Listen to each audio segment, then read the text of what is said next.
Hello and welcome to Wise Up on Air. I'm Damian Kaspauer. I'm software product manager here at Audiokinetic, and we have got an awesome episode for you today.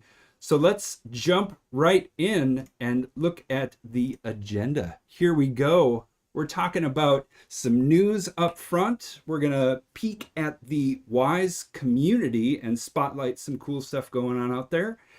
We'll talk about Audiokinetic out there in the community and then jump into our Wise Developer Spotlight featuring Helldivers 2 today. So thanks for being here. Drop any questions, emojis, enthusiasm into the chat, and let's go. First thing, Wise 2024.1 Beta 1 is out. Super excited to have this new release in beta, in your hands, available for you to try out, improving workflows that favor user experience with increased visibility and clearer focus, real-time iteration with uninterrupted and always connected workflow. Brought to you by the developers at Audiokinetic working on Wise. Thankful for all of the hard work that folks have been doing to iterate on workflows for the interactive audio community. Part of those are focused and iterative and real-time, including the new live media transfer feature, allowing you to render audio from a DAW to Wise and have that transferred to the game while it's connected without regenerating sound banks. We've also increased and expanded the live editing capabilities to be able to, add, delete, and reorganize your Wise project structure while you're connected. Again, all without regenerating sound banks. Meanwhile, over on the authoring side, we've updated the way that we present an object's editors and properties in the object tabs introduced in 22.1. We've centralized the object editors, putting those all into a center focus so they are reliably right where you expect to find them. And we've added a new way of editing properties in our vertical property editor that is part of a tab. I'm hearing about some lag, audio, out of sync, something about danger. So let's see if I can fix it.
Welcome back. We've had some wiggling behind the scenes. How's that sync? Better? Yes, yes, yes, yes. This is what 5 years of experience with live streaming here at Wise Up on Air will get you. Magic at the wave of a hand. So thanks for your patience on that.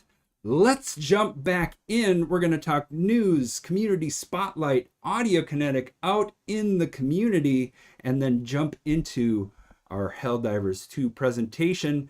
And back at it, we're talking Wise Beta 2024.1. I hope you've had a chance to get your hands on it. It's been great to catch some of the reaction from folks out in the community, where we're focusing on improving workflows that favor the user experience, increased visibility, clearer focus, and real-time iteration. Uninterrupted, always connected. We want to keep you in that workflow. Brought to you by the developers at Audiokinetic working on Wise. A team of folks all working to iterate these workflows for you to be able to realize your audio visions. And one of those aspects of this beta and the future 24.1 version of Wise is a focused and iterative real-time workflow connected between Wise and the game engine, the ability to render audio files or update audio files as part of your originals, adding new audio files to your project, and have those automatically arrive to the connected game engine, either running locally or on device, without generating sound banks. So this is a game changer for folks out there working on platforms. We can't wait for it to speed up your iterative workflow. And you can add, remove, delete, reroute all of the aspects of your project while connecting as well. This includes, in the source editor, being able to trim or crossfade your sources, updating other source plugins, convolution reverbs, all of this while connected without generating sound banks. So jump into the beta and check that out. We've also reoriented the object tabs that we introduced in 22.1, bringing contextual editing and now focusing object editing into that primary editor, giving you what you need for each object type right in front of you, keeping you in context as you are authoring in Wise. And this includes the new property editor that, again, contextually presents properties for the objects that you're navigating and provides a whole host of features to give you quick access to those properties, spot the difference, or get directly at what it is you're trying to modify or understand about your object and its properties. So that's Wise 24.1. We are in the summer of beta. We've got beta 1 out right now. We're close to bringing you a beta 2, fueled by the feedback that you've been giving us about your experience with beta 1. So jump in to the launcher and install that new version. Go grab it today. I can't wait for you to try these features out. And when you get a chance, jump in and take the survey. Using the question mark icon next to your installed beta build, there's a little button there to take the survey. We're listening. We want to improve on where we are today for the full release coming this fall. So drop us a line, report those bugs, chat about it in the Wwise community Q&A, and contact support if you're a developer out there who is looking to move forward or running into issues with the beta. But don't migrate your production to a pre or beta version of Wwise. That could end badly. Good luck. You can also dig back into all of the features of the Beta 1 presentation on a Wwise Up on Air from last month. So dig deep into that along with the blogs. So there is a beta blog out there for what's new. It gives you an overview of all of the features that are packed into this Beta 1. Along with a ton of other great blogs over the last couple of months focused on how to use audio link in Unreal. We've got playing sounds in the Wwise Unreal Engine, just a very simple step through that experience. There was a great music blog recently that I'm excited about that frames a music system for a game called Condor Heroes and really paints a great picture of interactivity across that game. And again, just a reminder, Wwise, free indie licensing, empowering audio developers to use it no matter the budget and really power your workflows. Is anyone playing The Witcher Wild Hunt? Has anyone got that in their Steam library? Well, jump into the Red Kit. You can now modify the audio and Wwise project in Witcher 3 Wild Hunt. So something for you to investigate. If it's been a while since you've dived in, jump back and put your hands on the Wwise project and mess around. Make it sound wild. And if you haven't had a chance yet, grab Strata. This is a sound library in multi-track format. Gives you all of the pieces as well as the rendered sources. There's VSTs authored in there to learn from, integrations with Reaper, Soundly, SoundMiner, and Basshead. We've got a ton of partners we're working with, subscription options, and just a growing number of collections, including the recently released Detailed Rain Ambience collection, which Chase Steele is giving a overview of in his review up on YouTube on our channel. Again, we're going to continue to provide libraries that land squarely in the sights of interactive audio developers. Things like that physics library, like thousands of sounds for all kinds of different materials, surface interactions, and levels of detail. Aimed squarely at your game development pipelines to give you all the variations you need. So jump over to audiokinetic.com, get signed up for the free samples. We've got 2 collections here that are sub-projects from the Strata collections. These are full multi-track projects in Reaper. Individual sounds, rendered audio files, again, those designed effects and all of the recipes used to create them.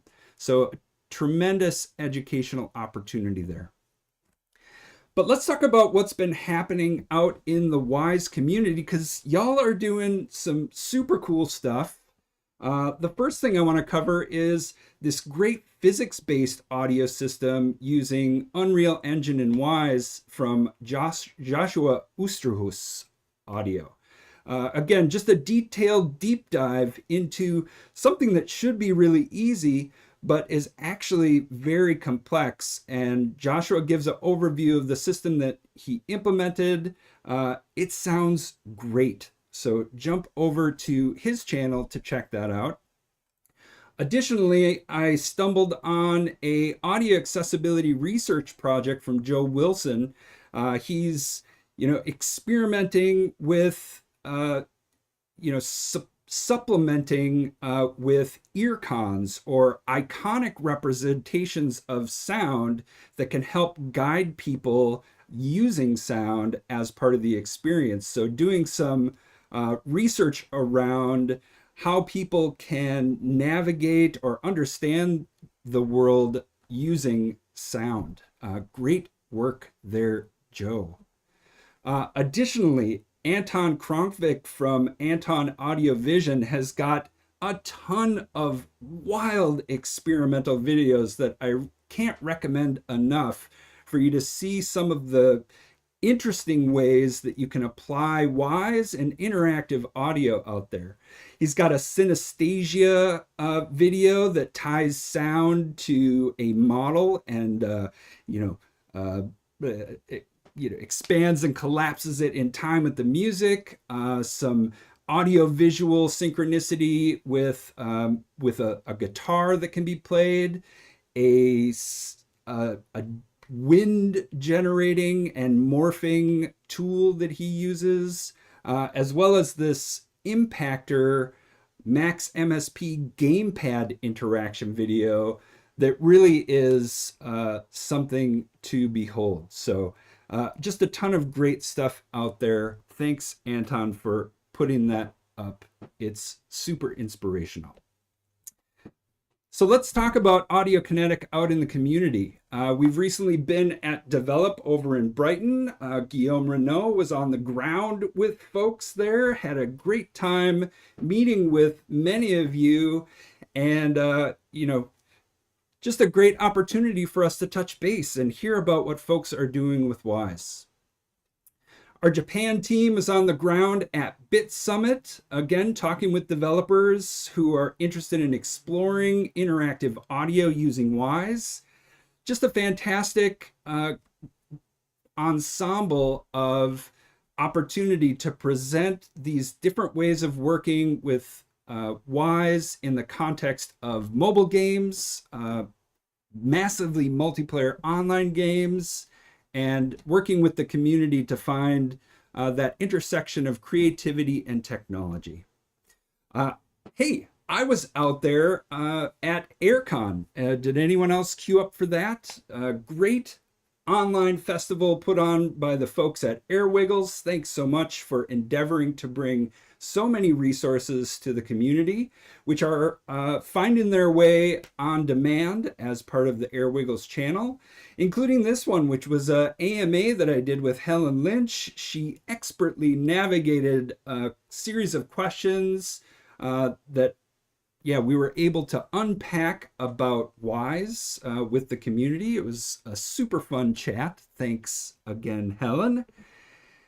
And coming up in a couple weeks, we'll be at DevCom. I'm speaking on a panel with Stefan and Alistair about 3D audio, so you can look for that at DevCom if you're there, and reach out. We'll be sticking around for Gamescom that week as well, so I look forward to touching base with folks in the community while I'm on the ground in Cologne, Germany.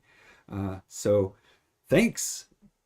And hey, more opportunities in person coming up in September. We've got the Wwise tour in Shanghai, China, and we're going to feature the today's Wwise developer, Helldivers 2, along with some other special guests. We've also got Wwise tour in Helsinki, Finland coming up on October 2nd. There's a QR code there if you want to get registered for that and find out who's going to be presenting in person there, as well as in Hilversum in the Netherlands on October 4th. Again, get signed up, get registered, and we'll let you know who's going to be talking. And I have some inside intel. This is going to be some great presentations. So if you're in the area, definitely join in. And of course, you can look forward to those finding their way online after the fact. But if you're there, we'd love to see you.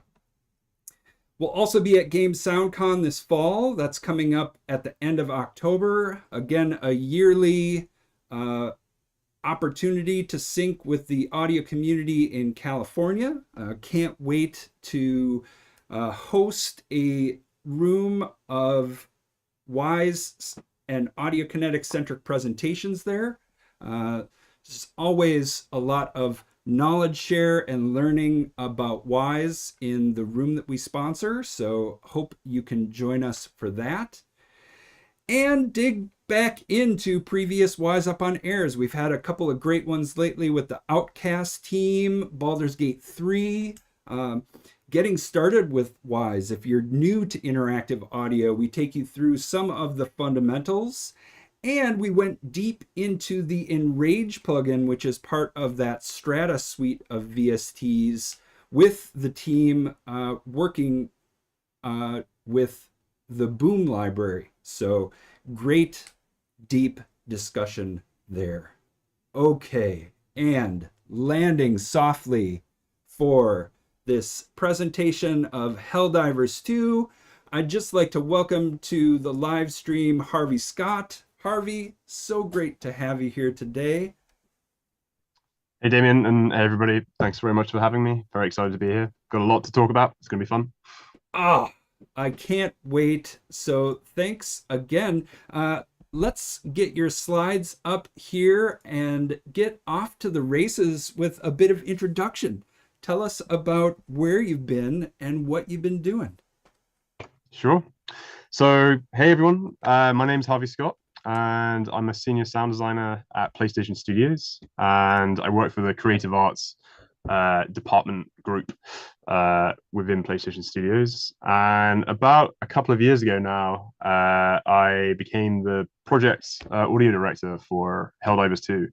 So there's, as you might imagine, quite a lot to talk about there. We saw it over the finish line, and that involved mix, as you would expect. So yeah, the topic of today's conversation, more of a presentation, is the mix. And yeah, I'm looking to share what I've learned.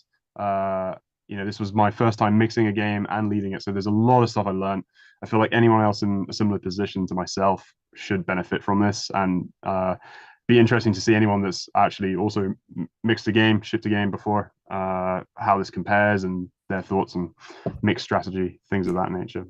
Awesome. Yeah, and definitely weave in your questions there in the chat. We'll try to bring those to the conversation or round up with them towards the end. But again, share your experience here today. That's one of the benefits of being real time with Harvey, having your experience. And again, thanks for sharing that with the community here. Yeah, so project audio director, that's the whole pie. And today we're going to talk about that slice of dynamic mixing. And so, but give us a little bit of introduction, like how did you get here? What was your path? I don't know. Sure. Yeah. Yeah. So yeah, I started out at PlayStation Studios about let's think now, 5 years ago, 6 years ago. So it's been a journey. Before that, I was actually at Sumo Digital for a few months working on Sackboy, a big adventure on PS5, which is a fun little game, a bit different to Helldivers. And prior to that, my first title was Halo Wars 2 at Creative Assembly, where I was a audio QA. So I started in QA, like many people in the games industry. I think it's the best place to start as well. So that's where I started my journey, and yeah, made my way over to PlayStation. Worked on a VR title called Blood and Truth. If I don't know how many people in the chat may have played that or heard of it, but yes, PSVR 1 title for PS4, which was my first endeavor with any sort of 3D audio technology in its infancy. And yeah, I contributed to Death Stranding, had some additional sound design on that. And then Returnal was one of the most recent larger titles, which I had the pleasure of working on. Learned a lot on that title as just a sound designer, working on haptics and a lot of the interactable objects there. And then found myself on Helldivers 2, and we our team led it over the finish line. And very different experience to just being a sound designer, managing a team, and as you said, a small part of that pie chart is the mix, and within that, the dynamic mix, which we're going to be exploring today. That's great. And what a storied path. Again, I love the VR piece of that. There's so much focus on audio, and especially 3D audio, that headphone-based binaural representation, building towards Returnal, which again has done such a fantastic job of leveraging 3D audio as a gameplay element, really bringing precision to the positioning, and all of this leading towards Helldivers 2, a gigantic game where mix really takes center stage, because it is that moment to moment interaction that you need to manage for the player in order to surface what's important. Like, where should I be where should I be fighting and focusing, right? Absolutely. And I think that's what any good mix is there to do, right? It's there to aid the gameplay, and especially in a game like Helldivers where the slightest mistake and you're dead, basically. So Yeah. similar to Returnal in that sense as well, most games. But it's it certainly I think was an important thing to get right for this title for sure. Yeah. Awesome. Cool. All right. So maybe moving on. Yeah. So maybe here's a quick overview of everything we're going to be talking about. We'll go into detail on all this right now, but I just wanted to give you a quick view of what's coming up. So I'm going to give a quick introduction to the project, some background info, and then we'll move on to some of the challenges we faced as we were tackling the mix, or even before we were tackling the mix. There was a lot of them, and then how we leverage Wwise to find solutions for those problems. So as you can see there, we've got a lot of stuff to cover, going over a few sort of foundational things, and then moving on to things like HDR and a few different dynamic mix techniques. We'll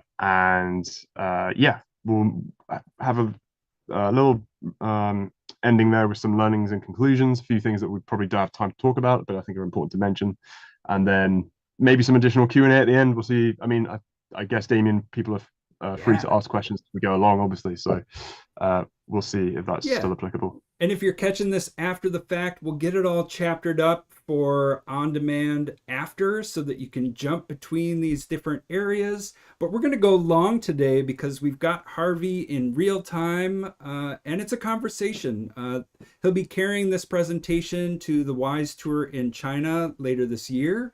But today we get him in all the unbridled time that he's willing to give us. So again, put those questions in. We'll try to weave them throughout the narrative. And if we don't get to them, we'll carry them to the end. So awesome.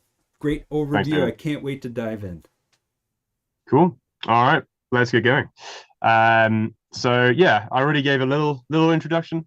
But just to reiterate, this was my first time leading a project and first time mixing, and I think the reason I bring this up is my motivation to share some of this knowledge. I think anyone that finds himself in a similar position may or almost certainly will come across the same challenges and uncertainties and potential what's the word like pitfalls, need for pitfalls and maybe seeking knowledge for how to handle mix on a title in general. It can seem an overwhelming responsibility. It did for me, at least initially, and I think I completely sympathize with anyone in a similar position.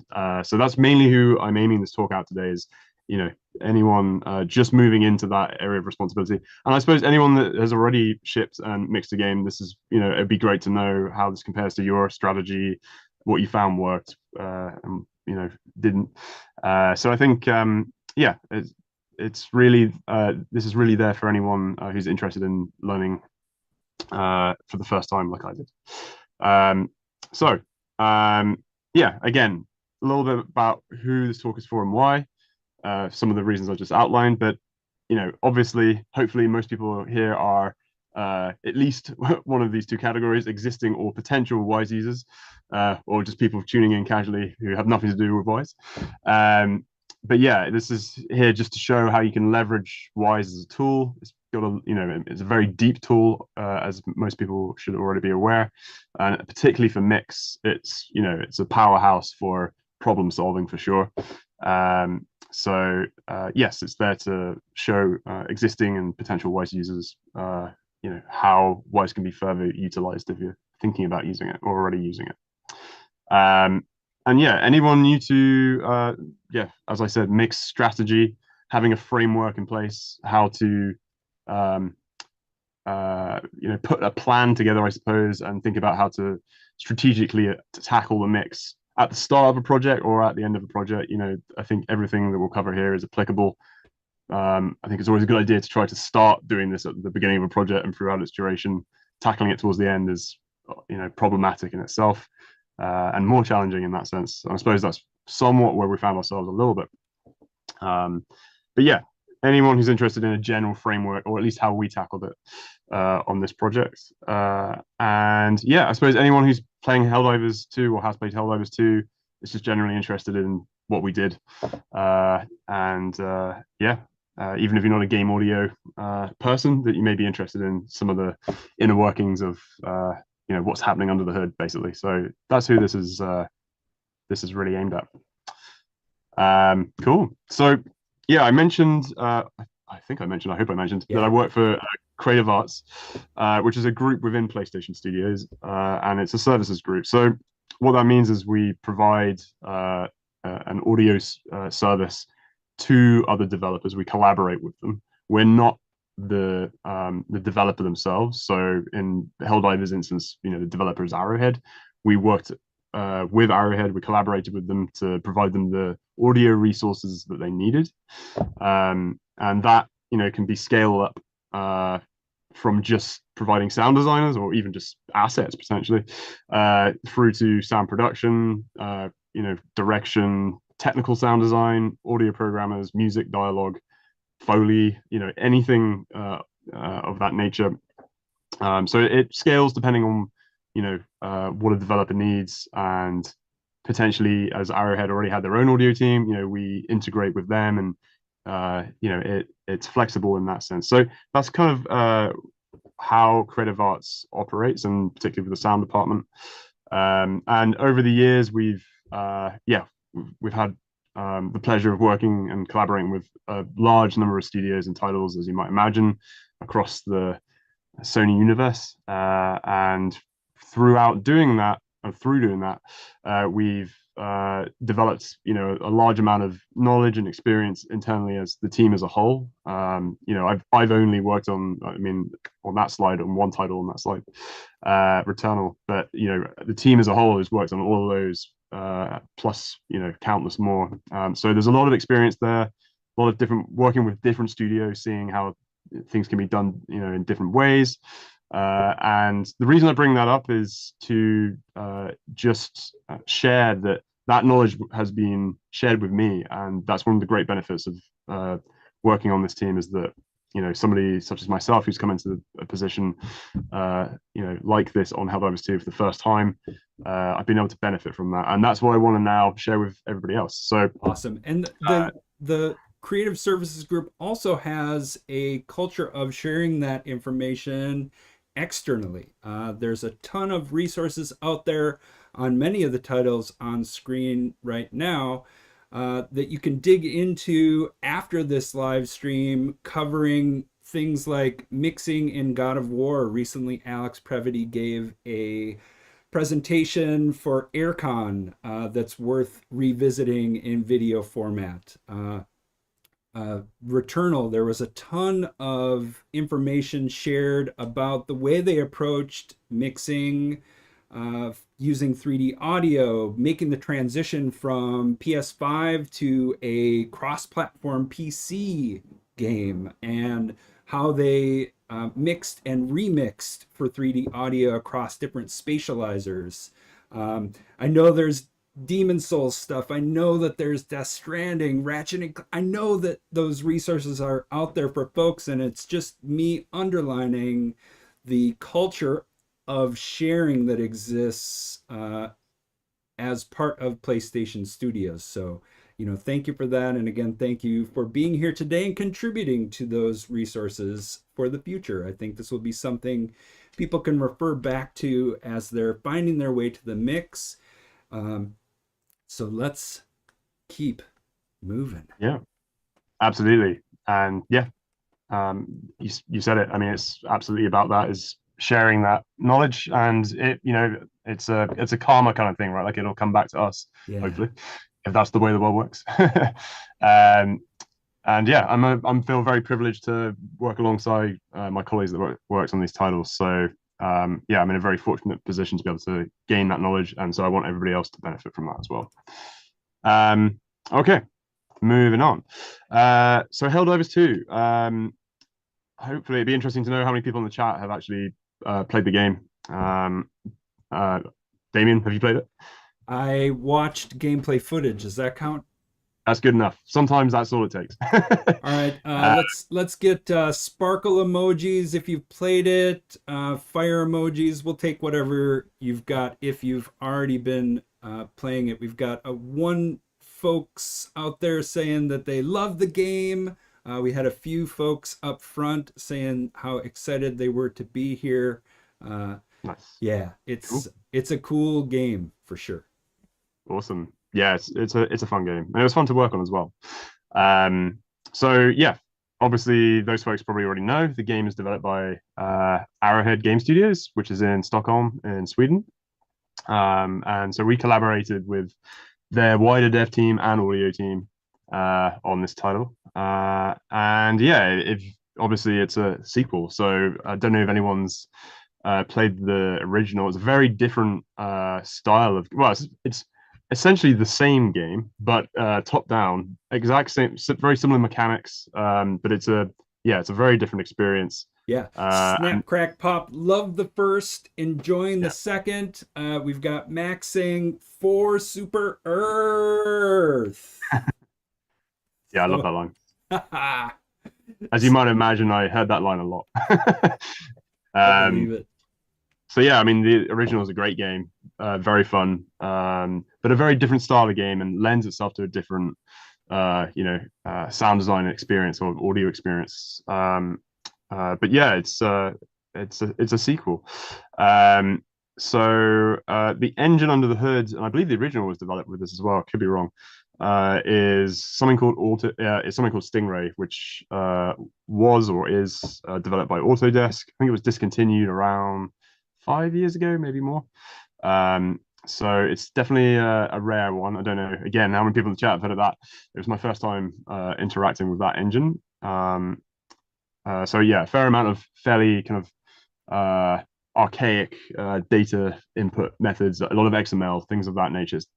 Doesn't have the same kind of tool sets as something like Unreal, but again, every game's different, different challenges. This was one of them. Yeah. But yeah, it runs on Stingray.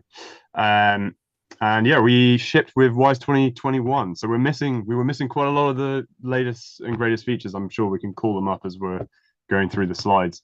But yeah, we were shipping on 2021. So although that's a great version of Wwise, we're probably missing some of the features that everyone is using today. And yeah, we simultaneously shipped on PC and PS5. So that is a relatively new thing for Sony, at least shipping on PC. So that was an interesting experience for me. I think it was probably one of the first PC games I've shipped in a while, actually. So again, there's some interesting challenges surrounding that. And it's a games as a service. There's a live service component to this title. So again, something to note regarding this game in terms of development and things to consider. I'll discuss that a little bit more as we move on. Cool. Okay, so that's a little background on Helldivers 2. And okay, so yeah, that was the overall kind of project introduction. And now what I'd like to do is move on to looking at what's challenges were facing us for the mix specifically. And then afterwards, we'll dive into some of the solutions. So Yes, as you may be aware, the game is very chaotic. It can be very chaotic, very violent. Uh, it's very busy in terms of gameplay. There's a lot going on in peak combat. It can be a lot of explosions, a lot of enemies on screen or around you, many different types of weapons of all varieties, and objectives happening all at the same time. Uh, so from a mixed perspective alone, that is quite a challenge to deal with elegantly. And as you might understand, without a sort of clear mix, it doesn't matter how good all of the, your sound, uh, audio assets in general, dialogue, music, sound, are. If they're all coming together in a cacophonous form, it's going to be tricky in terms of readability of gameplay, which is kind of goal number one for any game. I feel is being able to allow the user to read the gameplay with their ears, as well, if not better, than as they do with their eyes. Yeah, Um, it's that moment to moment gameplay that you're really trying to reinforce the feedback of what's happening, where the focus is, and these different tools that you'll be covering are, as you mentioned, ways to solve the problem of focus when it comes to audio and, helping to support the real time interaction and gameplay.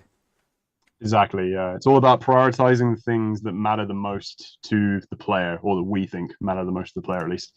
And yeah, keeping it readable and keeping people feeling like they're in control. I think that's maybe another way to frame it. And if you're, yeah, struggling to understand the battlefield with your ears, you're going to feel like you're not really in control. So I think, yeah, it's an important part of any game. I suppose I'm stating the obvious a little bit here, but yes, that was a big challenge. Yeah.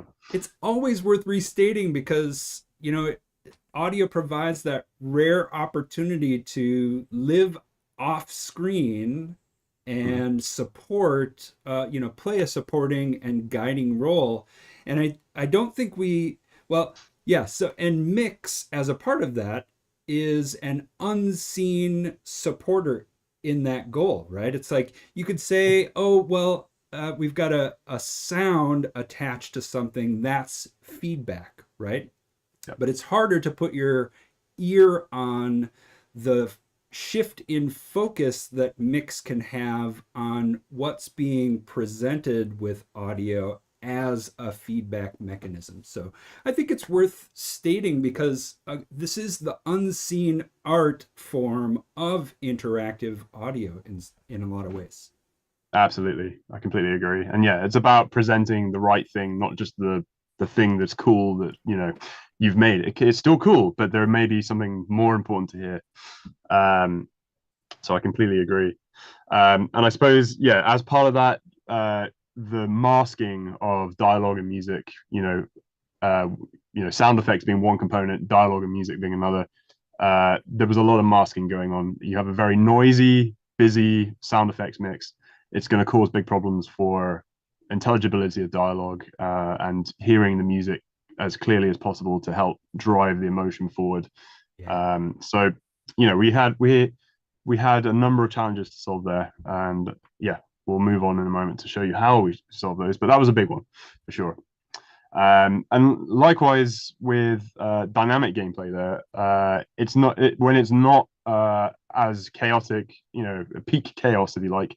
It can be at the other end of the spectrum, very quiet and more of an explorative um, sort of game, especially with the objective. Sometimes it's just about looking around for samples and collectibles and things of that nature, or actually doing the missions, the objectives there. So there's a variable intensity there. So there's a challenge there to balance what we do in the peak chaos moments, and not have that sort of negatively affect the calmer moments. So that in itself is a challenge. You can get the peak combat moments sounding good, but it's going to end up potentially negatively affecting the explorative moments if you've got things like extreme ducking happening to that works well for the combat, but when you're outside of combat, that might feel a little too much, a little too extreme. So there's there's a number of challenges to solve there to get both sounding good and keeping, you know, populating the exploration moments with more of the sounds that you've probably removed from combat in a graceful way that doesn't mean that they just pop in, and things of that nature. So Yeah, there's a challenge. you want to support that environmental storytelling of the world building side. And I think that when we talk about dynamic mixing across like the extremes, we really start from this place where maybe one of the goals is to put sound on almost everything. Yeah, And with that, absolutely. you have to then make decisions about what is heard at what moment, because you want the environment to speak about what this world is across the different environments or biomes, Yeah, and the peak gameplay experience is its own its own ambient as yeah. well. It's a different beast. Yeah, Yeah, totally. sure. Yeah, and it's about handling the transition between those two gracefully, basically. And we'll go on to a little bit about how we tried to do that. Hopefully, did. Yeah. And yeah, I mean, another aspect there, leveling issues. So we had this game had been in development for a while, including with our own team. Uh, there was a lot of inconsistency with the leveling of assets, and this is common on many games, where you have people implementing content, and it's not really to a specific standard. It's more what feels right, and what feels right to one person may not feel, may not be the right move for the mix overall, essentially. So it may be that you're implementing I don't know, random example, a waterfall. It's like the best waterfall of all time. It sounds amazing, but it's causing every other aspect of the mix to be masked. Sounds good for you, but the mix suffers as a result. Right. So again, maybe an obvious thing to state, but we had a lot of leveling issues. So another challenge that we needed to overcome, and for lack of a better phrase, there is maybe a bit of a loudness wars, kind of what's the word, situation going on, in terms of implementation. It only takes one person to put something in too loud for everyone else to be like, well, comparatively, it now feels like my thing needs to be louder. And without somebody overseeing and enforcing, I suppose, the mix, it can lead to that slowly over time. So yeah, I guess on the subject of loudness as well, listening fatigue, the mix was just loud overall, and fatiguing when you've got to play. I mean, these missions aren't that long. They're, I think, at most half an hour or something, but it's still enough when there's that much chaos going on for it to be like too much, and you end up reaching for the volume to turn it down. Yeah. And so that's never a good thing. I think that's something anybody in game audio is conscious of, is like how how loud can we make it without it becoming problematic. It's cool to make it loud for a moment, but in terms of integrated loudness over time, like that's something that was a big problem when we first started looking at the mix. And yeah, like I've said, that the overall effect is that combat's overwhelming. It just adds to a subconscious sense of stress, and not in a good way, and you're kind of not enjoying the game as much as you could be, basically. I think it's maybe one way to phrase it. Yeah. Well, and again, you're orchestrating these dynamics using these tools as a way to create an experience for people that is emotionally effective, emotionally impacted. And if it's loud all the time, that's not dynamic. That's Yeah. not compelling. It doesn't feel good. It doesn't feel emotionally dynamic. Again, so it's Yeah. through the use of these tools that you can, yeah, ensure that people have the best experience, with sound as a big component of that. Absolutely. And yeah, that's a great point. I mean, if everything's loud, then nothing is loud, right? Like if the entire, entirety of combat is just cranked to the max, you don't have any opportunity to have the big thing be the big thing. And Yeah. so yeah, that's part of the problem to solve there for sure. So yeah, a few more things, few more aspects, maybe less obvious for mix, but they're still relevant. So um, as a multiplayer title, that in itself presents specific issues, well, specific challenges, I suppose. Um, and part of that is, and again, this is one of the maybe one of the first multiplayer titles I've worked on. I have worked on a few others, but how to solve the issue of content being used in different contexts. So just taking an example, a player's pistol firing. Uh, the player can use that weapon, your teammate can use that weapon, and so can actually potentially an enemy, depends on the weapon in Helldivers. And with each of those, you're going to want to potentially handle them differently, treat them with different priority. If an enemy is firing a pistol, you don't want it to, be as present in the mix, ducking other things potentially as much as if it's you. So that in itself is a challenge to solve. I'll move on to a little bit of how we solve that in a moment. But yeah, as a multiplayer title, as with any multiplayer title, that's something to consider, and there are systems that need to be put in place to handle that kind of thing. Likewise, multi-platform. This title was shipped on PS5 and PC, and as such, there are different technologies available to both platforms. So there are a number of choices that need to be made, especially for things like 3D audio, or the Tempest 3D audio tech that we have on PS5 isn't available on PC.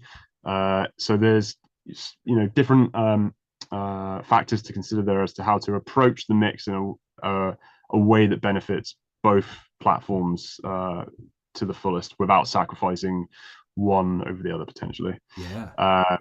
And yeah, multiple output formats, 3D audio being one of them. Atmos, for example, being a factor there. That's a fairly new feature for PS5. Yep. So again, a challenge for us to learn and understand and implement and handle adequately on both platforms. So that was something new for us. And yeah, finally, as a live service, it's a game that's going to be updated. It's going to continue into the future, hopefully.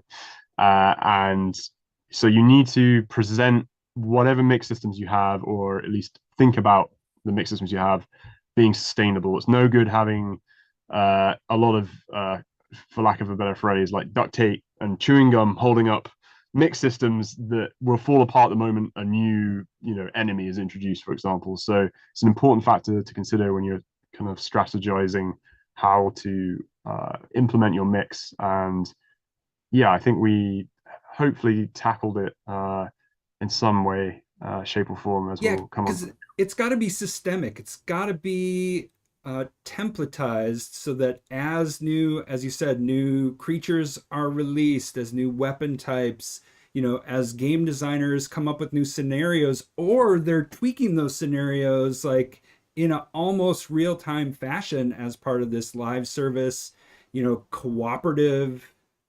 experience.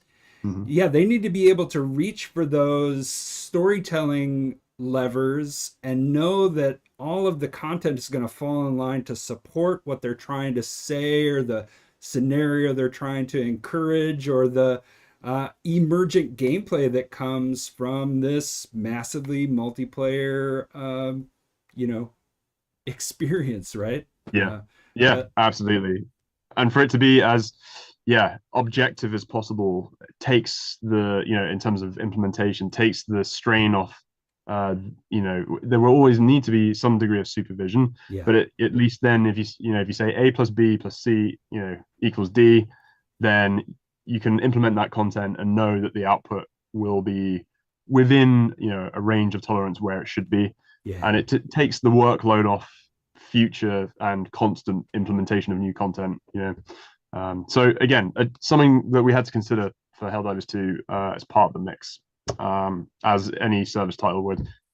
Be interesting to see if anyone in the chat actually worked on service titles and how they've approached mixing new content. It can be a heavy workload having to do that. Every X number of weeks or days even. totally. So yeah, that's our mixed challenges. So yeah, to me, looking at this when I first started, taking on that responsibility, it seemed like a mountain.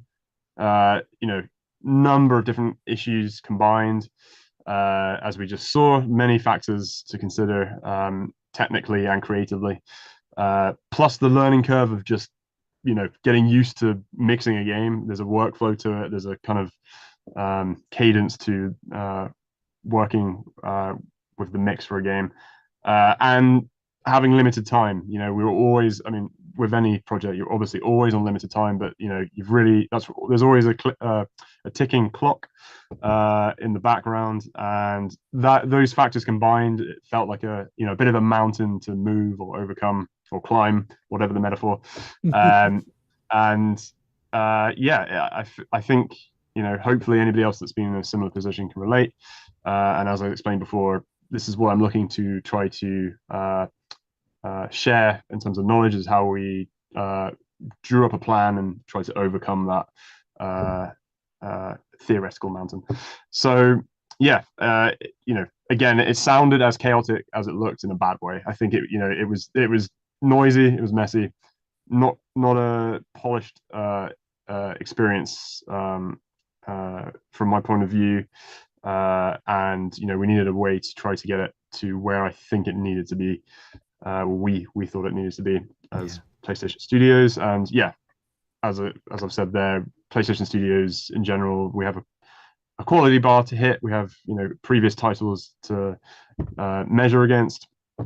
So there was that factor there. That was partly the motivation, personal as well, but obviously just as a whole, we're aiming for quality. So that's why it seems like a mountain to maybe get up to where it needs to be, in the shadow of the giants that we had from the previous slides. So yeah, it And can be there's something intimidating. key there, and that's the process of comparison. And I think a lot of developers leverage that as part of, you know, creating a goal, creating a target for their mix aspirations, right?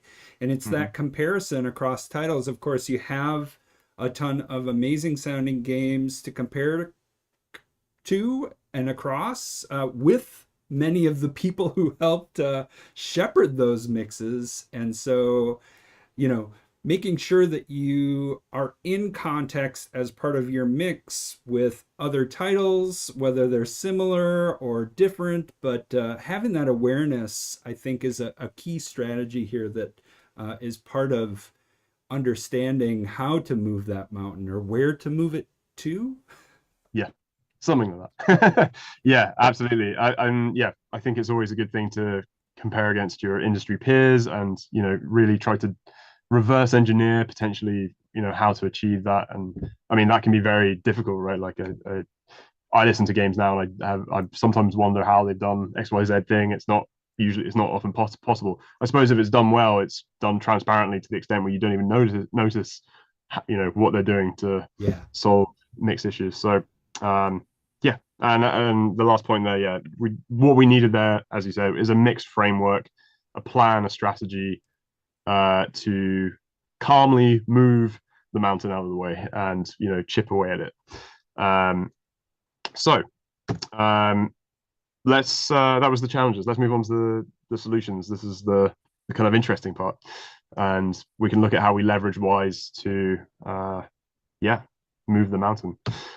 So I was thinking of a way, sorry, keeping the mountain analogy going. Thinking of a way to structure how to present this uh, yeah, series of slides or techniques, and I think this adequately shows potentially how to think about the mix, or at least how I was thinking about the mix. And uh, as with any good pyramid mountain, you want to start with your foundation layers. You want to build on top of stable ground, and if you're building on top of ground that's likely to move or collapse, the mix above it will also collapse. So I think that's a good, although it's cheesy, I think it's a good way to think about how to approach things, and not diving in the deep end is definitely one thing to do. It's really to look at the basics first, and that's what we did.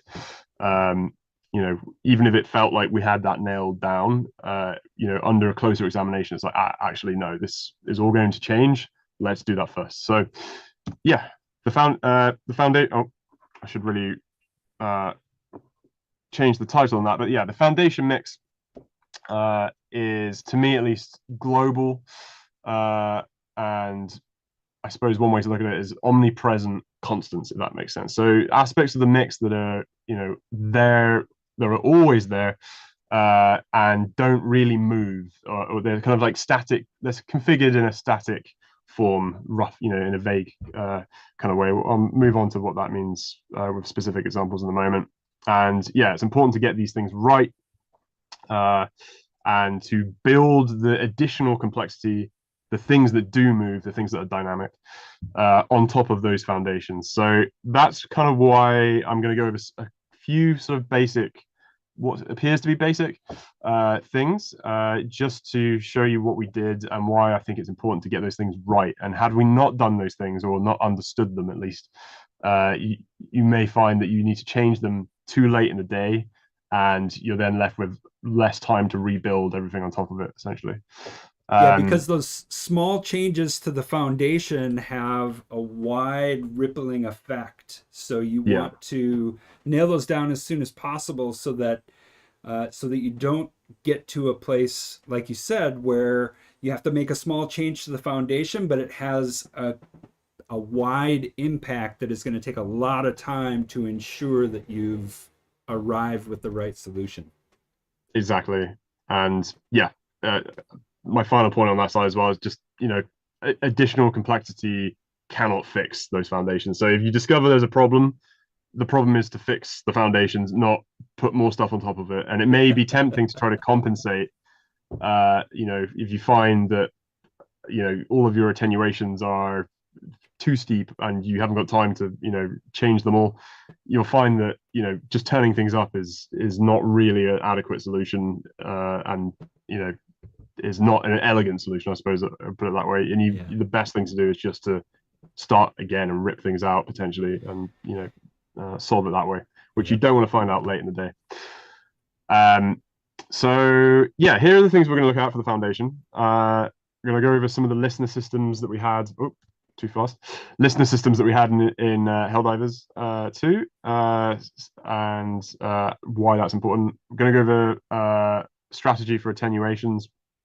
A little bit about reverb balancing as well. Again, another like omnipresent aspect of the mix, important for a number of reasons that I'll go into, and then a little bit about how we tackled our loudness standards, to solve our leveling issues, and potentially how other people would like to tackle as well. So, starting with the listener systems, obvious statement. It's a foundational component of Wwise. Virtually everything. Everything is related to the listener. So it's important that you know how your listener works, and that you're happy with how it works, and that it's aiding your game, your specific game's particular needs.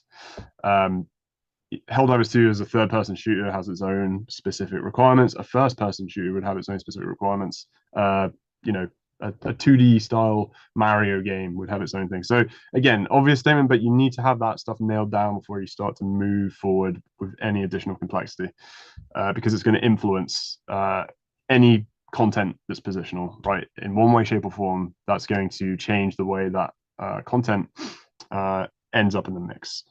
It also affects the panning angles, right? Again, an obvious statement, but if you have your listener positioned or angled potentially in the wrong way, you're going to find that things are positionally placed in your channel config in the wrong, potentially the wrong way. And same with distance perception. Like obviously that dictates how we determine, at least by default, how far something is, and so that's how we either turn down that sound or filter it. Whatever we want to do, that the listener is a core component of that. So it's important to make sure the listener in our game was working the way that we wanted it to. So two things we did that I'm going to cover is listener position scaling. which I'll explain in a moment, and distance decoupling is probably a better way to phrase that. But we decoupled the way distance was calculated from the listener. So looking at listener position scaling first, we essentially had, as a third-person shooter, like many third-person shooters, we had three different perspectives, mostly for the player. You had your standard third-person perspective. You're not aiming; you're just moving around. You're hip firing if you're firing, and then you can aim in third person, so you kind of get a bit closer to the player. You are aiming with some precision, and then you have first person, so the camera becomes the player's head. You are the player. It basically becomes a first person shooter. So what we looked to do there was to scale the position of the listener based on the proximity of the camera to the player, essentially. So maybe I can enable my laser pointer. Yeah, I can. So yeah, as you can see at the bottom there, like when we're in third person, the camera is at a distance to the player and the listener lives somewhere in between. As we get closer, it moves into it retains the kind of centrality. Had we not done that, it would have moved either beyond the player, or if it was attached to the camera, it would just be attached to the camera. So the reason we're doing that is it helps to kind of keep the panning angles feel balanced. Like it's a taste thing as well. It's not really like there's a right or wrong here. You could potentially leave it on the camera. I imagine many games do that, but for us, we felt like we wanted the listener to be a little further forward, so that positionally things felt a little more relevant to the player than the camera, if that makes sense, or somewhere in between. So again, as you move into first person, the listener and the camera become one. It's then like the listener is essentially the player's head, as you would expect. A more kind of realistic approach. Things are something to the left is then literally to the left in terms of panning. So again, I know many games take this approach, but again, it's something important to nail down before you proceed further. And yeah, something else we did there, regardless of the listener, actually, is to accentuate certain aspects of the mix when we're in first person view. So it adds to that sense of differentiating the different viewpoints there. So first person firing, we bring up the mech, and I think we EQ'd, we had like a low shelf for some of the layers there. Just gives a sense of proximity. And I think we did a few other things, like the player foley as you're moving in first person is a lot more pronounced, so it feels like the boots are underneath you, that kind of thing. Right. So yeah. so one piece of this is that you're moving the listener based on these different perspectives. So as the player is deciding, okay, I'm in third person or third person aiming, or I'm in first person, the player has control over those different modes of play. And as they're making those decisions, that listener is interpolating. It's moving as you've described, in order to give the best presentation of the scene. Yep. And then you started kind of unpacking the different ways that you're adjusting the mix under those different contexts. So did you have a state that was attached to those that you're able to then apply across different parts of the mix? Yeah, absolutely. So we had a state that was available that would tell us, whether we were in third person, first person, or aiming, like which state we're in. We also had one within that state that would tell us which shoulder we were currently over. You can switch shoulders in Helldivers.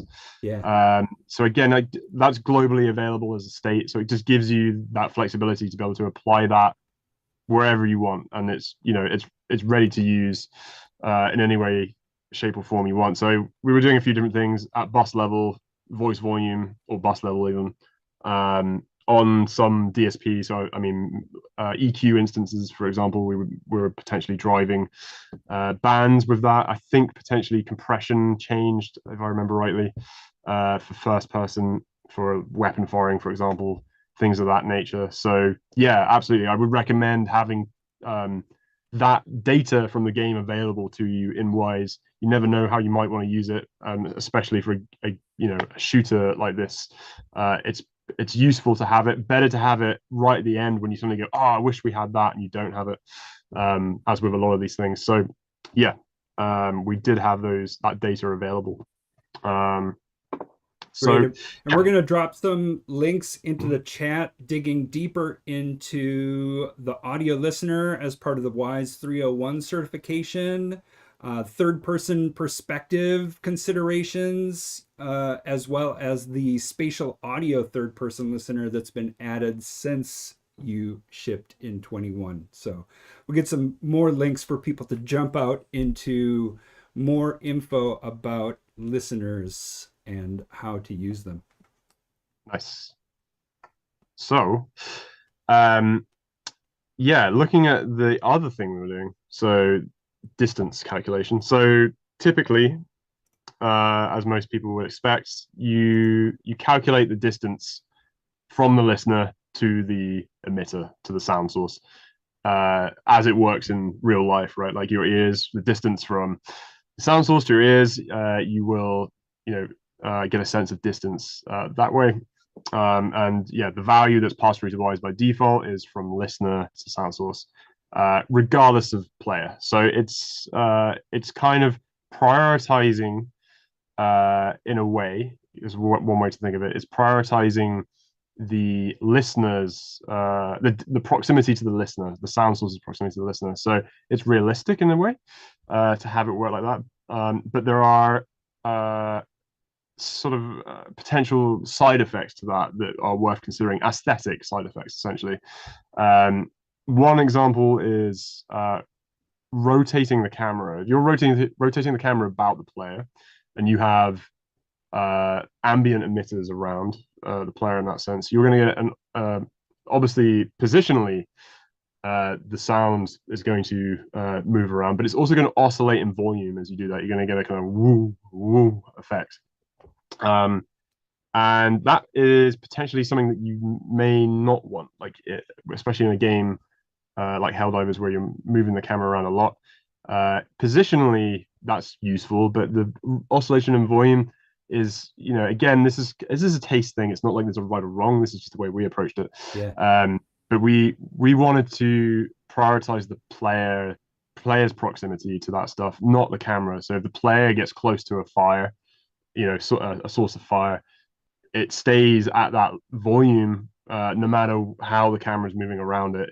That's what we wanted to dictate, the sense of distance. So that's one example. Another is what we kind of refer to as the zone of confusion between the camera and the player. And when you have emitters, objects of any kind, enemies, for example, moving towards the camera, but past the player, it's going to get potentially louder, or more clear, depending on how you're treating distance in your mix.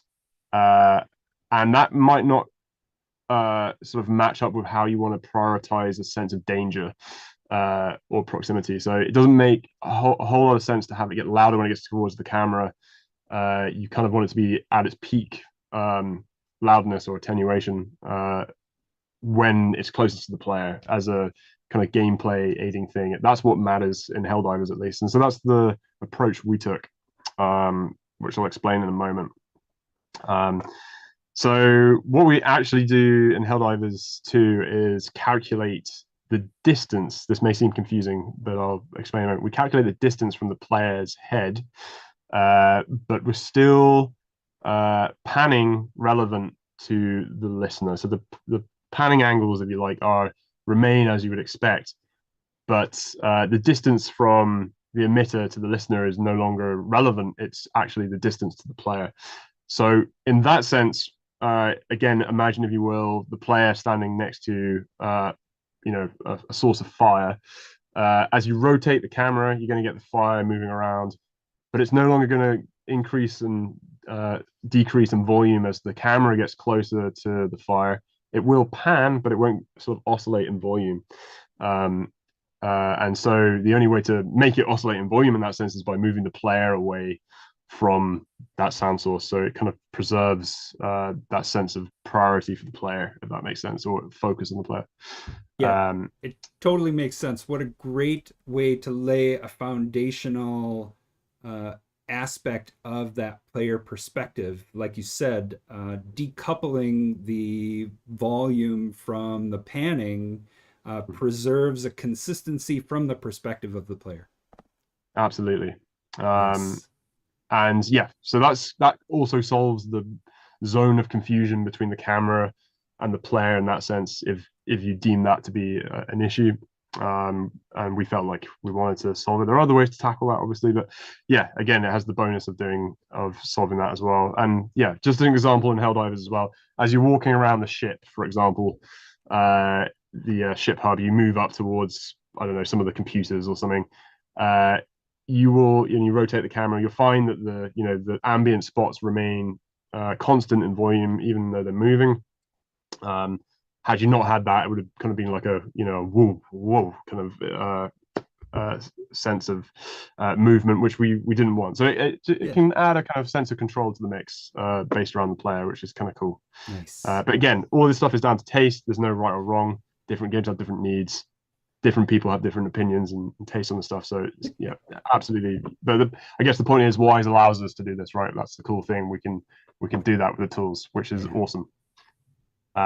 Okay, so that's the listener systems. Attenuations are the next thing I wanted to show you how we tackle that. So again, a foundational component of Wwise, in my opinion, and in the sense that, like the listener, it influences most things in the game, in their positional at least. Most of the time in most games, influences amplitude. So that's how we're dictating how to scale the loudness of something over distance. Critically as well for the mix, it usually influences send level, and that's something that can be hard to solve later on. I think it's maybe something that's underappreciated, at least for me, when I started looking at it.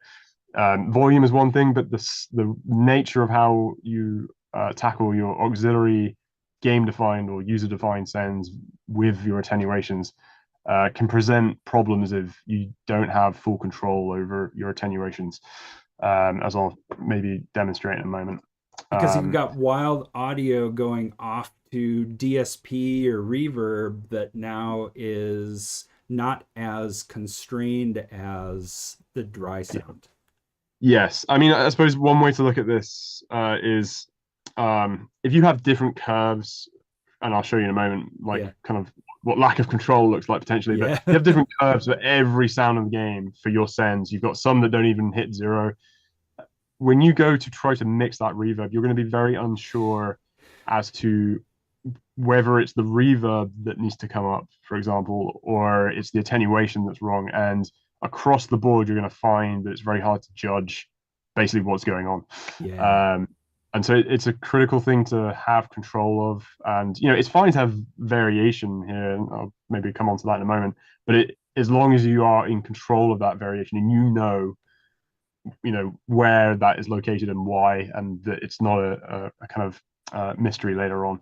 Yeah. So okay, we got one coming in from the chat related to decoupling the listener distance. Did you make any considerations for hearing things on versus off screen in the context of whether it's the attenuations or the listener? Like, how did you account for that? Or if you're going to cover it in the future, feel free to put a bookmark, but it's a good question. Yeah, great question. And it's not something actually I covered here, so it's great that you brought it up, because it's fairly easy for us to answer actually. So two ways. I need to remember if that's correct. We had one RTPC that literally gave us a value for being off screen, and I forget exactly how that works. It wasn't azimuth. There was we had some recipe for that, and I can't quite remember why we had a separate thing, but we did. The one I ended up using most, though, really is actually just the built-in azimuth RTPC. So if you weren't already aware, you have you can bind to built-in, I think is the name of the option there, to azimuth. So it's available out the box for every emitter in the game, and you can calculate where the edge of your screen is basically on that RTPC graph, and when it's off screen you can start to bring it down. I think we were using like an S curve for things like explosions, and I think yeah, as well as bringing things down, if I remember rightly, we would accentuate things that were actually off screen as well to give you a greater sense of like, hey, this thing is, you can't see this thing, but you should probably hear it. Right. And so it's kind of like, it may seem counterintuitive, but actually it makes sense to raise things up when you can't see them, to draw attention to them, depending on what it is. Enemies, for example, maybe that makes sense. I would have to check if we did that, but raising them up when they're actually off screen just a bit, Yeah, increases that sense of awareness. And when they're on screen, your situational awareness, you already know it's there, so you don't need to hear it as much potentially. So yeah, we used azimuth a fair amount. It's a great technique for clearing up the mix as well. You don't need to hear potentially what's not in front of you. Depends on the context, etc. But yeah, nice one. that's how we handle off screen. And like you said, it's in the box. Game parameter, bind to built-in, bam. Like, and a tool that you can use to, like you said, provide feedback for things that are important, but you can't see. Really great tip. Another question coming in, the flat segment on the attenuation. Great question. Yeah, related to the listener position. Yeah. Great question. I'm going to bring that up Excellent. in a future slide. Yeah. So Thank you. keen eyes. Good one. Yeah, I'm glad somebody spotted it. So we'll go into that in a moment. But Great. yeah, Keep we'll rolling. find out. This is Yeah. awesome.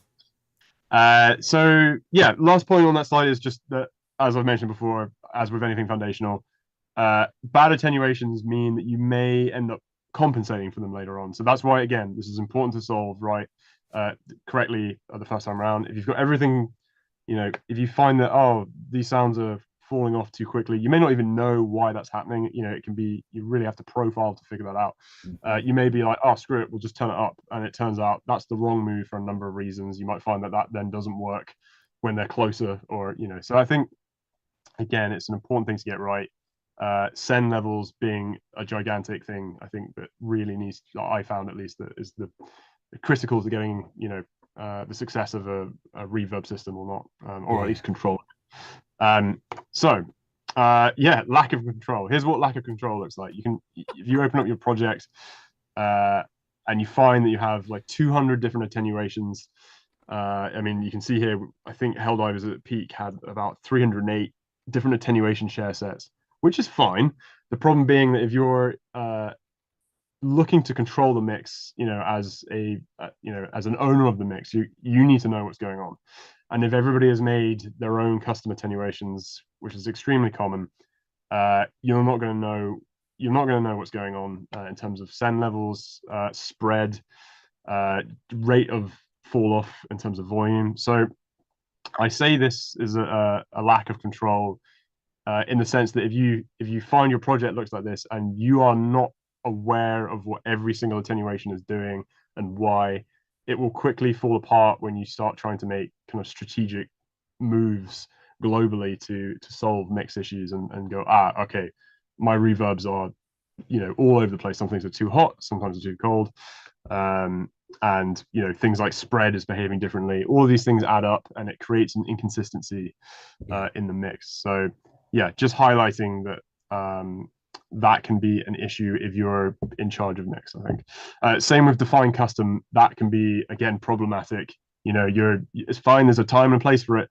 but it does mean that it's harder to track down. You may find that all of these sounds are using an attenuation, but they're all set to define custom, and therefore they are not behaving uniformly.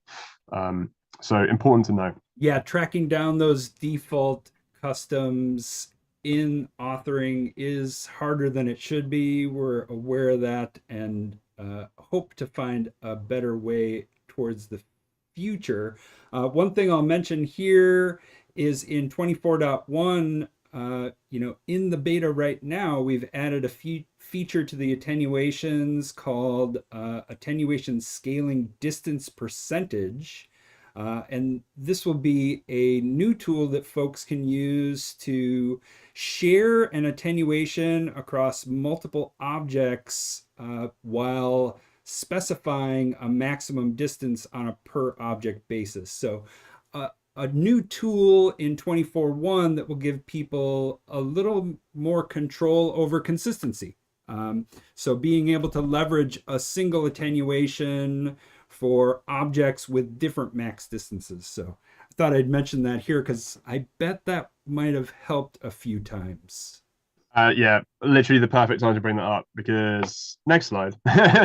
I'm talking about, yeah, basically how we tried to tackle this. And yeah, having a feature like that in our version of Wwise would have been awesome.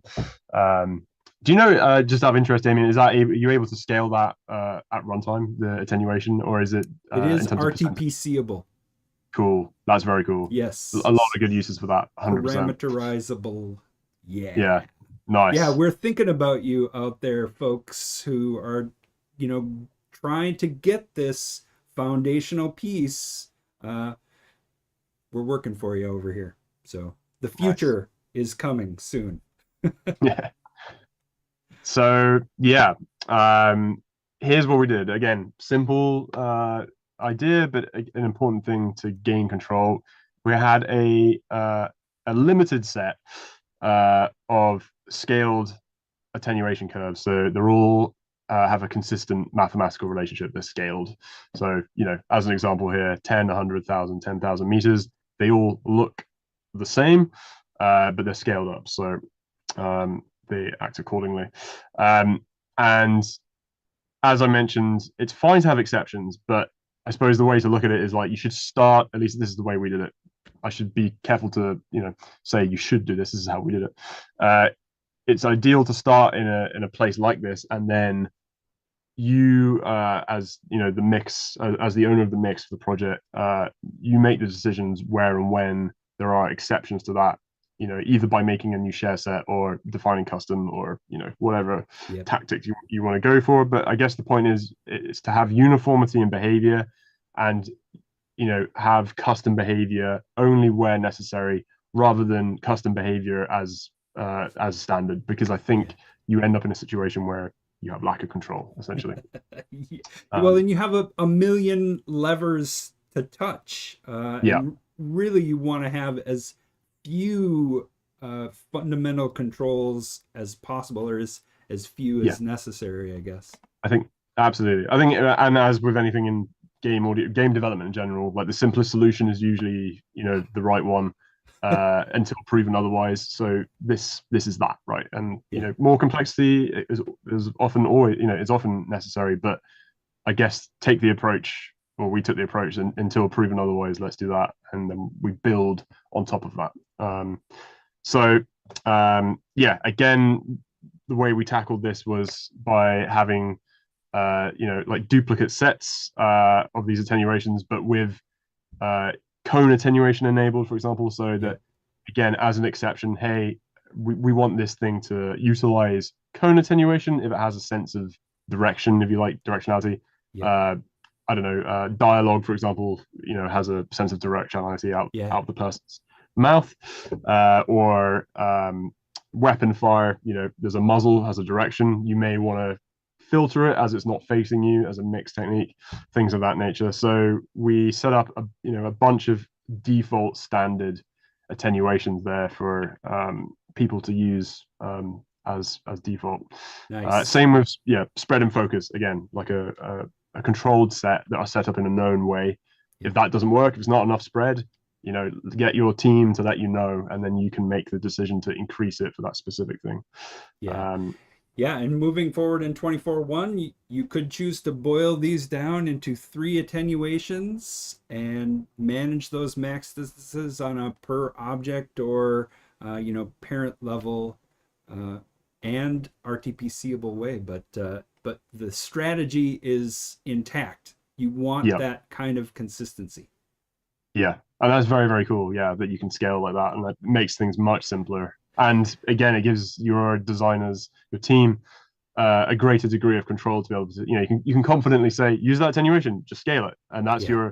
that's the one thing they can have control over, and that it's going to be, mathematically consistent in behavior, which is cool. And you said it just now, and I just want to emphasize it, right? Like a lot of what you're talking about here is lending confidence to you and the team to know that when you arrive at these moments of mix, that you have that firm foundation, that you have a known system in place that is, as simple as possible with the controls that you need. Exactly. Yeah. Nice. 100%. Cool. Okay. And then moving on to the question that was raised in the chat. So yeah, if you had noticed, like some people had, that there was a sort of small region at the start where we had flat attenuation. The idea behind that is to create a margin of amplitude equality. So what we mean by that, or what I think I meant by that, is under the right circumstances, when everything is close together, it behaves in a structured way in terms of how you, and we'll move on to looking at loudness standards in a way. It behaves closer to your sort of loudness structure without interference from your attenuations in very close proximity. So depending on the situation, I guess imagine if everything was, let's say you had an enemy, a grenade, another player, whatever, a laser beam coming down from space, all in the same area. You at least to me, what I wanted to do there, or what seemed like a good idea, was to create a consistency there, where attenuations no longer influence, at least with amplitude or volume, no longer influence those sounds, and they are structured in a way that's dictated by just how they're leveled against each other. So we'll come on to it in a moment, but there's a loudness structure there that will enable those sounds to sit against each other in a correct way. And at a certain point, when things get close enough, it's no longer really about increasing the volume. Like I feel like, again, that's a taste thing, but like they're already close enough. You don't need to know that they're getting, within another 30 centimeters of you, they're already close enough. You don't need that, extra detail. So it's a way of kind of clamping that effect. And once they're in a certain range, psychologically, it's like we know they're near. We don't need to make it any clearer that they're near. There are other systems maybe working there to increase ducking priority or whatever. But that's essentially the theory behind it, at least the philosophy behind it. It kind of flattens the perspective for near field sound sources in a consistent way, so that, like you said, in collaboration with these loudness standards, you can rely on the mix to present itself consistently. It's in a designed form basically. Whereas if every millimeter counts for where things are sat, there's always a sort of warping of where you've leveled things, right? There's a warping, and there always will be for other reasons, but at least that is then no longer contributing to that warping of the structure. Nice. So that's one way to think of it. Other games probably do things differently, right? Like, or tackle it differently. It's not a realistic approach as such, right? But it's definitely, it's a taste thing, and that's the way we chose to approach it. So again, what I was mentioning with the listener, and I think the person in the chat mentioned that as well, is that also helps to address the zone of confusion between the listener and the player, that distance between the listener, or the camera and the player, actually, I should say. And by doing that, you're further reducing that instability, as not instability, but sense of change of proximity in that range. So that plus the listener systems we had there, maybe just that, or maybe just the listener system, those two things can help solve that. I know we've worked on games before where we've just done that, rather than the listener system, or the distance decoupling, or maybe vice versa as well. So Yeah. yeah, it's another tool. Yeah. Well, and I love that about Wise. Like it's a toolbox you can reach into for these techniques. Each game has different priorities and different needs, but the tools are all there, and you don't always know which ones you need. So Yeah. having them handy at that moment where, aha, we could solve this problem. Back to that, problem solving through mix. Yeah, being able to Absolutely. reach for those tools. Yeah, not every game Yeah. needs them all, but when Yep. you need it, if it's there, you've got it. Absolutely. And that's the great thing about Wise, I think, especially once you know it, it gives you a sense of confidence. It's like, oh, this project's using, XYZ engine, and you might be like, oh God, but at least it's using Wise. There's always at least it's using Wise, and you're good, and you've got a team of programmers that can help you navigate the engine. All good. Yeah, yeah. So yeah, it's gives your, as you said, your team a sense of confidence for sure. Nice. Cool. Okay, so that's attenuations. Couple more things with the foundation, and then we'll move on to some of the dynamic stuff. Yeah. So yes, as I was mentioning, reverb. Again, very important aspect of the mix. It's omnipresent, and it's broadband. So just obviously the purpose of reverb in most mixes is to give a sense of space and sound propagation and acoustic response basically, amongst other features and tools. But yes, it is a omnipresent aspect of the mix. It's always there usually, unless you turn it off in some situations. We did that actually, I think, in peak sort of loudness combat. I'll explain that in a moment. We just remove reverb. It no longer serves a purpose in many respects. Awesome. So I'll come on into to talk about a little bit how we did that. But Yeah. yeah, it's because it's a broadband kind of sound. It covers most frequencies, or it has content in most frequencies by the time you've run the convolution, or whatever reverb you're using. It's likely to create masking for the quieter sound. So I've put there dictates masking thresholds, in the sense that if you're trying to fine tune where your how your Foley is sounding at a distance with your attenuations, and you're like, cool, it just fades out there and then I can no longer hear it. That might well be dictated by obviously things like the ambience, the noise floor, but also the reverb. So it's very important to make sure that these things are leveled in a way that is correct and known. Well, maybe not correct, but where it's at, Yeah. and that they're leveled, and that all reverbs are leveled against each other in a known way. So I'll move on to how we did that in a moment, or at least how we approached it.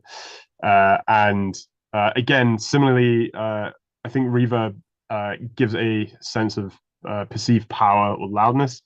If you've got a very loud reverb, sort of psychoacoustically, you feel like potentially anything in that is going to feel cool or loud or powerful, right? If you have, I don't know, like a frog ribbiting in a large cavernous reverb, it's kind of like, oh, that sounds cool, and that might influence your judgment. It might make you feel like, that thing is sat loud enough, or it's not, or it's too loud. You may turn things down. And so if you have your reverb contributing to that in an uncontrolled way, influencing your decisions, it may come back to bite you when you suddenly realize, oh, we need to change the reverb, we need to turn it down or up. So again, it's something that you should really try to get roughly right towards the beginning, in order to prevent potential catastrophe with suddenly realizing that all your frogs are too loud or too quiet. But they I sound don't so know. cool with the reverb. Come on. Yeah. This is exactly the strategy I apply to my guitar effects chain. All of the reverbs, all of the time, Yeah. uncontrolled, but not as applicable for games. Yeah. Not this game anyway. Maybe some games. There you Cool. Okay. So a little bit about how we tackled reverb leveling. I'd be really keen to know if anyone in the chat or after this is put up online as well, has a different strategy. This is just, something that we discussed as a team as maybe an approach. But I feel like, it's definitely something that's up for debate. And again, as we were saying, no right or wrong. This is just how we approached it. So we looked at normalizing each of our reverbs as an initial first step by running pink noise through each reverb, measuring the loudness post reverb, and making sure that they're all outputting at the same. It was either integrated or short term, momentary. I guess they all kind of work in a way. It depends what you're running for it. I guess integrated would make the most sense actually. Just making sure that they're all against each other, leveled with the same integrated loudness value, so that in theory, obviously LUFS is not a perfect measurement of loudness, that you get a consistency across all reverbs so that no one reverb is louder than the other. But in reality, LUFS is usually not enough. You need to use your ears to really know whether something sounds loud or quiet in comparison.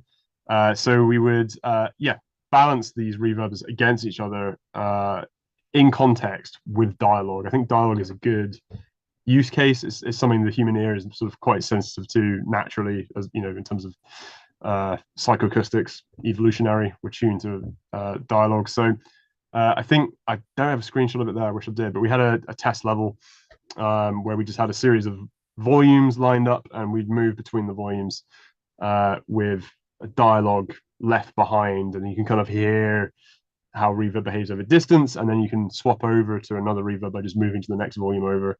Gives you a sense of like, hey, does any one of these reverbs feel out of place? Does it feel too loud, too quiet? And then you can make your tweaks accordingly.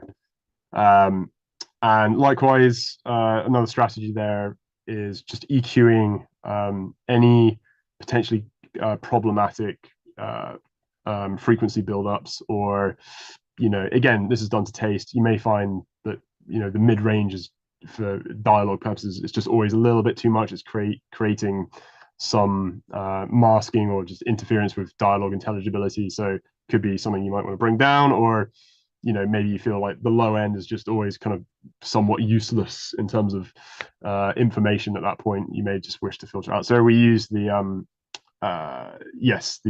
using the Wwise convolution in Helldivers 2, and we just used the built-in IR EQ there, which I think is an offline process, right? Like that's baked into the IR potentially. I could be wrong there actually. I don't know off the top of my head. I'll make a question while we're chatting, but yeah, so you're tuning the EQ of the IR in order to get the right balance and take care of some of that masking. Exactly. And again, that's all like a taste thing. It's done to taste. It's not like a science. So you can take your IR that you already think sounds good, and then go, okay, maybe I want a little less on the high end overall, that kind of thing. So it's just about creating a set of reverbs that you're comfortable with and confident that aren't going to change a great deal, and then you can build the mix on top of those. Important that they all sit together nicely, basically. So again, omnipresent foundational part of the mix. Yeah. Comment from the chat, totally stealing this, as they're currently measuring reverbs using the most used weapon in the game. So I think this strategy of pink noise dialogue as the core is a great strategy to adopt. Definitely. And I think sound effects are important to measure as well, in context as well. Like, sure. I think we just play a Foley or whatever, just to give you something. But dialogue is one of those things that's, it feels like psychoacoustically you're quite sensitive to as a human being. So it lends itself to that kind of thing.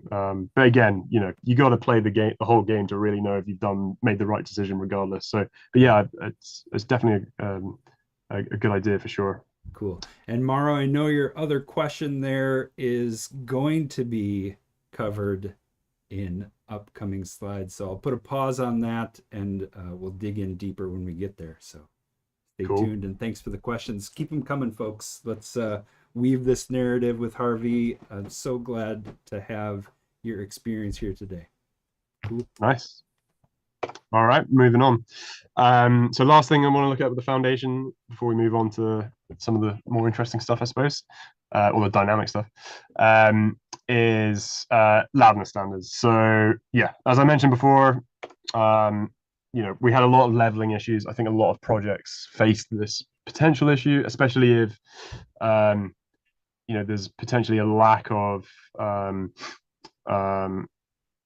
guidance, I suppose, or maybe there's been a lot of like, guys, just what you're doing, proceed as you want. And even if you're a very experienced sound designer, I feel like, or I have a team of very experienced sound designers, everybody is going to have a different subjective opinion on how to approach leveling and loudness and mix. If everyone's mixing the game, it's not really a controlled mix at that point. So yes, loudness standards are an important aspect of any mix, I think, in terms of having a structure, as I've written there, consistency and confidence. So, you have a structure. I'll come on to that in a moment to show you visually how we looked at that. You know what you want to be loudest, you know what you want to be quietest, and you know how everything kind of ranks in between. And if you have that written down objectively with a number, a loudness number, you're able to then delegate out leveling to your team with confidence that you know that they're going to be able to implement that into the mix at the correct level or within the ballpark range, and avoiding that subjective aspect of asking someone to level something in a game. It's probably, at least initially, it's potentially better to just say, hey, just objectively implement this content at this level, even if it's not perfect. At least then everything is consistent, and then you can, after the fact, I'll go into that in a moment, make decisions from there. But at least everything is hitting the buses at the same level. You have all of your bullet impacts are all coming in at whatever -18 max momentary loudness, and you can then make decisions from there. But if everything's coming in all over the place, you're in no place to make any decisions. I feel like this is, arguably one of the most important things to get right in the mix as a whole. It's a huge part of the mix, obviously. Totally. But, yeah. So there's two ways of doing that. Obviously, one is by mixing the content in Wwise, regardless of how it's been normalized in terms of an asset. Maybe I should rephrase that, actually. So yeah, you can even have this as a loudness standard for your assets. So when people are exporting their assets from the door, you can say, hey, let's render all of this ambience at -30 integrated, these beds or whatever, and then they're in Wwise, which is a good idea regardless. They're in Wwise, and then the next step is to verify that the output is also at that level. There's a difference potentially between what you would render at and what you want to be the output of the game. So two things to check there. And another way of doing it, and again, I wish we had this in our version of Wwise, and I've got a screenshot of it there, is using the loudness normalization built into Wwise, right? And before, I believe it was just integrated, right? Correct. Which serves a purpose, can be useful. Yeah. But we now have this great momentary max configuration with a customizable level as well, right? I believe. Exactly. We're going to drop a link for that feature into the chat. This came as part of 23.1, the momentary max mode. And again, being able to see those values represented in the list view, contents editor, having that perspective, that purview. Yes, I wish I could have equipped you with that in the history of this, but moving forward, we can't wait to have it in your hands and ears. So yep, it's very cool. And yeah, again, another tool. There's other tools to achieve similar results. Like I said, you can use your DAW to do that if you have a strategy there. But this just gives you that extra flexibility, very quick to just rapidly renormalize things, and gives you confidence that there's no exceptions, right? You can say, doesn't matter if this person's followed the rules or not. I'm setting this to, I'm setting all of these. I'm going to use the same frog example for some reason. All these frogs riveting to, minus 30. So I know there's not a rogue frog in there that is just, mega loud. The As an zero Easter egg or dB something. frog, yeah. Yeah, yeah. Uh, So yeah, again, it's an important thing to get under control and have your team adhere to as well. So yeah, for Helldivers 2, I guess we took a strategy to approach the leveling in sort of a two-part stage, if you like. One was the objective or course so another conversation. leveling, which we were just discussing. So you have a loudness level. And I've got a screenshot of the loudness meter there as well, built into Wise. Another tool which built into Wise, which is cool to have. And then following that up with a subjective tuning of that leveling in terms of against known references, so that you were then using your ears to just be like, okay, that's probably, it's usually within 2 dB at most, or 3 potentially, within range of where it needs to be. So I'll just go on to sort of explain how we approach both of these in detail. So here's what we provided for our team. And Beautiful. yeah, it's awesome. I borrowed this actually from Loic, who was the lead on Returnal. I think it's a great strategy. I think everybody immediately can visually see what's going on and why we're doing what we're doing. Yep. And as a document to be able to share out with the team, it's priceless to be able to have that in an objective format that is just like, no, here's what you do for this. It's not a guessing game. It's not a taste thing. It's just like, no, you get it within these ranges, and then we go from there. So yeah, again, this is what we did for Helldivers 2, and just to quickly explain, we have our loudness targets here. So our categories and our sort of rough bands of like very loud, medium, quiet, and within their specifics for this may be a little small for the chat actually, but specifics for our momentary max loudness and, if applicable, integrated. Different sounds have different requirements. Momentary max applies less to long looping sounds, potentially like ambience. So common sense applies, I suppose, in which one to choose there.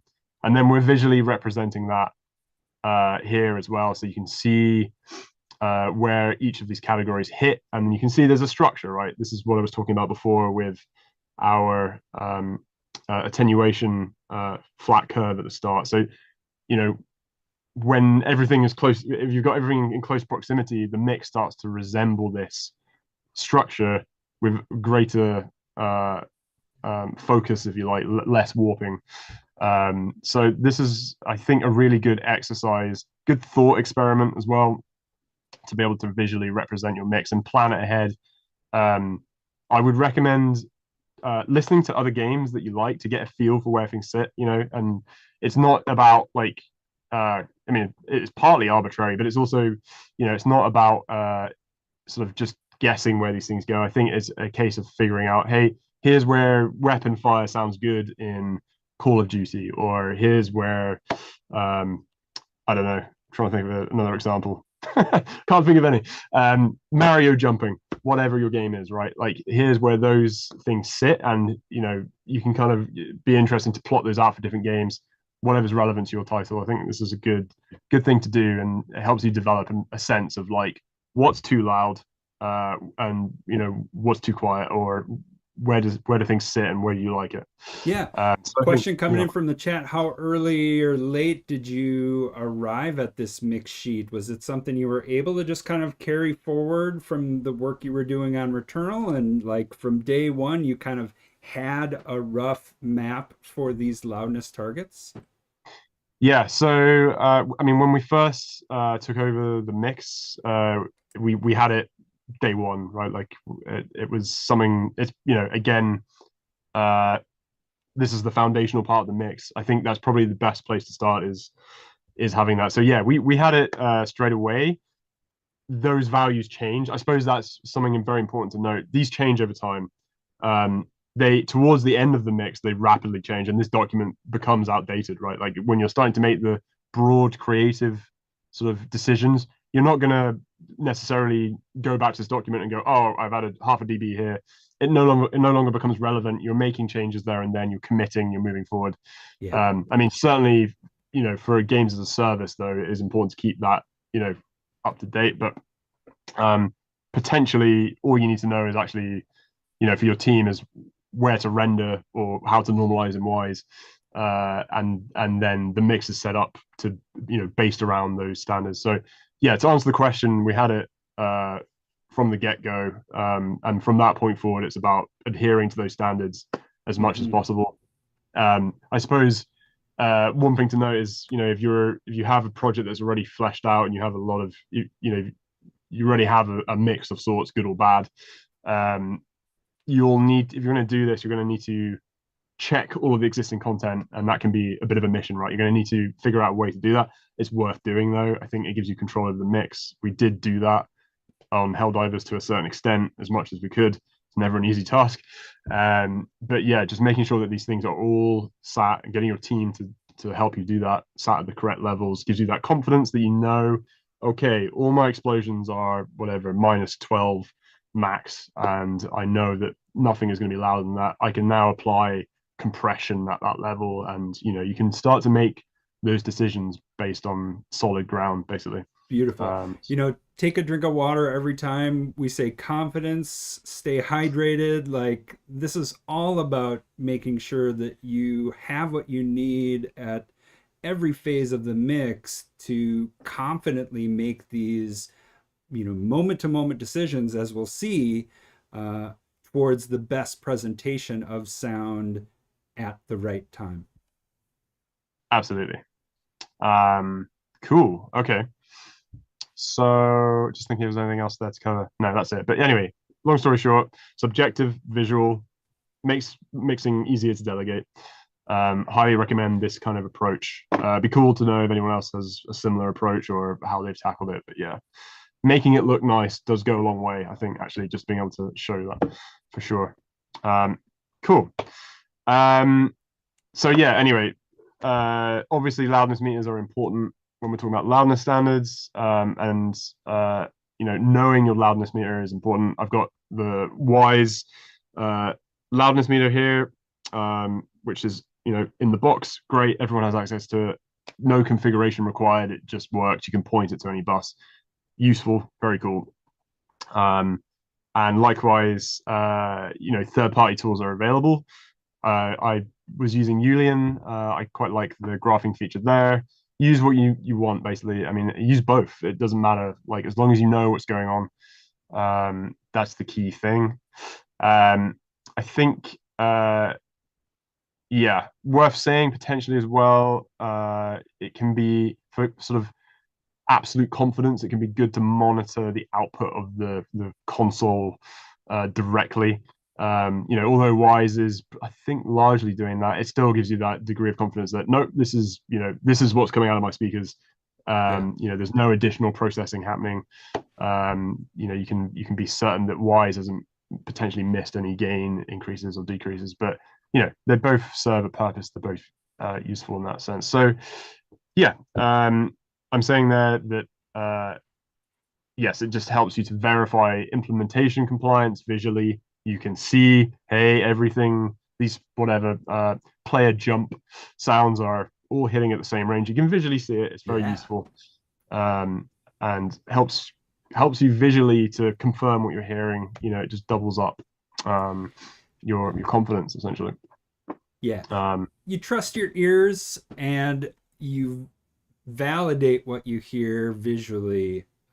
Yeah, absolutely. So this is like the objective course tuning, right? Like, it's not perfect. Like, just because it says they're all doesn't mean they are, for sure, because as I was saying, LUFS is not perfect. So certainly there are exceptions. So yeah, it's just another tool to give you another indication if anything might be amiss. Cool.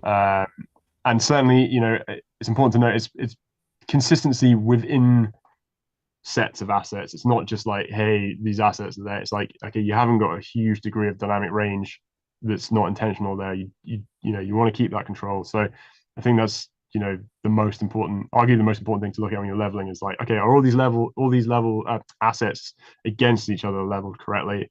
Not just about where they're sat, because if they're sat right at the top and there's a very thin sort of threshold before what gets painful in terms of loudness. If you've got assets that are suddenly crossing that threshold randomly because of asset leveling, it's going to be a problem for the mix. Yeah. And you may compensate. So it's important to have those to have the normalization essentially. Great. Cool. Okay. Oh yeah, and just as an example, here's how we had Helldivers 2 set up. Matching color coding. You can do this in the Wwise meter. I think Wwise has slightly less colors. I guess that would be a feature request from me, is to have that available. But again, just having your thresholds visually and then matching your loudness graph, that's like, amazing. It's such a great idea. Again, Loic, I think, was showing me this. So it's just, it gives people objective tools to be able to see exactly what they're doing. It just makes it less difficult. It's sort of friendlier. Yeah. And if you're working in the green range, you can very, very easily see if anything is above or below. Yeah. It just gives you that extra set of data to confirm what you're hearing. Cool. We got Guido entered the chat, says spreadsheets are food to my soul. So thanks for sharing those today, Harvey. Nice. Yeah. No problem. Good to see you, Guido. Cool. So I thought maybe this would be a kind of a good time to segue into our use of compression in Helldivers 2 a little bit, because it plays into keeping things within the loudness standards, right? Keeping things under control in terms of loudness. So we were using the Wwise compressor, again, stock tool. It's built in. You can use it, instance it anywhere you want, bus level or active mixer if you wanted to. And we also used meter-driven RTPCs that we would set up like a compressor, right? Like it is a compressor essentially, but another way of doing it, you have different levels of control for both, different reasons to use one or the other, depended entirely on the use case essentially. One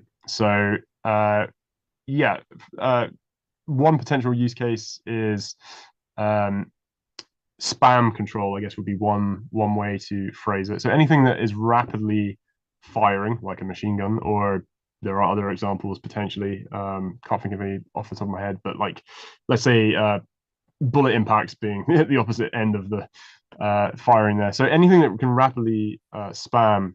So again, I suppose psychoacoustically, if you level a single shot to a good momentary max level, you'll say, hey, that sounds good. Or you have a bullet impact, whereas that sounds good.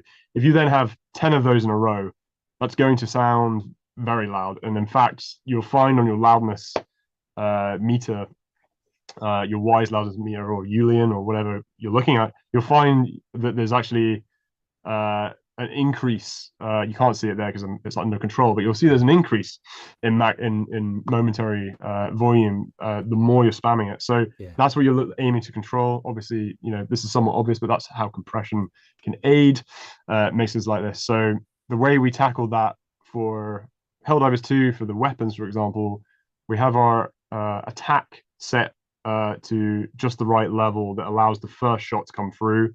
You have it at your, it sounds good when it's a single shot, and then as it's sustained, the subsequent shots are pulled down and kept roughly at the same perceived loudness as that first shot. So you get, a sense of control. Things are within the loudness ranges still, loudness standards, targets. And overall, the mix feels more controlled. And it ultimately means you can have the single shot sound really cool, and the sustained fire also feel like it's at the right level. The alternative there is to bring the single shot down because the sustained is too loud, right? So that's why we use compression here to keep things under control. Perfect. If that makes sense. Yeah. And again, yeah, loudness meters help you to visualize that happening as well, which is handy. And also just, yeah, quickly showing how we tackled compression for weapons. Like here's an example. We're using a single instance of the compressor and then using a state based on which weapon is currently equipped to specifically set up our individual attack times, thresholds, releases, and thresholds. So yeah, you can customize it however you want. There are different ways of doing that. But anyway, just saying you can drive the compressor with states, have different behavior, even if you've got one at bus level, you can do what you need to do there. I love it when those properties landed as state-based properties for effects that opened up exactly the world that we're looking at here. Just that customization at a level of detail in line with what's happening in the game. Great. Absolutely. Yep. It's a good way to work. Cool. Okay, so that was our coarse loudness measurements, and then just very briefly to cap that off, once you've done your coarse leveling, you said, hey, everyone's objectively like a robot, implemented their content to the correct level, regardless of potentially how it sounds. The next step, either later down the line or as part of that task, is to then pre-mix it, however you want to phrase it, by checking known references either in the game or I think I had a soundcaster set up even just for my own use, with references for various known goods, if you like, known constants, anchor points in the mix. So you can say, hey, I know here's a grenade explosion. How does it sound compared to that? Does it sound about right? Yep. Does it sound, way off? Has Luft's failed me massively? Possibly. So yeah, it's just handy to have those tools on hand, ready to go, so that you can very quickly check a reference and level these things subjectively now that you've done it objectively. So as the final sort of step in that process, and of course in game as well, if you have those things available, that's the best way to do it. But it's nice to have that just so you can trigger that whenever you want, with the Wwise connection. Yeah. Yeah. You just got a Soundcaster session at the ready to be able to ensure that with confidence you're hearing what you expect. Great. Exactly. It's your mix soundboard basically. It just gives you all of the keys. Great. So I found that useful. Cool. All right. Cool. So that's the foundation mix done. That's there's maybe some other things to talk about there for sure. Let's move on though. And so you now have stable ground. You can build on top of it, right? So that's what we were talking about. So now you have that. You can be like, okay, cool. Mix is sounding probably at this point, maybe a little boring. And probably, if you have nothing else going on there, it's probably feeling like there's a lot of masking, conflicting sounds. You'll still have those issues happening, but at least it's sounding structured and under control.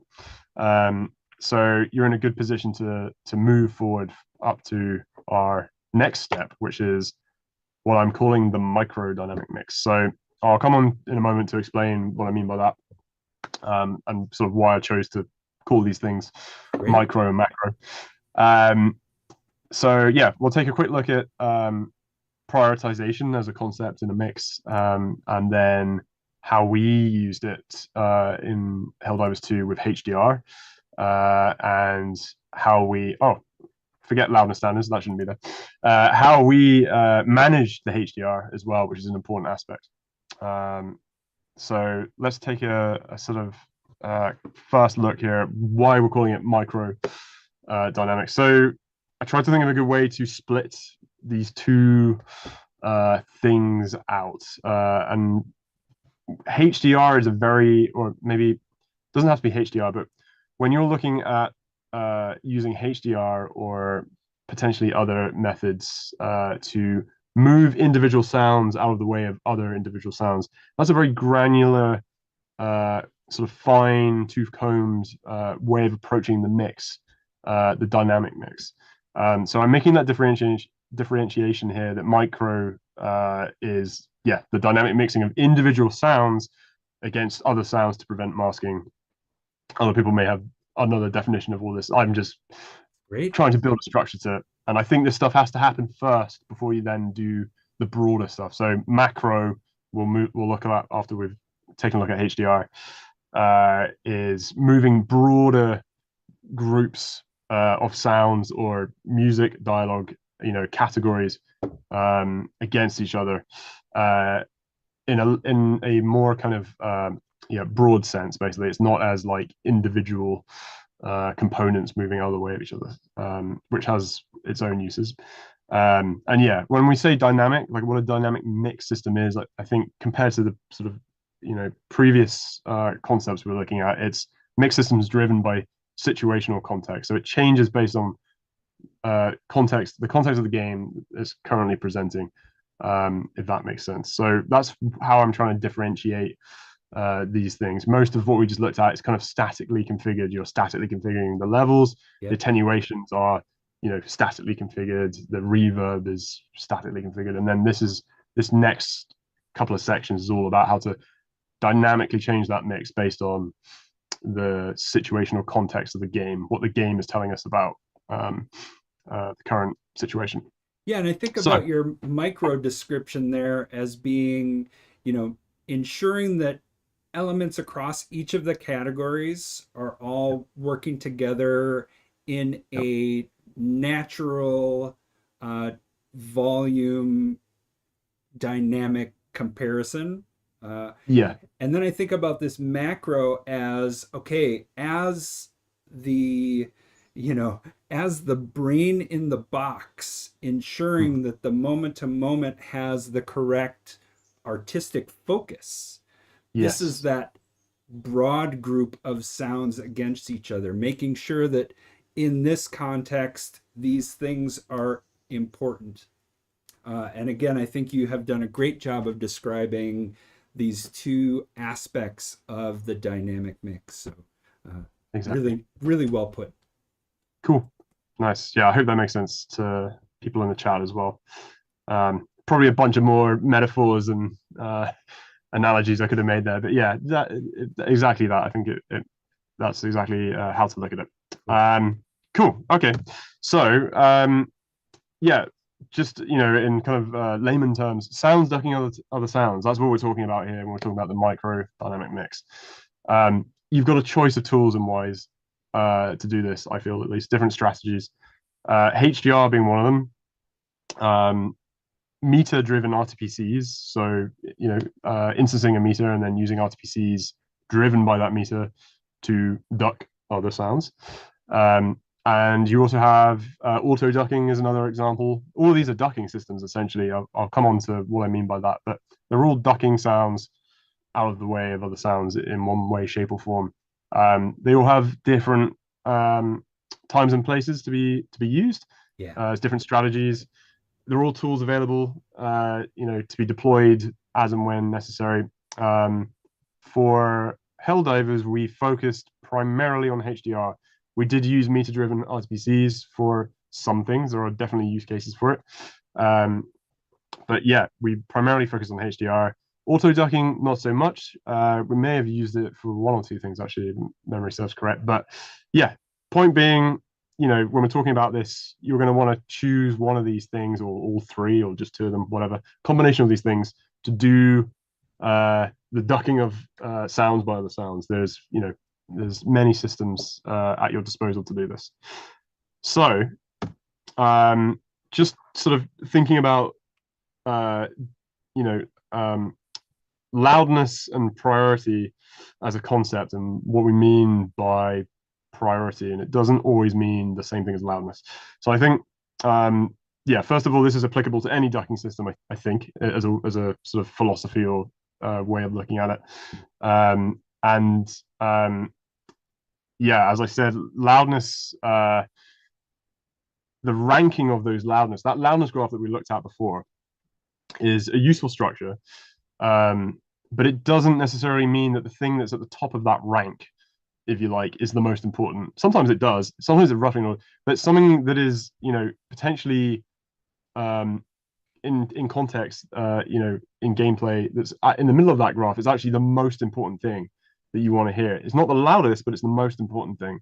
So it's important to differentiate that, and that's how to, at least how I was thinking about Helldivers was, um, how can we prioritize what's most important to the player, uh, and that is not what's the loudest. It is a separate thing. It's a separate thought exercise. I think they're often similar, but not exactly the same. Yeah.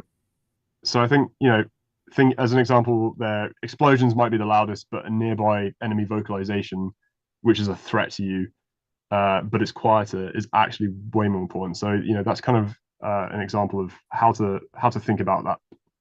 Yeah, and you So can always move sounds out of the HDR system if, for instance, you just want consistent um, amplitude, like yes, prioritization, right? So absolutely. you can work in and out of these different systems depending on, again, what levers you have or what needs emerge as part of the gameplay. Yep.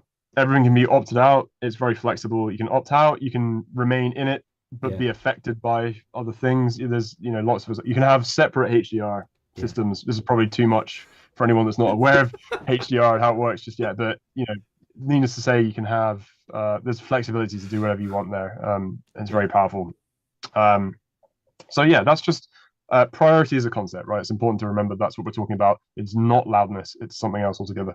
yeah, Um, so yeah, as a kind of exercise for Helldivers, and moving towards setting up our HDR system, uh, we or I sort of tried to think like, okay, imagine the most extreme scenario you possibly could for any game, and that's every event firing at once. Like, that's not likely ever to happen, but the perfect mix system should be able to handle that, right? Like, you should be able to hear the one sound in there that's the most important, maybe the second most important sound as well, right? yeah, There's no reason why that couldn't work other than performance, probably.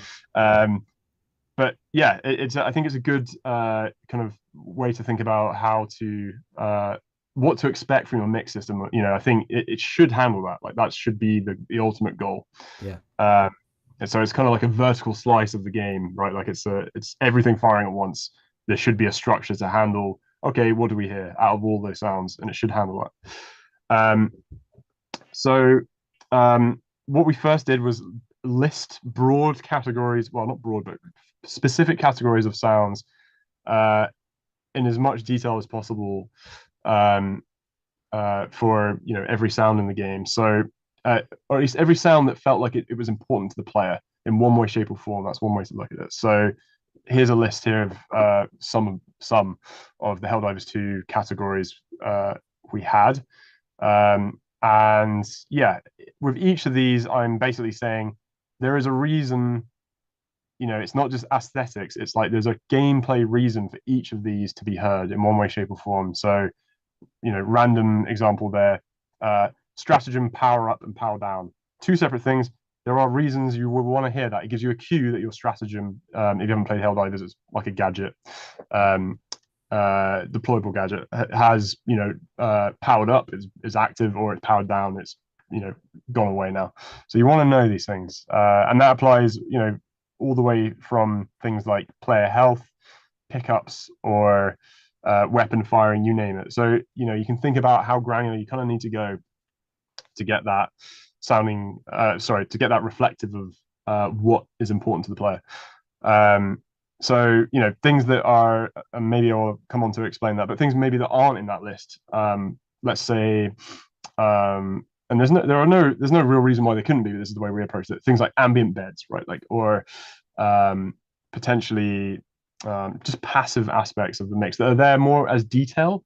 It's more as a kind of aesthetic thing. It's not mm-hmm. really giving you information about the game as such. It's more there to serve as an emotional thing, or just to give an aesthetic to the overall soundscape. So this is really sort of functional, like thinking about, okay, what are all the cues in the game that you need to hear to tell you what's going on. Yeah. And is there a mapping between this priority Yeah. exercise and the actual priorities assigned as properties in Wise. Yes, and I'm going to come on to that, and that's where this is leading. But I guess I guess I want to make the point that I think this is a good, regardless of the system you use. So the great thing about Yeah, HDR is that this literally directly translates. You can, configure Wise based on this table, as you'll see in great. a moment, with voice volume. But I think it's a good exercise to do this no matter what. If you're just doing RTPCs Yeah, with meters, it's still good to do this and to as a mental exercise to sort of see how to structure your priority and figure out what ducks what and why. I think is important. So yeah, I'll move on to the next slide to get into oh, what we were just cool. talking about there. But yeah, overall, Helldivers 2 had about 150 different categories, so quite a lot. We did have categories in there where it was like level 1, level 2, level 3. We were trying to Sure. differentiate things priority ranking purposes. So once you've got your list, next step is to separate to the list. Think about, okay, if that's the x-axis, the y-axis is what's important to the player.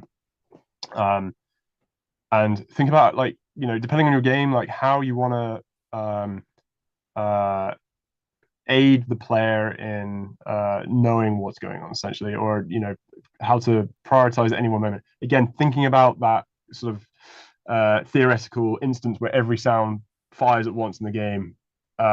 What is it that they need to know? So in Helldivers, at the top end of the chart in the red, we're saying anything that's in a broad sense, anything that's a direct danger to the player, like i.e. they are being damaged or there's no escape, you're being damaged, get out of there, you're on fire, whatever it is. So sort of conceptually, that's the most important thing for the player to know. You want to get out of danger and stop being damaged so you don't die. And it can be difficult to rank these things, but arguably that's the most important thing. It's more important than knowing anything else that's happening at any one time. Yeah, So you put that at the top.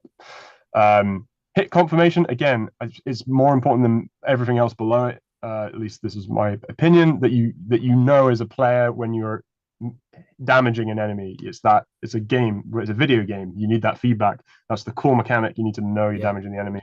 Makes it satisfying.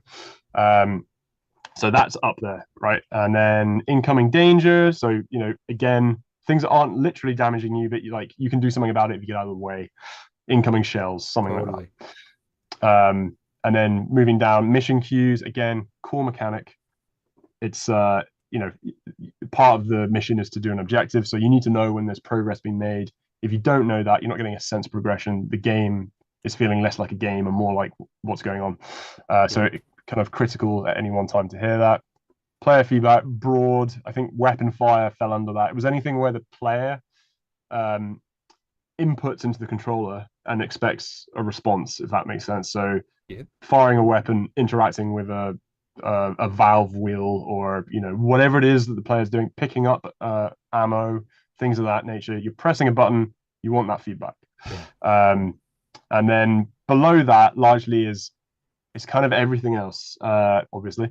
But like the battlescape, grenades blowing up enemies, all of these things fall in these lower categories. They're not as important as everything above. So you can see that's kind of how I've tried to give a broad structure to a ranking of importance. It makes sense, and Um, I almost translate this to sound as feedback. Like, what is it important to communicate? And again, you've mapped it here from a player perspective of, hey, what do I need to know? yeah, exactly. And just to kind of go back to the loudness point as well, like in that sense, do you need to know that something has exploded nearby? It's very loud, but do you need to know that more than knowing that you've hit an enemy or that you are being hit by an enemy? The answer is no. So it's again, that's what I mean by kind of thinking about priority Yeah, separately to loudness. It's not always the same thing. So yeah, anyway, this is kind of the step 2 of this exercise to having a table and as um, a good exercise to look at how to structure your ducking system. I guess important to note, like just because something's right at the bottom doesn't mean that it's silent or treated, as not important. Doesn't mean it's not important. Just means that it will be moved out of the way momentarily by other things. You will still hear that thing most likely. It doesn't mean that teammates here are right at the bottom of this priority. To me, it was like I would rather hear everything else apart from your teammates. Doesn't mean that you don't hear them. It just means that they're out of the way when anything above that fires, basically. Yeah. So that's one way to think about it, because it can be like it can feel quite a difficult choice to make, to be like, oh well, I don't want to put this thing down there because it's still important. Doesn't mean you won't hear it. It just means momentarily it's going to get out of the way. And yeah, again, no right or wrong here. As I just said, like it's an arbitrary thing. It's just Yeah. to get some structure. There will be something there where it's like, I don't know which one's more important. Doesn't matter. Just make a choice and kind of build the mix forward from there. Yeah, there's a Uh, good perspective shared from the chat from Morrow for quiet but important sounds regarding whisper versus explosion example. They got great results using parallel HDR buses interacting with one another using the window top parameter with nice. lots of flexibility.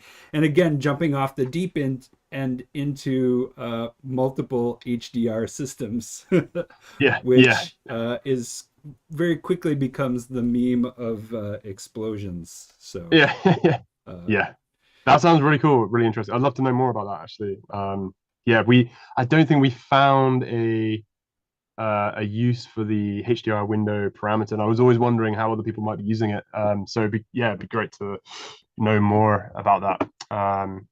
Cool. Okay. So yeah, next step is putting those two columns, putting the x-axis and the y-axis together. Right. You've now got your list of all your individual categories, all of the important categories that you need to communicate to the player, and you've got your broad sense of order in terms of ranking. Like, here's here's how it scales up in terms of importance. So the next step is to essentially arbitrarily, at least this is how we did it. It's arbitrarily go, okay, this category here, objectives progress queue. Where does that fall on this grid? Like, where does that sit? We put an X, it would then give us a value, a voice volume value, but let's just call it a rank for now. It's kind of agnostic in terms of yep. um, which system you use. It's still good data, um, and you do that for every sound, and then eventually you have it's not an order here, but you could sort that column by voice volume, and that would be the rank of what's most important in the game, and then that's the data that you then use to dictate what ducks what, which sound ducks what. When every event in the game fires, worst case scenario, that's what happens. And so, with meter-driven RTPC setups, you'd need to design your system manually. Lots of people do. Lots of my colleagues do that, and I've worked on plenty of games to do it. But the beauty with HDR is that we can use those values directly, basically, which is pretty cool. So we can say, hey, based on these, here's this sounds, I'll explain in more detail, but here's this sounds ranking, which is actually voice volume, not to confuse anyone who's unsure of how that works, but here's this value's priority, sorry, this category's priority value, and now you know what to do with it. You know where it sits in the priority of what's important to the player. So yeah, we used HDR. That's why it's glowing. So I wanted to just point out that there's other systems, but for Helldivers 2, we thought HDR was pretty cool. And yeah, luckily I had colleagues that have used it on other titles like God of War, that were able to help guide me through it and show me how they were using it on their projects, which is cool. And now I hope to do the same at a high level, at least. Cool. So let's move on. Now that we just went over prioritization as a concept and how to think about it and how to get a useful structure of priority, let's look at the basics of HDR. So just basically, well, I suppose firstly, let me just outline. I've already kind of outlined partially why we used it, but why we're using HDR. It's a solution to masking. It allows other sounds to get out of the way of other sounds to stop masking occurring. You get greater clarity when you get one instance of a sound playing. It moves other sounds out of the way momentarily to give that sound clarity in the mix. So overall, hopefully once you've got your HDR system implemented, the overall effect on the mix is that everything suddenly becomes a lot clearer. You hear there's a sense of focus on each sound, and the overall impression is that things feel like they're never struggling to cut through. Well, that's the goal. Maybe sometimes they will still, but like the goal is to get things to feel like they're not struggling to cut through the mix, and that's what HDR is able to achieve, as is any ducking system. But as we'll go on to see, HDR's got some unique features to help with that. Yeah, again, it's an integrated feature or tool. It's out the box. It's a system that's already set up. You just feed it the data. Yeah. I mean, there's some configuration required, of course, but it's not the same as setting up like 150 meters and then instancing them everywhere. It has that advantage. Yep. And it benefits from all of those foundational elements that you outlined up front, especially that loudness normalization across categories, because now feeding that HDR system is the consistency, which can then be micro adjusted. Exactly, yeah. And I guess, I've written here, it's objective in nature as well, right? So again, for games as a service, potentially a cool strategy. You just say, hey, here's your sound, here's the category it falls in, here's the value. The Wwise will mix it for you, to a certain degree. Yeah. And there's less subjectivity to it in that sense, I think, which is cool. So I mean, in a trying not to make it sound boring, because I think it's not boring. It's very cool and it's very flexible. It's kind of mixing by numbers a little bit. Like it helps you break down complex systems into just into values, and then takes the sort of the edge. I guess it's a bit of a foundational move in itself, right? Like it allows you to then do some of the more interesting things and not have to worry about setting up bespoke solutions for every sound, ducking every other sound, right? Like this is, I think, where the value in HDR comes from. Totally, because there's an ideal out there that the game just kind of mixes itself from this micro perspective, and that as the shepherd of creative aesthetic from a mix perspective, well, now you take that consistent micro mix and macro mix it, as you'll talk about later. So, and just getting to that faster. Like, I think we all just want to be in that place where it falls into place and we have the creative control to focus as appropriate. Exactly. It's about getting the uniformity in place first before then applying the humanity to it, right? Like it's as simple as that. I think this is a really powerful tool for achieving that. Cool. And I suppose the other aspects, and I could be wrong here, but I think HDR is pretty efficient in comparison to other solutions. Instancing more meters may be a relevant factor. Depends what platform you're shipping on. Min-spec PC potentially made some differences there to how we approach that. I mean, meters are fairly cheap as it is, but like something to consider still. I think it is overall more efficient. Yep. Cool. Okay. So let's keep going. Again, this is, I guess, it's worth saying, I'm simplifying the explanation of HDR here. I think if you read Audiokinetic's manuals and guides, and likely certification courses, it's probably, we're using different terminology there. This is the way I see HDR, and I'm trying to kind of simplify, at least for me. I prefer to look at it like this. So when I say something like HDR is a ducking system, there are other ways to describe it, and I think reading the documentation, Audiokinetic documentation, it goes into greater detail, and I suppose doesn't dumb it down as much as I have here. I suppose there's maybe one way to look at it in some respects. I'm not going to duck your explanation of this, except to say that having this perspective and higher level of detail from you is very valuable. Cool. We'll get some links to the documentation so folks can dive deeper in, but your higher level presentation of it is perfect. Cool. Okay, that's good to know. And I would highly recommend looking at the documentation as well. This is not a user guide. It's a rough overview of how we used it and the sort of where we used it potentially differently to some other projects. So Yeah, as I said, HDR can be thought of as a ducking system. You know, to simplify it down, it's, you know, when one sound is playing loudly, other sounds are coming down, right? Or not loudly, sorry. When one sound is playing with prioritization, other sounds are coming down.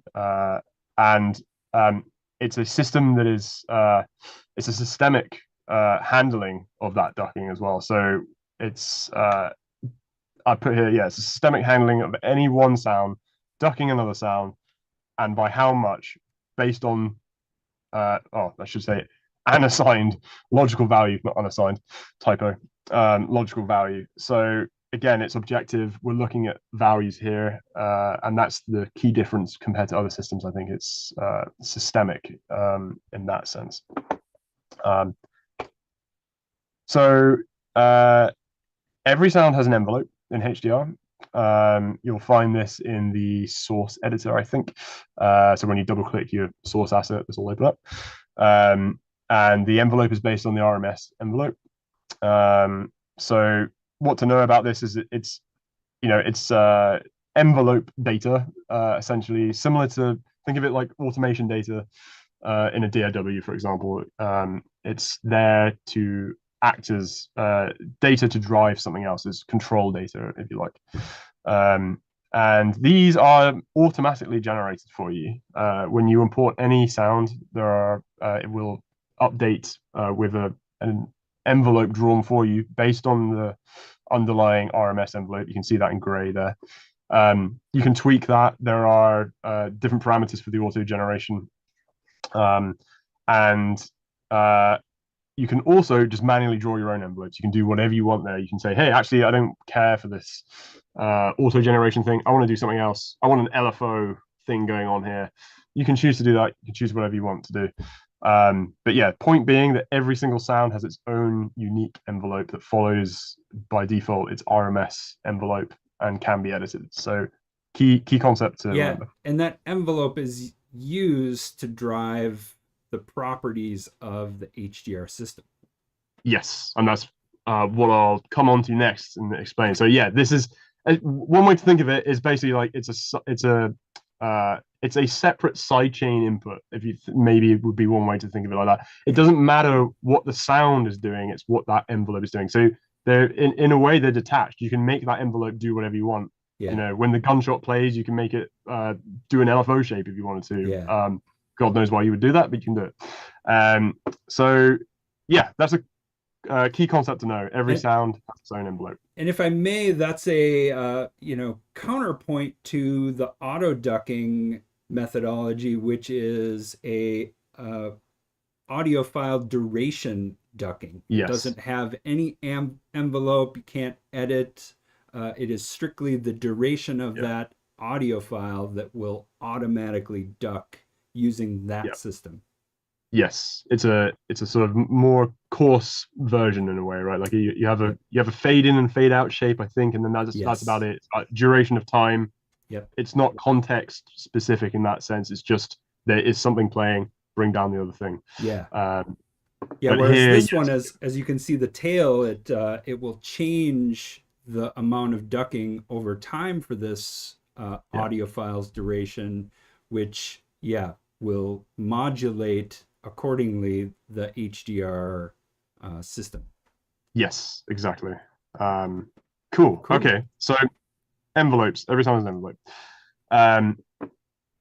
Next thing to remember, if you're not already familiar or aware, every sound in Wwise has a logical volume value assigned to it. Just as a sort of reminder, when you profile, this is listed as total volume. And again, this is not about the contents of the sound. It's separate to that. It's a logical value. It's not how loud the sound is. It could be an indication of that, but it's not like it's you could have a silent file there and it could still have that value, I guess, is a point to make. So it's a logical value, and it's made up of total volume is made up of voice, output bus, and bus volumes. The combination of those three things. Every frame it's calculated for you. It's not something you have to think about. It's just happening. But when you profile, you can see that. So it's important to know that for HDR because it's a key concept in HDR. that every sound has an assigned logical volume value. And as you may have guessed, the higher that volume, the higher the priority in the HDR system is one way to look at it. So I'll explain that more in a moment. But yeah, the higher the value, the higher it is on that, the higher it is ranked, and so the more it's going to duck things below it. So I'll move on to explain that in a moment. But yeah, anyway, you can see here we have two sounds playing. In this case, the 9.8 sound is marginally higher than the 8.3, for example. So it has a higher priority in the HDR system, is one way to think of it. Cool. So next thing to sort of think about in an HDR system, okay, you've got two sounds playing. The next thing that happens is, as we were just saying, a comparison is made between those two sounds. You've got two sounds with two separate logical volumes, and literally, as I just said, the higher sound in terms of total volume is going to duck the lower sound. So that decision is now being made by the HDR system automatically.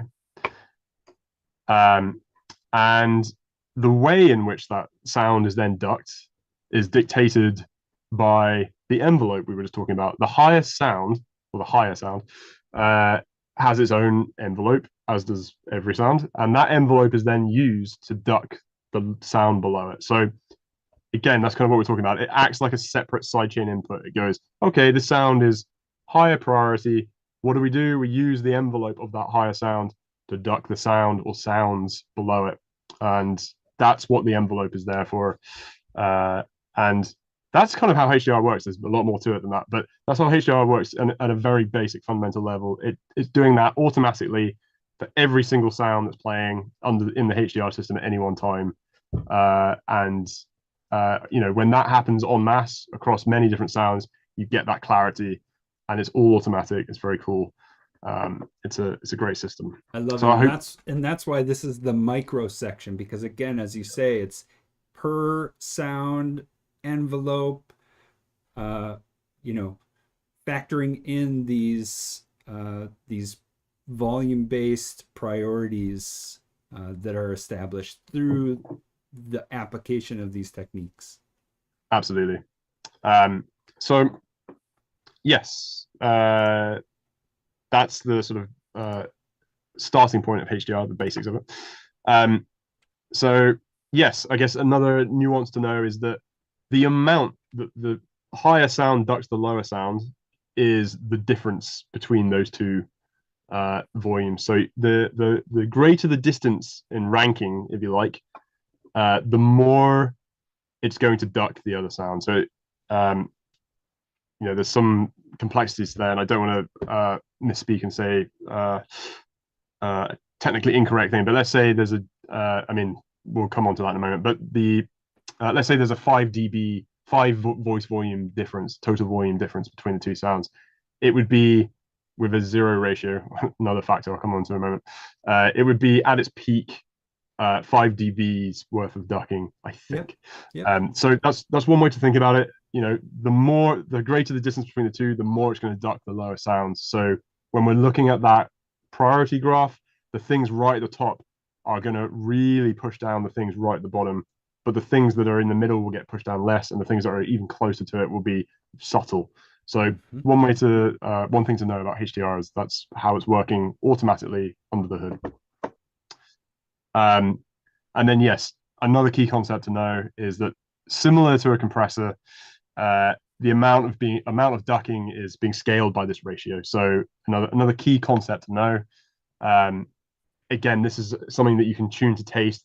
It's complex to think about how you may want to choose different ratios there.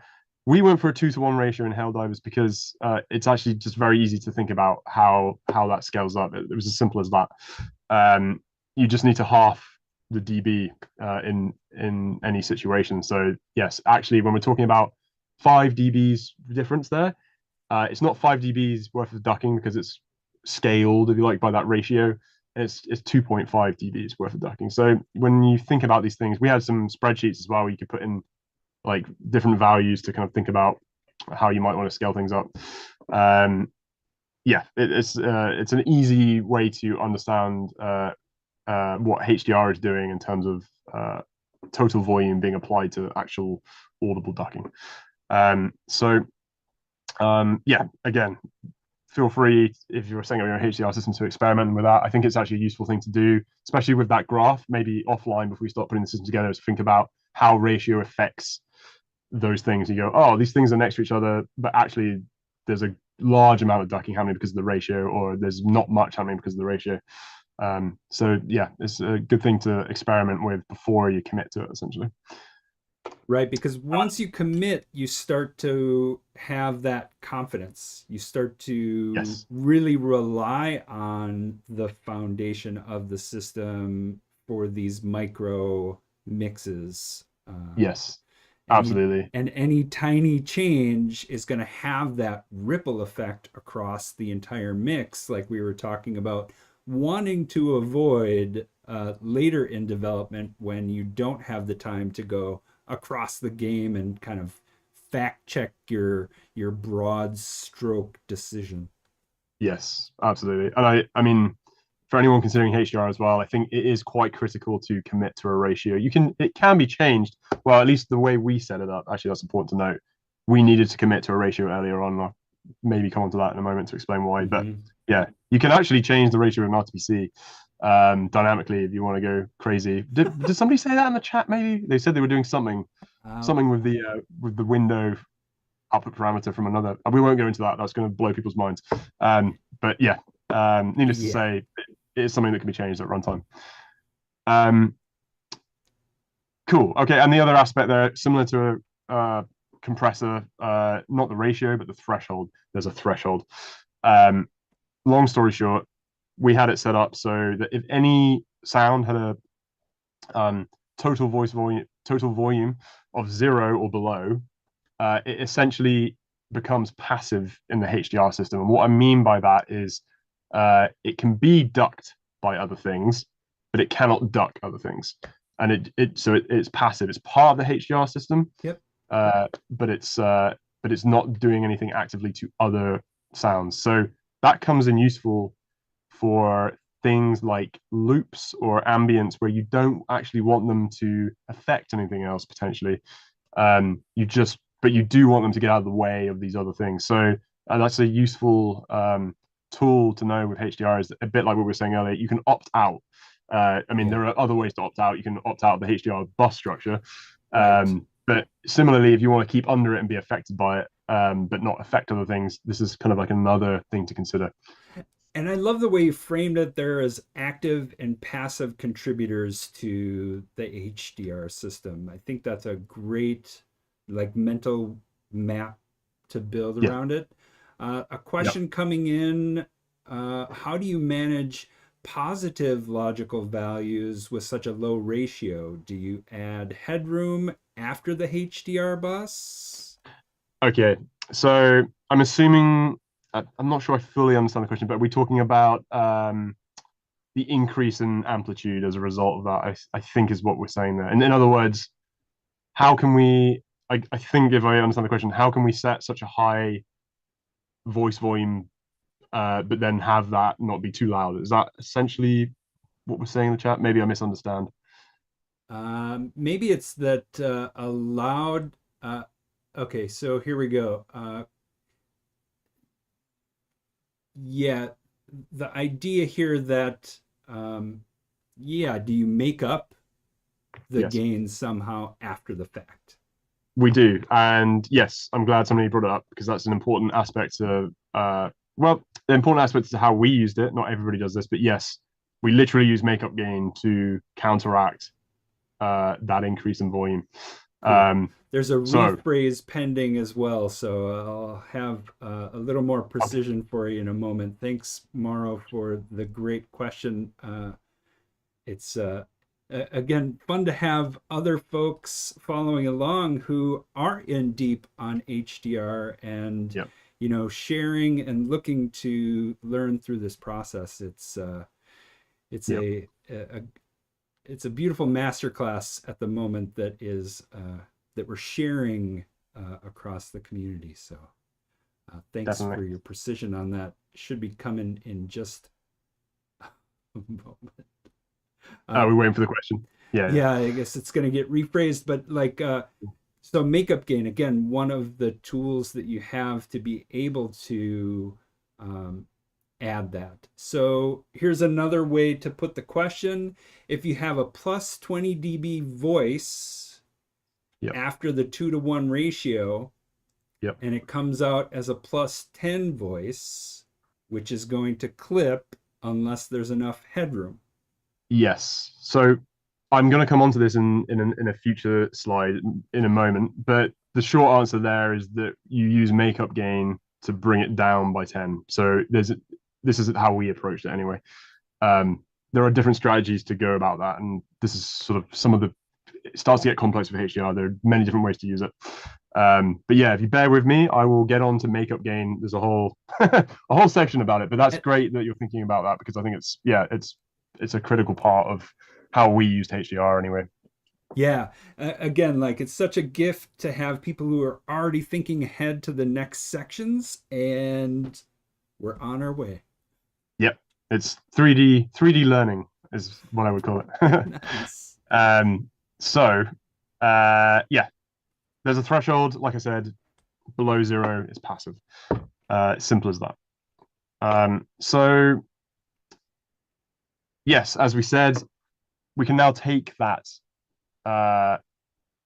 um, ranking that we had there and directly apply it to voice volume, and our HDR system can take care of that. So just to summarize everything we're talking about there, voice volume can therefore be used to prioritize sounds, right? We can say, hey, if you've got a higher voice volume, you've got a higher priority in the mix. The higher the voice volume, the more it ducks the sound below. The higher the voice volume, the less it can be ducked by anything below it. And anything below the threshold, 0 dB in our case, is passive. It can only be ducked by other things. It can't duck other things. Cool. So next step is to apply these values to our HDR system, so that eventually, as closely as possible, like we were talking about, our profiler, there's obviously warping coming from, it's probably a bad way to phrase it, but let's say warping coming from RTPCs and attenuations, things of that nature. If you took a profiler of the mix at any one time, it should broadly represent what's happening here. If everything was, at 0 distance to you and no RTPCs, let's say there's a theoretical way that might happen. That's how your ultimate goal is to have your profiler look like this, essentially, like be represented that way. And that way HDR is able to prioritize sounds accordingly. So how do we set amplitude? As we were talking about in the chat. Yep. Great question. So in the way we used it, and this differs to other titles and no doubt the Wwise documentation, the way we used it, we as a workflow change, I sort of come on to really what that means. Voice bus and output bus volume in this system become largely exclusively for HDR priority. So what we mean by that is we want our total voice volume to equal the ranking that we set up earlier, and we don't really want that to be influenced by other things as much as possible, so that we preserve that structure as much as possible.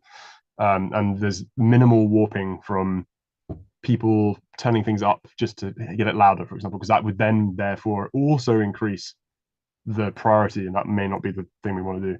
Got it. So critically, makeup gain, as you see here, does not affect the total volume. It doesn't contribute to that. So that is not part of the logical volume calculation. It is solely there as amplitude gain, right? Like it's there to just make something louder or quieter, and it doesn't affect any logical operation of the HDR system, is one way to think about it. Right. So in answer to your question, as I'll come on to show you, we can neutralize unwanted amplitude changes due from the HDR system by using makeup gain. To get more complex, you could also if you wanted to do that with DSP, right? That would be another way to do it. You could have a gain plugin, not really necessary when you have makeup gain, but just to explain, that's what we're talking about when these two things are not affecting logical volume. It's just affecting the amplitude of the signal, literally. And again, yeah, asset normalization is a factor there. You may wish to use asset normalization as a strategy to offset that. We didn't do that. I'll come on to how we approach this somewhat dynamically. But yeah, many titles use asset normalization, I think, to combat that. It's a different strategy. We didn't do it for various reasons. But yeah, in theory, you could turn that asset down, render it -10 or -5, whatever the value is, and then it would be compensated for, or it would compensate for that increase. So I hope that makes sense conceptually. Yeah. And I'll come on to show you how we managed it overall, because that can seem like, well, surely that's going to be tedious, but I'll come on to show you how we did that. Cool. Cool. Okay. Nice. So yes, as I was saying, this is now a workflow change. In our case, volume cannot be used to change amplitude, or at least voice volume, output bus volume, and bus volume. These things are now kind of like off limits, if you like, to sound designers or handling the mix, unless you compensate for these with makeup gain. So it's a workflow change, and I think that might I suspect that in itself, people be like, oh god, like we can't use the basics of why you still can. You can mix with makeup gain. It's totally doable. And even if you do need to make changes with XYZ thing here, it's not like it's breaking the entire mix. It's just warping the structure slightly. That's the end result. Yeah. I mean, needless to say, we had lots of exceptions where, ultimately, if you looked at that graph, it was probably a little bit, wavy in terms of structure, but roughly it was structured correctly at any one time. Yeah. So a comment from Maro, thanks so much. I was using makeup just for little mixing adjustments, but this essentially, leaning into makeup gain enables the use of ratio. And again, I think it's this kind of technique that it sounds like maybe unlocks a way of working within HDR, towards that goal of the best representation. Absolutely, yeah. And I mean, it has its disadvantages, and it won't be for everyone. But I think, in one way to look at it, this is the way to approach HDR if you'd like a kind of these values to purely represent priority. They don't always have to. They obviously have the side effects, well, not side effect, they have the effect of increasing volume if you want. But yeah, we made a decision to kind of treat HDR as our priority system, and we wanted it to be kind of fully dictated by this structure in a static way. Yeah. There are other ways to achieve it.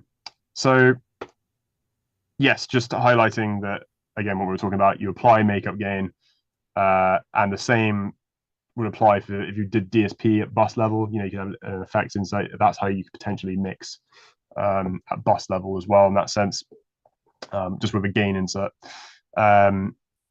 Cool. Okay, so you can do that, and also just as a reminder, at bus level you can still access makeup gain. It won't appear here, but if you go to the multi-editor, I don't know if that's the same in the latest version of Wwise, but if you go to the multi-editor, it is there to be used. In 24.1, we have a new property editor that surfaces makeup gain in the same way that you would have access to it at the actor mixer level. So cool. It's presented the same way, you reach for it in the same place, and you don't need to dig for it anymore or compensate with a gain plugin. It's just there for you where you need it. Nice. Yeah. So yeah, that's makeup gain.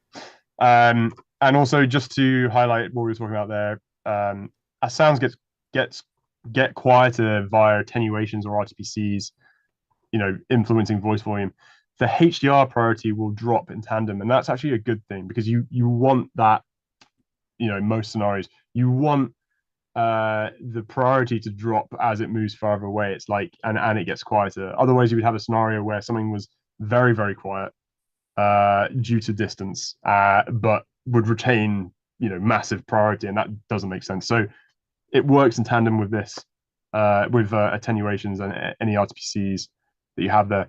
Where it might be problematic and things to consider in a sort of gotcha is where you have RTPCs that are increasing voice volume, and that's where you will then get, not only will it get a bit louder, but it will also get higher up in priority. So things to consider, when you're reporting an existing project, we had to go through Helldivers, we had to go through existing stuff just to check we didn't have anything.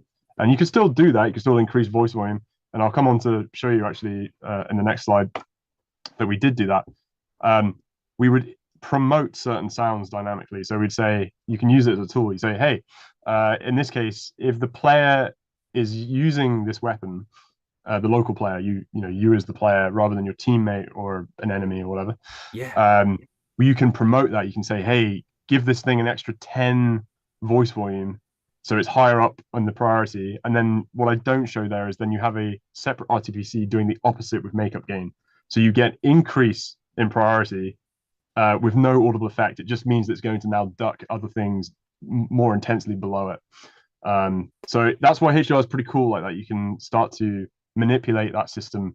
And yeah, depending on what your game requires, you can use it dynamically in that sense. So it's pretty flexible in that sense. And when I was talking about the compensation with RTPCs there, I'm just about to come on to how we use that more widely to manage the makeup gain compensation that we were talking about earlier. So hopefully this will make sense.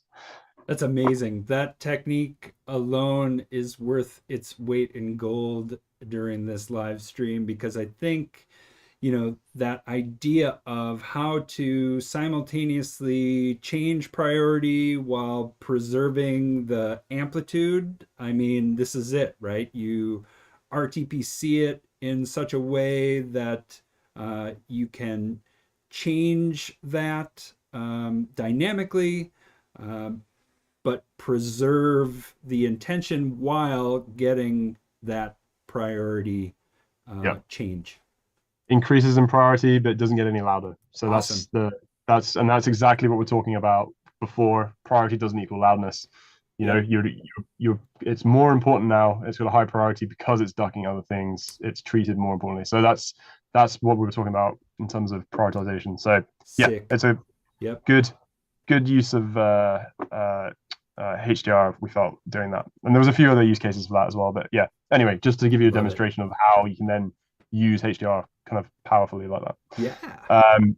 Cool. Okay, so last part before we move on to some of the sort of final macro stuff, which is also cool, is managing this HDR system. So just wanted to point out that this is a separate thing as well, because yes, you can use HDR, but if you can't manage it, it's going to become potentially tedious or unmanageable, and that's no good. You've got to be able to manage it. So at least the way we used it required some degree of management, because yes, we're needing to keep track of where we're applying voice volume and therefore offset it, and there's a lot of things to check there. So we wanted to make this as systemic as possible.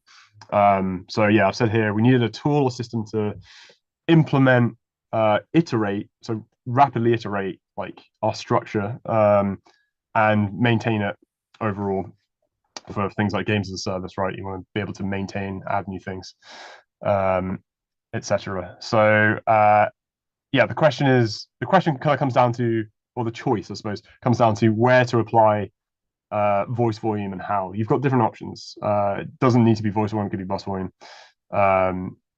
And here are there's I'm probably missing some here, but here are some ways to do it. So I know in God of War, for example, I believe Ragnarok, they basically had their sound designers, when they're implementing sounds, set the voice volume according to the priority, given the whatever category it falls into. You have a similar sheet graph, and you say, hey, okay, that's a 10, and then let's offset the makeup gain. You do that act to mixer level. There's obviously some caveats with that, which I won't go into now.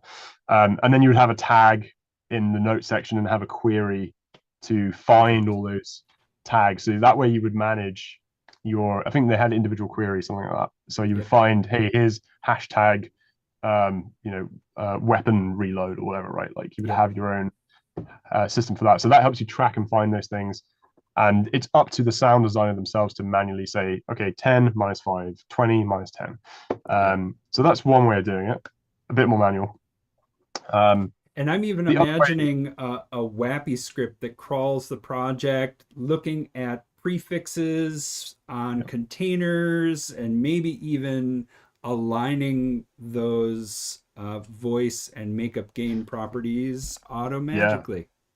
absolutely. Yeah, imagine that, right? Like just based on the name of the naming convention, like, oh, I have detected this is, a Foley footstep Yeah. that has a voice volume of 2, Yeah. and it just sets it accordingly. Let me Yeah, find the parent. Okay, set and gold, yeah, right? yeah, absolutely. Um, so yes, that's one way of handling it. The other way is, and I am of the opinion that I wish we had done this, although there were some reasons not to do it, which I'll explain in a moment. But it's doing this at bus level. So you say you set up your bus structure like your HDR structure essentially, and you Yep. say, okay, any sound that's rooted here now has a bus volume of whatever 10, 10. um, Yep. and you manage it there in one singular place. So everything comes to the bus structure Yeah. at 0, if you like, and then the bus volume dictates what the HDR value is. There's a lot of advantages to that. Um, One disadvantage potentially, although there are ways around that, is that your bus structure is then largely dictated by your HDR needs, and you may find that, okay, I can't actually potentially group certain things together that I would otherwise want to do. Yeah. There are ways around that, but it's you've got a choice to make there. And we had a project that was already set up, and Yeah. there was the benefits probably the cons outweighed the pros probably Yeah. for Helldivers. So we didn't do that in the end, but it's something that is a good idea, I would say, for any Yep. new projects coming up for sure. Yep. So that's one way of doing it. And the way that we did it was at active mixer level, but we used RTPCs to essentially act like macro controls across the board. So Okay. um, to explain, um, in every place we had some scripts to implement this stuff as well, actually, WAPI scripts. But at any point where we wanted to not override, wherever we wanted to set voice volume, uh, these voice volume and makeup gain RTPCs would be instanced via a script, um, which was driven by note tags. It's a talk within itself, probably, and Yeah. somewhat an overly complex solution compared to like the bus structure thing. So anyway, Yeah. Yeah. this is quite cool because once this is done across the board, maybe to just quickly explain, voice volume goes up, makeup gain goes down. You're neutralizing the effect of HDR no matter where that value is placed. So Yep. if that and I'll explain how these RTPCs work. It's much simpler than it looks. It's not Yep. moving all over the place all the time. No matter where that is, it's always going to neutralize the effect. It's never going to get louder or quieter. So if Yep. you have a plus 50 here, the makeup gain is doing minus 25. Yep. So you don't hit any fluctuation in volume at all. However, that sound is then high priority and it Yeah. will duck a little more. Oh Um, man, that's beautiful. so the cool thing about this is once it's applied across the board, you have individual RTPCs for each category. Yeah. Um, and on the fly, you can say, hey, actually, I suddenly want impact on players to be way more prioritized than they are. I've decided I want the mix to prioritize these things overall all the time. And we would just set our default values to change that. So it's like in a single place. Yeah. Um, we actually did some import export from the sheet, and I'll explain that in a moment. But the point being that this allows you to iterate rapidly, and go through each category and go, okay, actually this isn't feeling quite right. That goes Yep. and finds. Well, doesn't go and find. It just updates every instance of that specific category in your active mixer accordingly. Wow. No audible increase, but you get an increase in priority. Priority shifting. Yep. Yeah. So yeah, as I said here, iterate HDR priority structure for multiple active mixture objects without affecting amplitude very quickly. So rapid iteration, it's very handy for iterating and setting up your mix and just managing it overall.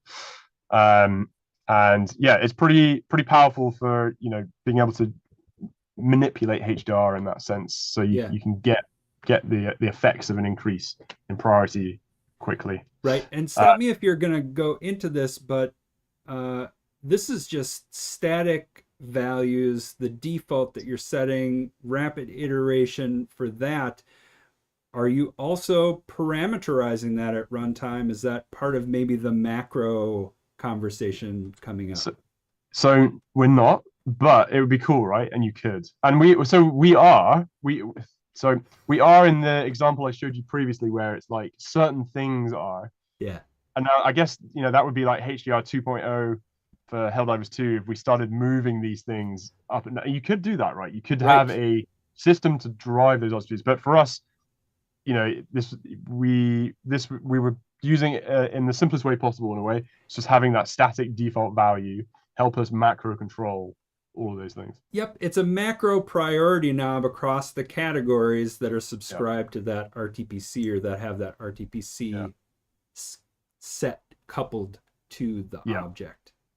Exactly. Yeah, but there's no reason why that can't be driven by something from a game, a game parameter exposed. So I'm trying to think of an example, but let's say number of bullets left in the gun.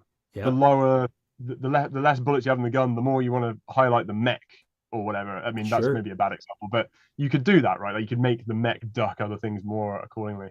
Yeah. And we did that for many things for based on who owned the specific object. So if the local player was holding it, it would do more ducking. If it was a teammate, it would do less. If it was an enemy, it would do even less. Things like that. So we did do a little bit of that, but yeah, actually, manipulating these dynamically could be done.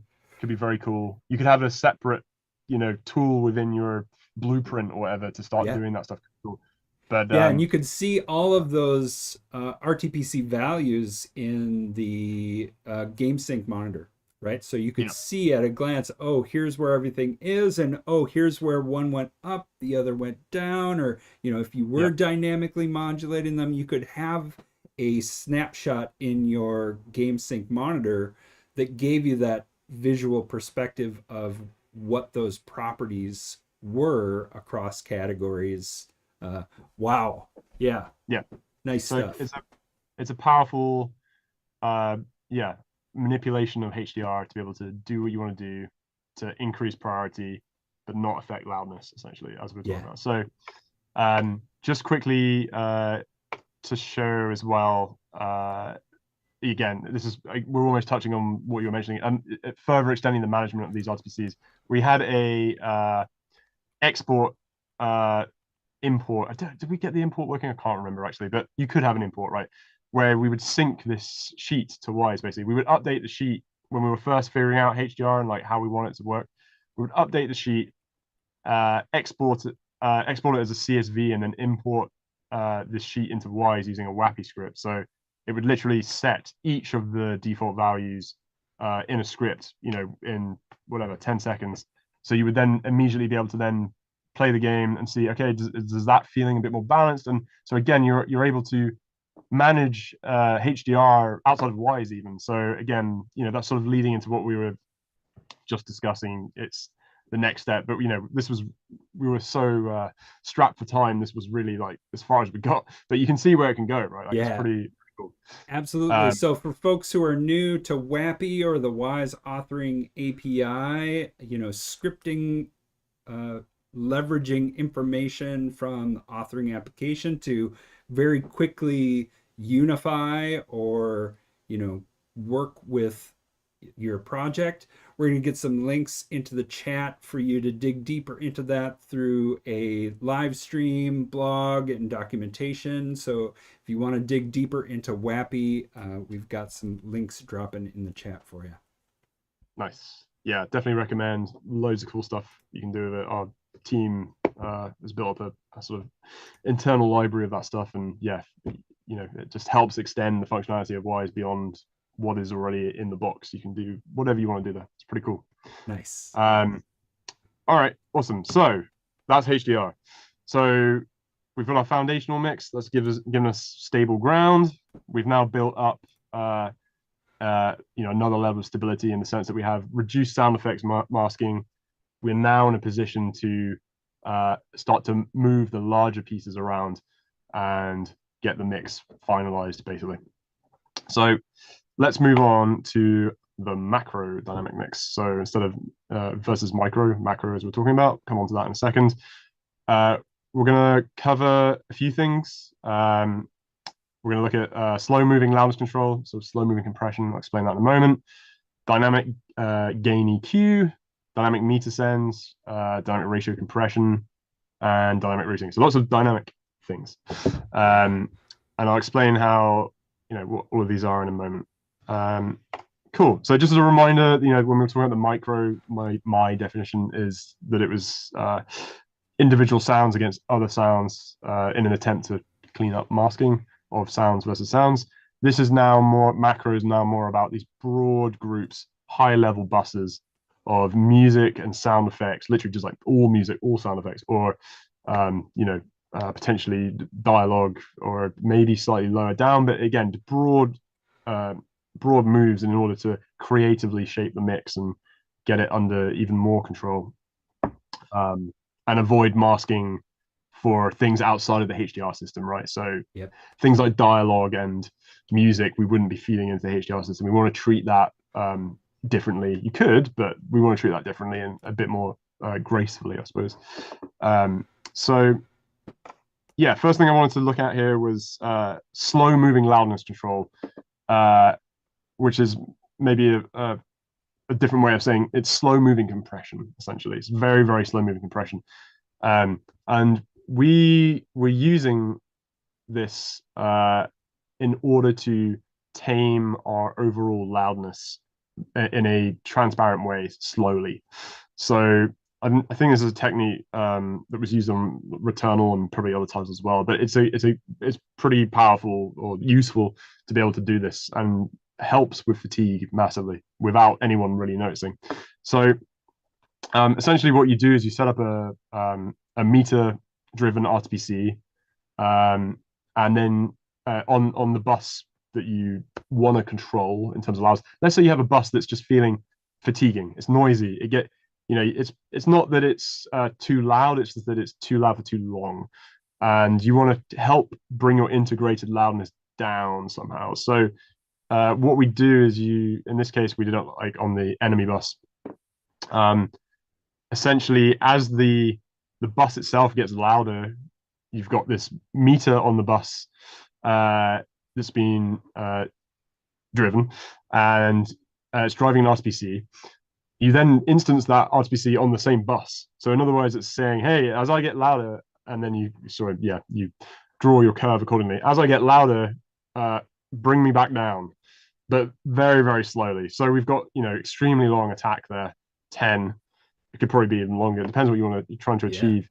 And then a very slow release, or slow enough at least to make it transparent. So the idea is that, the user, the player, does not notice that thing coming down a few dB over time. And that helps to subtly control loudness. So it's like, okay, fine, it can start off loud, but after a while it doesn't need to be that loud. You bring it down. It helps to reduce that almost noise floor. It helps to preserve the headspace, headroom for the louder sounds, and then it can return once you move back over the threshold, if you like, that you set here. So simple technique, but it's effective, and you can do that at the highest level if you want. You can do the whole mix, but it's slow moving, it's transparent. You shouldn't notice it, basically. Yeah, and what's beautiful, again, back to that fatigue control, just being able to present the best mix in a way that doesn't harsh someone's mellow over time if they're embroiled in some kind of skirmish that just keeps going, right? Yeah, exactly. And so, like, you approach let's say you approach a combat scenario, and it starts off loud and then it gets quiet. As you move away and you approach another, it's then loud again, right? Like, so it preserves that sort of moment of like, ah, cool, it's energetic, but then it's served its purpose. You don't need it to be that loud. You know, again, we're not talking about much there. I mean, here you can see actually it's going down quite a lot, but I'd probably never hit that amount. You know, 3, 4, 5 dB, whatever, that'd be quite a lot in itself. It's enough to just overall help to rebalance the mix so that it's not the loudest thing. You know, you've got a little bit more headroom, and it makes a difference. And again, a good tool for if you're looking to try to get your integrated loudness spec for the entire mix into line. You know, it's a slow moving way of doing that, and it doesn't have to be the entire mix. It can just be the worst offenders. So yeah, a good tool that can be utilized yeah, anywhere that's necessary. Great. Cool. Okay. Yes. Okay. Another thing that we did. This is kind of a two-parter, actually. So we had a system set up where wherever we had meter-driven things, we would essentially send to the meters more the louder the game got. So the louder the game gets, the more we would send to our meters. And the effect that has is the more the meters are driven, the more ducking is applied. So in other words, and I'll explain that again in greater detail, but the louder the game gets, the more we send to our meters, and therefore the more our meters are driving whatever it is they're driving. It could be EQ, it could be just a simple voice volume. The more they get ducked. So you can. The reason we do that is the louder the game is, the more you can afford to duck and get away with it transparently. Yeah. And actually, you need to do that to be able to get things to be audible. However, think of that as like the loudest parts of combat. If you were to, and that's necessary for combat, right? You want it to duck that much. You need to do that. If you go back to the exploration side of things, where it's much quieter, if you had that same level of ducking, it's going to be very obvious and not very pleasant to listen to, and just unnecessary. You don't need it. So we're essentially scaling our ducking based on how loud the overall mix is. Nice. It's quite simple. We're literally just taking again, there's no right or wrong way to do this. We're just taking a sum of the sound effects and music bus here, not dialogue for reasons I can go into, but and we're saying, hey, if the sound effects and music are loud, that means we can afford to do more ducking. So that's kind of the gist of how that works. And yeah, this is quite a useful, we have this meter sound effects music sum. This is this RTPC. This is available anyway, so you can do whatever you want with that. I just used an example where we were scaling the sends. Another way to do that is potentially to say, hey, the louder the mix gets, bring down certain buses, bring down my reverb. I don't need my reverb when we're really loud. It's just adding to the noise, things of that nature. So you can do that, and it should be transparent. Obviously it takes some tweaking, but I think it's a cool way to do that dynamically. And the cool thing is it's not like state driven. It's not like you have, hey, we're in combat, we're not in combat.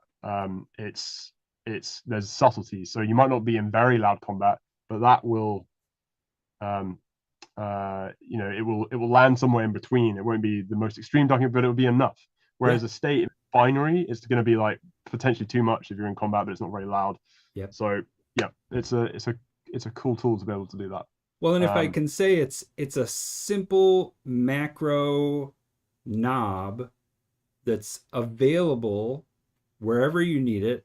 And in the example that you have in front of us, it's dynamically driving the metered volume across different buses to, further duck things. And again, one simple tool in the toolbox that you can apply in a few different ways at this macro level to help clear things out from the mix in a broad stroke kind of way. And again, this is outside of the HDR system. Yes, it's on top of it in a way. If we think about that pyramid, mountain, whatever, it's yes, exactly. It's you're building on top of it. It's outside of it, and you've got your HDR system's doing its job, and Yep. now this is now moving the HDR system in tandem if you want it to. Yeah, So it's again, you can use that however you want. I think yeah, the concept of knowing how loud the mix is a powerful tool. You can do different things that allow the mixes for sure. And I think yeah, that's not the only those aren't the only examples. There's probably more. Be cool if anybody in the chat's done something similar. I learned this from our colleagues who worked on God of War. They were doing similar things with it. But yeah, I think it's really cool. And I can't yeah, it's funny how I sort of hadn't thought about doing that before because it's actually quite simple. But yeah, the loudness of the overall loudness of the mix in dynamically is actually a really important factor as to what you want to do to the mix at any one time. totally. Um, so yeah, it's a handy but simple thing. Um, Similarly, Aha. yeah. So okay, so maybe just to link the two, um, we would use our EQ to duck. We call it dynamic EQ, dynamic gain EQ. We'd use it to duck.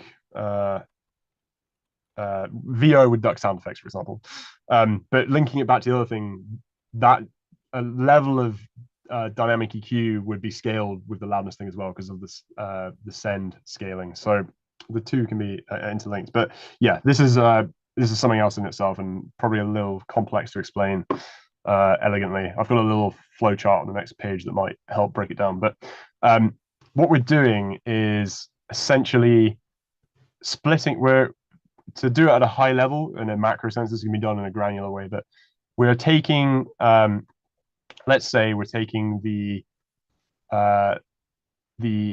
top level sound effects bus, and we're sending that to a single auxiliary aux send here. And this guy has its own meter, which represents the sum. So it's basically just a meter that tells us how loud, no, sorry, not how loud, what our current peak value is or RMS value is for our sound effects bus. And then what we're doing from there is sending from that bus further to these low, mid, and high buses. And on each of these buses, we'll have an individual band pass. Sorry, I know sort of slightly, I'll show you in a moment. You're doing great. You're doing great. Yeah. We have an individual band pass, so we'll filter out all of the frequencies except for the mid frequencies, or all the frequencies except for the low frequencies, all the frequencies except for the high frequencies, and then we drive a meter. So we've got meters that are only being driven by the high sound effects, sorry, the high frequencies in the sound coming out the sound effects bus, and low and mid.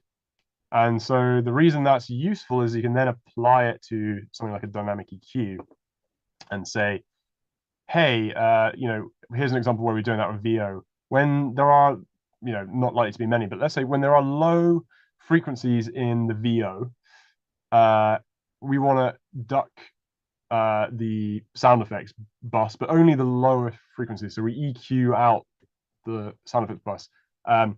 But if there's not, many frequencies, there's not much content in the highest ones, the higher bands are not going to duck as much. So you get this dynamic movement that in theory should be more transparent than just bringing the whole, the volume down in parallel. You preserve at least some aspects of the content that isn't masking the content that's doing the ducking. So in other words, if sound effects are masking dialogue, but it's only the mid frequencies and actually the upper frequencies are fine, they're not actually preventing intelligibility, this should allow you to dynamically determine that in theory. And so that gives you a sense of transparency, hopefully more transparency in the mix than you would otherwise get by just bringing the whole volume down, and then you can't hear any of it.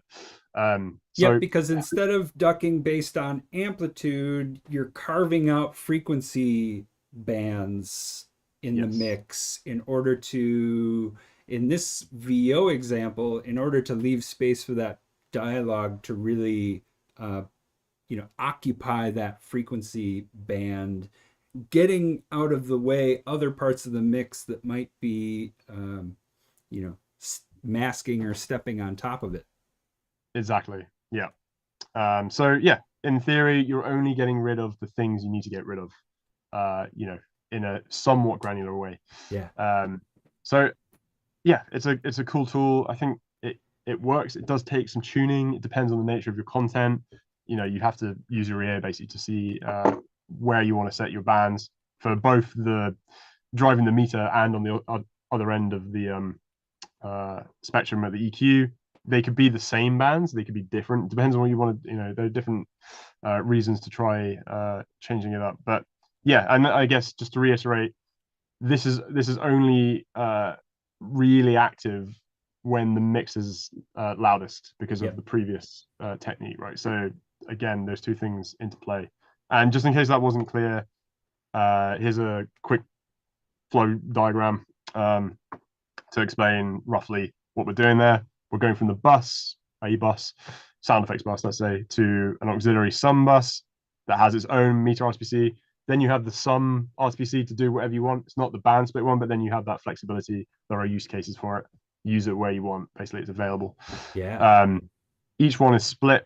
Sorry, we're then sending from that main sum aux to a series of split auxiliaries there and using a band pass to separate out the frequencies to then drive individual meter RSPCs and then drive an EQ. So hopefully that makes sense. Well, and building on that, we had the folks behind Baldur's Gate 3 give a hands-on demonstration of setting up a system like this on a previous Wise Up on Air. We'll drop a link into the chat for that for folks to dig in more on multi-band compression or side chaining and expansion over with the Baldur's Gate 3 team. So, great technique to carve out space. Yep, absolutely. Would definitely recommend giving it a try. Cool. Okay. Moving on to the last couple of things. Yeah, dynamic ratio compression. So playing into the previous system, what we also did was to compress trying to think the best way to phrase this. We would apply compression only when that ducking or EQing is active. So the reason we were doing this was to, here's the theory, like as you're pushing down the music, let's say with when somebody's speaking with your dialogue, you're then, because you're pushing it down, you're actually pushing down the quietest parts of the music as well. So you may lose audibility of the quieter ends of the spectrum. So and again, this is something I learned from the God of War team, cool technique. You compress the music only while it's being ducked by increasing the ratio using the sum RSPC we're talking about. So there's a use case for it. So you know when those meters are being driven because you know that meter is active when they're driven. And so in tandem, as it's getting ducked, it's getting compressed, and then you can use makeup gain to bring it up a little bit as well. So that the overall effect is you temporarily reduce the dynamic range of your music subtly to preserve audibility of the quietest aspects of the music. That's the theory. I think it's a cool idea. Probably has other use cases outside of music as well. But yeah, I'd recommend giving that a go. Again, that could probably be scaled based on the louder the mix gets, the more important that gets because you've got masking thresholds that are raised. So yeah, cool technique. But again, it only temporarily. It's not like the whole music track gets compressed the whole time. It's just when it needs. Cool. Okay, so that's one technique, and then looking at our last thing here for our macro section is our dynamic aux routing. So again, this is one technique that could be used to handle. This is actually what we're talking about right at the start with multiplayer titles, where you have the need to. I'd be interested to know how other people handle this as well, actually. But the need to handle the same content differently based on the who is essentially using it, the owning entity. So is it either you, your teammate, or an enemy? And the need to keep a single, well, ideally keep a singular active mixer structure, so you haven't got to update things in three different places. Things of that nature. There's different strategies to do this, but the way we did it on this game for some things, a fair amount of things actually, was dynamic routing, aux routing. So we would just simply have a RTPC that would tell us A, who was using that content, and B, whether actually as well, whether they were aiming down sights or over left shoulder, right shoulder. So we have a great deal of flexibility there to do whatever we wanted. And depending on where that content, who was using that content, we would then route it to separate auxiliary buses. So, for example, you could have footsteps. Actually, let's change it. Let's say a weapon fire that is being routed to a teammate bus or a player bus or an enemy bus, depending on who was firing it. And at that bus level, you can then do whatever you wanted. I think we had a number of 3D buses, so using listener relative routing or non-listener relative routing. I have to remind myself. So essentially, we had attenuations at bus level for some of these things. Yeah. Could probably be solved by what we were talking about earlier with the scaling. Depends what you want to do. Sure. But we had custom attenuations for this content at bus level. And then it also allows you to do things like apply different DSP there, useful for dialogue potentially. You want to process your teammates' dialogue separately, potentially.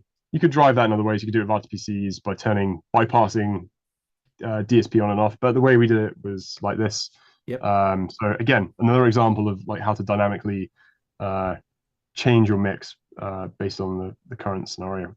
No, it's great. And again, like in a multiplayer, multi-perspective situation like this is a perfect solution to be able to get the kind of control you need for the different perspectives that we're talking about.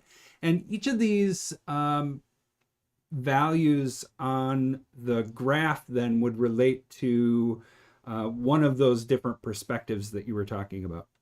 Yeah, exactly. So to be clear, like one would be, let's just say, local player. Two would be teammate. Three would be enemy. Four would be something else. So you route according to whatever those values are to an auxiliary bus, and then apply whatever processing you want at that bus level separately. But the key point there is that you have a single active mixer structure. Yep. And you can then do whatever you want. I guess most powerfully is have separate attenuations at bus level if needed. There are extra caveats with that complexity, but it's an option that can be used. So yeah, great. Hopefully that makes sense. Oh, totally. Cool. Okay, so almost towards the end. So now we should have a stable foundation. We've built on top of that with our HDR system, which has cleared up our sound effects masking.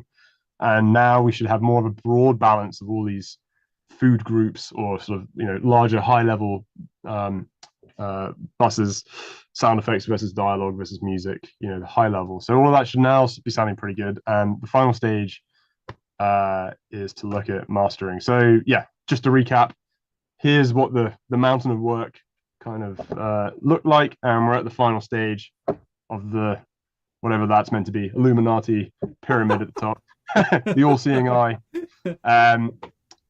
So yeah, let's just chat about mastering quickly. So yeah, we're going to talk about three different things. Not like a super deep dive. Maybe we can talk about some of the other resources available as well, Damien. But they're coming. Yeah. So yeah, we're going to look at some dynamic range options, how we handled that. Quick bit about how we looked at our custom downmix, or just handling general channel configurations with different outputs, and then yeah, output formats, the choices we made, and sort of some of the decisions that needed to be made there. So yeah, I was trying to think about how to kind of sum up mastering. There are many different definitions for this, but to me, it's the controlling of the summing of all the parts, so the actual act of summing them. In other words, how your channel config is set, and things like dynamic range states. So this is sort of pre-summing and then controlling the then summed output ready to head to whatever the consumer is using. So that includes your downmix and your mastering suite configurations. So yeah, a sort of rough Great, definition of great how I would. definition. Yeah, yeah. Yeah. And you know, it's not doesn't necessarily encompass things that maybe people associate with mastering. It's not just about the mastering suite, right? It's about sort of taking care of the final bits and pieces at the end of the chain, essentially. Well, it's the final touch, and ideally, it's a light touch that ensures the best representation across all the different platforms. But it's that final moment that you have the ability to make ideally subtle adjustments Yep. to benefit different listening scenarios. Yeah, exactly. Yeah. So maybe just to start off with how we approached our dynamic range options in this game. Lots of games handle this differently. This is the approach we took.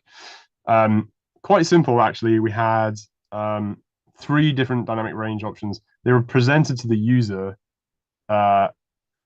not as dynamic range options as such, but actually audio device options. So that was one way we approached it. But under the hood, we were driving. So if you said you were using headphones or you said you were using soundbar, this would select a different dynamic range option. It would do some other things as well. But that's how we approached it in this title. Quite simple for a simple but what's the word? Effective way to manage dynamic range is actually just to turn buses up and down. So like you take your loudest buses and you bring them down a dB, and you bring your quietest buses up. So that's handy, and you can do that with again, I'm going to say confidence, but a greater degree of confidence when you know that all of your loudness standards are matched, and you know that hey, the quietest bus is all the we're really just hitting this range, so I can confidently say we can bring that up because I know that there's nothing going to be too loud now if I bring that up. It's all within a certain range. So Foley, for example, we can then just bump up a little bit. So you're squashing the dynamic range by bringing the loudest buses down, quietest buses up, and reducing the range that way. And the other way we were handling that was by swapping our mastering suite presets accordingly, and within there we had applied slightly different we're using the gain. I haven't actually got a screenshot of that, which I had the channel sliders. I forget what we're actually calling them, but the gain sliders for each individual channel, and essentially just staying in tandem for the most part, moving them up or down to compensate for that then decrease in dynamic range, or I don't know, making the headphone mix slightly louder or things of that nature. Yep. So again, simple but effective. And then we weren't using the for example, the multi-band limiter we had in there. We were using the standard limiter, and again, that was just the way we set it up. But we used the mastering suite in a fairly simple way, but it did the job with the time that we had available. And I mean, I suppose maybe a good opportunity to bring up other potential. Yeah, and for folks who haven't worked with the mastering suite before, we've got some docs for you, links landing in the chat, penned by Loic and Daniele at Sony, describing best practices, ways to work with it. And again, the mastering suite is a free plugin available for the master bus. It lives on the audio device. And is that final touch that you have control over this piece of the mastering puzzle with. So some great resources landing in the chat for you to go deeper into that. But it looks like you've covered different output experiences for folks across headphones using 3D audio, home cinema, the sound bars, and TV speakers. Um, Yeah. and along with midnight modes. So this would Yes. be the equivalent to, trying to, you know, constrain the dynamic range in order to have a more persistent volume so that you don't wake the neighbors when Exactly. things start popping off, right? Yes, exactly. Or potentially when you're listening at a low volume, uh, and you then again similarly you don't want to lose the quieter sounds. You're bringing up the quieter sounds, um, Yeah. particularly relevant for games that have voice chat frequently, where people tend to turn the game down. Something I was going to bring up actually at the end as Yeah. part of the learnings is voice chat, a very important part, and I feel like something uh, for the game audio community to develop further. I think I've got some ideas, but anyway, Oh yeah, um, that's another yeah, deep dive waiting to happen. yeah, yeah. I'll keep it brief. um, cool, but yeah. Anyway, that's what we did for mastering. It was Nice. nothing.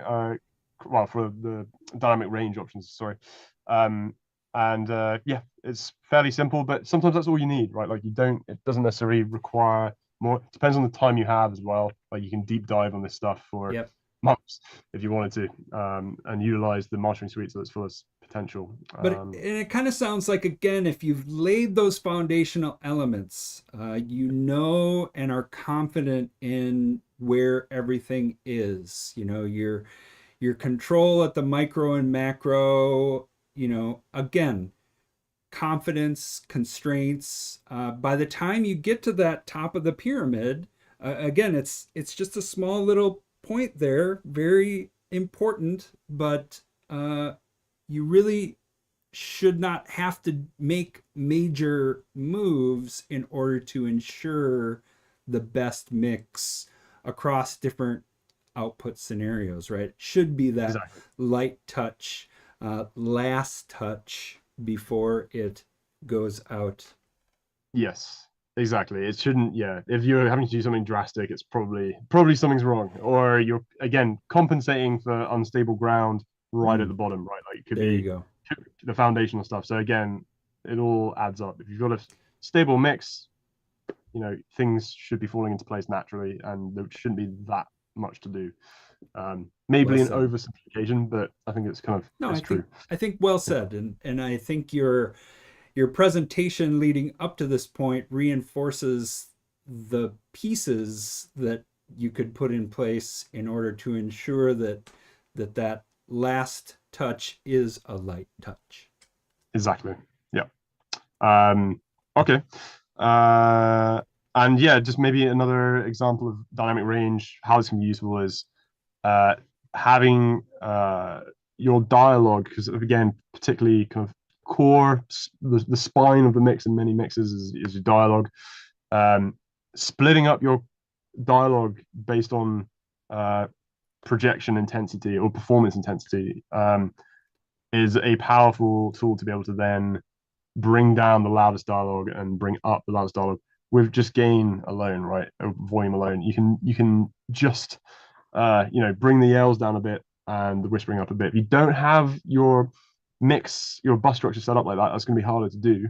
Yep. But this was quite a powerful way of structuring dialogue in Helldivers 2 at least. And I think it gives you flexible options for in terms of dynamic range, and not just dynamic range, but just the mix in general. You can say, hey, actually, all this screaming is actually too loud, and you can just very easily bring it down. Yep. Or whispering, breathing, whatever is just too quiet, and you can just make that decision there and then and bring it up without affecting everything else related to dialogue. So it's pretty a good strategy, I would say. Well, and this idea of projection categories for Mhm. dialogue is, I feel like, a long time coming, um, because we recognize just how dynamic the human voice is, Yeah, and having this granular control over it, yeah, again, you can make those decisions across categories and feel confident. exactly. And this also ties back into what we were talking about with loudness standards, right? Yeah, These are loudness standards. There are loud standards for each of these buses. So yeah, again, for dialogue, a specialized area has exactly the same needs as sound. So I think it's, yeah, it all ties together and provides you with a structure for your mix framework. Okay, Uh, question there though. I'm gonna diverge. Like, so you're making a decision about, let's say, one of these projecting categories. It's too loud. It's too quiet. Are you reaching for the volume on the bus? Are you digging deeper into the actor mixer for the categories at a parent level and adjusting the makeup gain if they're part of HDR? Or in this case, can we assume that dialogue is always outside of HDR? Like, yeah. what's the methodology there? Yeah, so in Helldivers 2, yes, we did not feed dialogue into the HDR system, Great, just sound effects. So and actually in some sound effects, I think like UI, for example, was not HDR'd. great, Uh, Music wasn't as well either, right? So we handle those in separate ways. So cool. um, in terms of the actor mixer structure, I could be wrong, but I seem to remember that we don't have things broken down like that at actor mixer structure. We have it broken down in different ways that aid granularity based on types of lines playing. So it's Got it. like the bus structure is there to aid the mix, and the actor mixer structure is there to aid implementation Got and it. functionality is maybe Perfect. one way to look at it. So in Cool. that sense, you'd have potentially lots of different types of lines heading to here, and we don't really care in terms of mixing about grouping things at bus level. At least I didn't, to tell us, okay, here are all the lines that are I don't know, contextual shout outs, and here are all the pain lines. It's like, well, all I really care about is how loud these lines are. Yeah. That's what matters to the mix for me. Everything else is like, okay, that's the dialogue designer's Yeah. uh, realm. And so what's powerful here is that I can just do what I need to do for the mix. It's how it aids the mix, basically. So hopefully that answers the question. Oh yeah, thanks. Yeah, great. Cool. Nice. Okay. Um, Last couple of slides, I think, for the mastering. Um, yeah, and so we did a few different things here just to outline for either compensation for our formats uh, or just creative choices to taste. So, for example, we uh, over Atmos, we would increase the um, presence of the height speakers by just bumping them up a bit or turning the other ones down. I forget exactly what we did there. But point being, if you have a series of states set up, I'd recommend doing this. This gives you the flexibility to know what you're outputting to, and you never know how you might need to use it. So we had these set up. We're just determining what system we're on and what output format we're currently in. So stereo 5171, 3D audio for PS5, or just standard headphones. And then we can make our mastering decisions as we see fit accordingly. So in terms of how we turn down the height speakers, we were doing that. We have a proprietary DSP, which should, I think, in theory, be fairly simple to code, but it's just essentially giving you individual, similar to the mastering suite, giving you individual faders for each channel. Yep. So we're just saying, hey, when you're in 714, let's unbypass this specific instance, which is just turning up the height speakers, things of that nature. So Yep. again, it's an aspect of the mastering step that lets you make those sort of last minute decisions, or like when you're playing in surround, bring down the rears. They're a little distracting, but in every other format, bring them back up to where they're supposed to be. Let the down mix do its thing. Things like that. So again, none of that's like a right or wrong thing. It's a personal taste thing. Yep. Uh, and yeah, if you ever find that some of your output formats have like gain differences potentially, you can adjust with that as well. So that's what we mean when we're talking about like output format compensation, or yeah, different down mix rules, or whatever you want to do, you can do it. There's no right or wrong. Right. And Uh, I don't see 3D formats represented for your PC output format considerations, not on Yes. Helldivers 2? So yes, we didn't support out of the like built in to the game itself any specific 3D Yeah, technology on PC. However, it's a 714 output, so yeah, you could the users are able to apply Dolby Atmos for headphones there, or any totally. other technology that can decode that 714 output. But we do know when we're outputting 714 there, right? So we can Yep. say, hey, let's make a decision there for PC. And you can But carry for, these states all the way down to the mixer hierarchy or actor mixer and apply, a per sound or per bus mix state change in order to emphasize or de-emphasize something for one of these output formats if you chose to. exactly, yeah. I think we may have done some sort of we had switch containers for something. So in stereo, we would play a specific asset, and then in surround play another. So you can use that state to do that, right? Like that's Yeah. the cool thing. So you never really know when you might need it, but it comes in handy right at the end when you're like, there's no time to fix the thing in code. You just need to do it in Wise. You've got the tools you need to do it already set up. It's Yeah. flexible. You can do whatever you want with it. So yeah, I'd recommend getting this sort of thing set up for your project if you're looking at controlling the mix. It just gives even if you're like, I don't know how I'm going to use that, you still have the flexibility to use it when you find out what you need to do, and then you're like, okay, I can use that. Well, yeah, and Um, again, it's about states are a bread and butter kind of strategy, right? Just putting them in, having them accessible, maybe not knowing, but in that moment when the situation comes up and you need to solve that problem, and you've got a state that you can just apply yeah, and solve for, like, ooh, those are magic moments. exactly. And it's the same, not just those states, but like lots of the things we're talking about. It's all about having those tools, knowing how loud the mix is, knowing how loud whatever dialogue is specifically. Even if you don't know how or where you're going to use it, it's always good to just have it globally available. And then you've got what you need to rapidly solve problems in the last days of the mix, right? Like that's the key thing for sure. Yeah, totally. Cool. Okay. Last mastering thing was just to quickly talk about Ah, briefly. It's a big subject in a way, but like just briefly, how we approached our spatial audio formats for this title, including 3D audio and Dolby Atmos. Um, so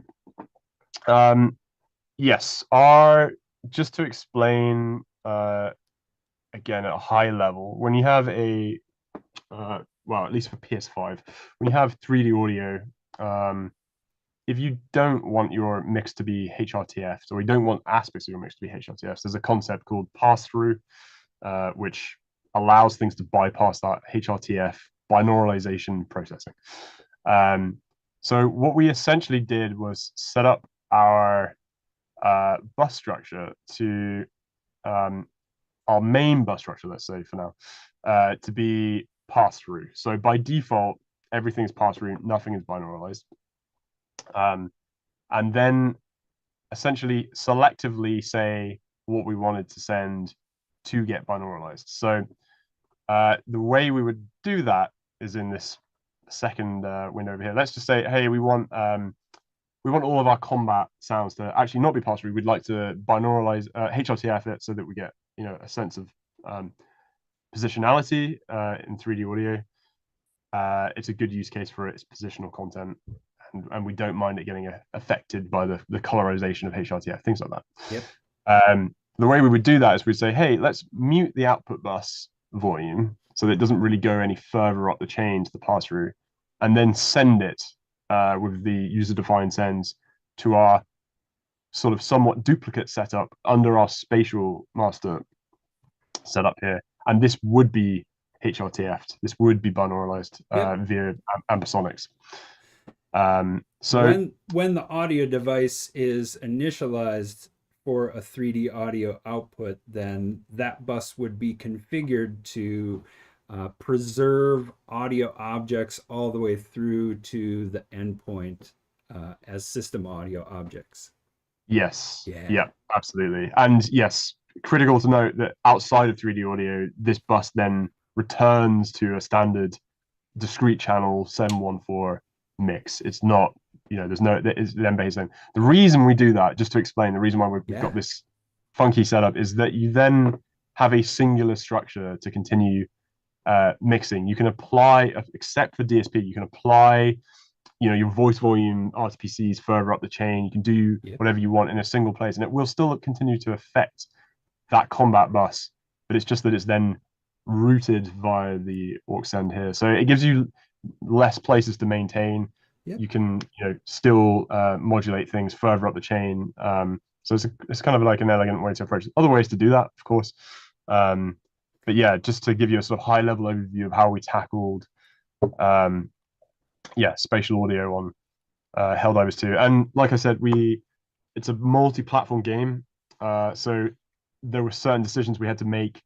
There's trade-offs to every decision. Whether we fully supported 3D audio on PS5, it would mean that there were disadvantages potentially to 714. So we ended up with a sort of middle ground there, using 714 and ambisonics, and I think down mixing ambisonics into 714 for PS5 as well.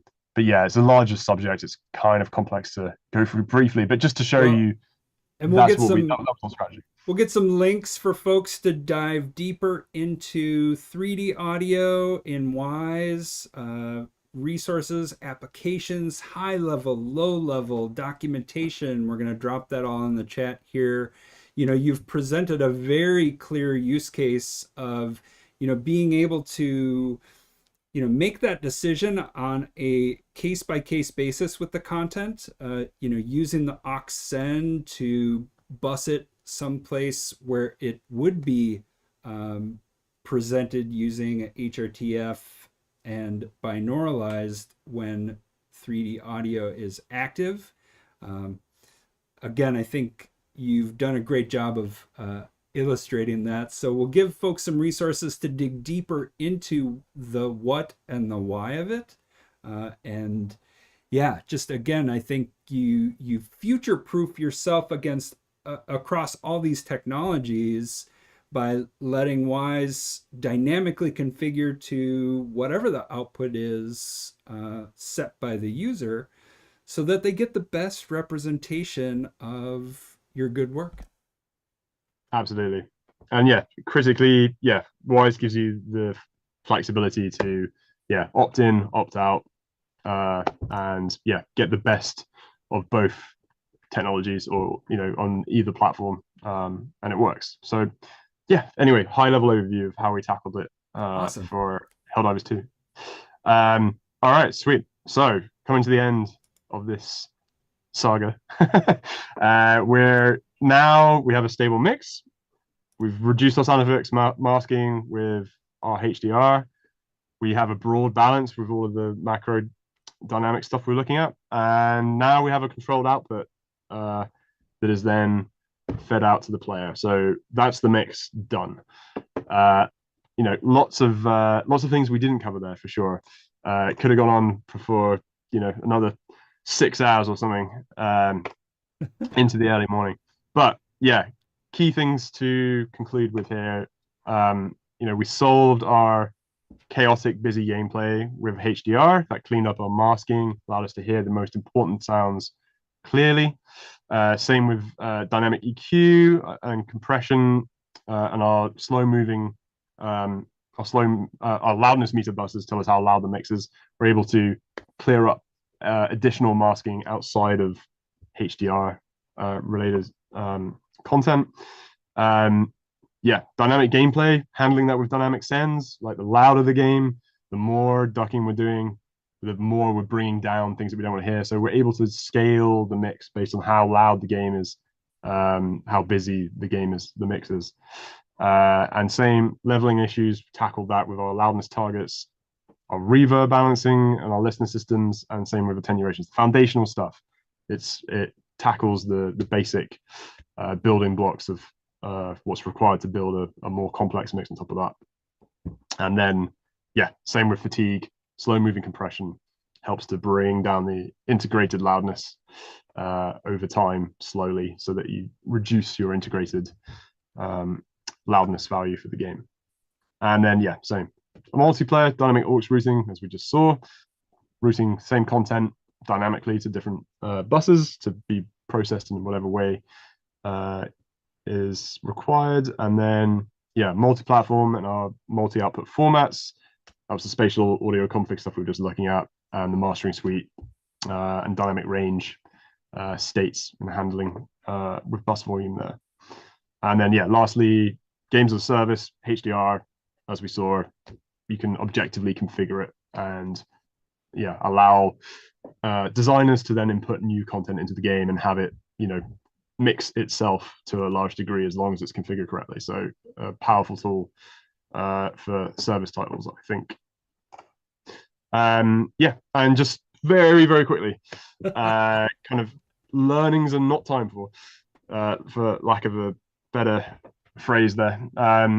Team structure, very important for the mix. Being able to delegate and mix work so that it's not all just on one person. You know, a lot of what we just looked at is a lot of work. So you need to be able to delegate that stuff out to your team, figure out how to do that, make time for it. And have dedicated mix roles, like have somebody whose sole job it is, you know, depends on your team size and budget, etc. But you know, ideally have somebody dedicated, immersed in the mix. It is to me, it's a full-time job. Like I think you have to have somebody that is not distracted by, you know, supervision, coordination, production, you know, content review. It needs to be like just focusing on the mix. It is that bigger area of game audio, I would say. Voice limits, we didn't touch on that, probably a foundational thing. Voice limits, very important. If you've got a lot of spam, you've got multiple voices stacking, that's going to ruin your loudness targets. So again, critical to get that right, foundational component. Azimuth, we actually brought up because somebody brought it up in the chat. So nice yep, one. again, Tick the box. Mixing off screen, good technique. Yeah, priority system for enemies, knowing which enemy is the highest threat to you and bringing it up, increasing its HDR priority. We did a bit of that. Yeah. So you know, you just get to focus on one a little more than the others, helps it stand out. Things of that nature. Yep, importance of a system for player ownership, like we're talking about. Who owns this specific thing? Is this my grenade? Is this my explosion?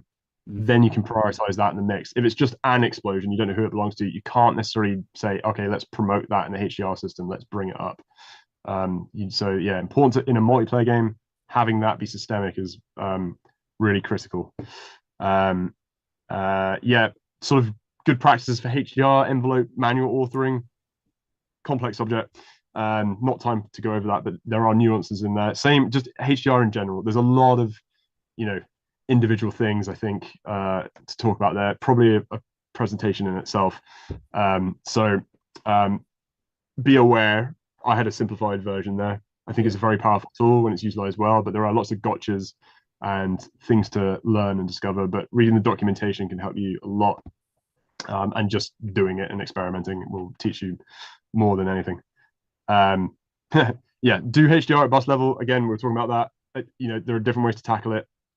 Seems like a more elegant way to do it. There are cons and pros, but yeah, I think the pros probably outweigh the cons potentially. It's definitely something to consider. So yeah, at the end of the mix, I was sort of like, yeah, I wish we did it at bus level. And then yes, importance of planning. Needless to say, mix is very complex, finite time. Choose to spend your time wisely, and you'll have a better sounding product at the end of it. I think, yeah, if you don't plan a mix, it's not gonna probably end like you think it is, and everything takes more time than you think it does. I guess, which leads into the second point: more mixed systems, more problems. Something to be aware of. Yeah. But it's true. I mean, all of these things, yes, they're cool, like they're doing jobs, but you need to be aware that depending on the amount of time you have left, that may be too much complexity to maintain and debug if things go wrong. So just something to consider when you're designing a mix. And last point, voice chat. Big part of any multiplayer title, I felt that we couldn't adequately prioritize voice chat in the mix due to never knowing if what's going through the voice chat bus is actually somebody speaking. And I'd love to find and I get that's just something for the chat maybe to discuss, but I'd love to find a way to, I suppose, intelligently I hate just saying AI, but AI know, like RTX voice or whatever, knowing for sure, having confidence that what is coming out of that bus is a human voice. And so then we can scale it, prioritize the mix around that accordingly. Mm-hmm. So I feel like that technology is probably just on the horizon. But yeah, not knowing that somebody's speaking, we tried a lot of things. You just end up getting noise ducking the mix, and it's like, yeah, it's I wish we could solve that, because I think it's like, a very important part of the audio experience, yet it's something that we can't really control easily. So yeah, that's the end of stuff we didn't really have time to talk about. And last slide, Q&A. And yeah, my email address is there. If anyone has questions, feel free to ping me. I'll try to reply as soon as I can. But yeah, I hope that was useful for Oh, the chat. incredibly useful. We had a lot of folks sharing their appreciation for the tips, tricks, and sentiments. Let's roll into the QA. And a question off the top of my head is, we've said the word mix a few times over the past hours. When do you mix? Because Um, there are moments where it sounds like this is just something that happens at the end, but I yeah, know that that's not true. So when you say mix, what does that mean to you in the context of the entire development process? great question. So I think so. Maybe let's start with the ideal. The ideal is to uh, have all of these things figured out in pre-production in Mm-hmm. terms of your systems and HDR and how you're structuring and your standards. And then by the time you build up, you scale up your team, they know what to do and how to adhere to those standards along the way, so that you Yep. always have a maintained mix Right. throughout. And at the end, you then have a dedicated period where you look to make the creative choices and verify that the standards have been adhered to and everything's working correctly, and apply the finishing touches like we just looked at with the mastering and some of the macro dynamic mix stuff there as well. So that's the ideal. But let's say, that, to me, that requires enough bandwidth for a particular individual to oversee that throughout the duration, and to ensure that that mix is being maintained and supervised essentially. So that's the ideal. But I mean, a lot of titles don't end up having basically the bandwidth, the resources to do that. So it can happen at the end. I would say doing everything at the end is very difficult.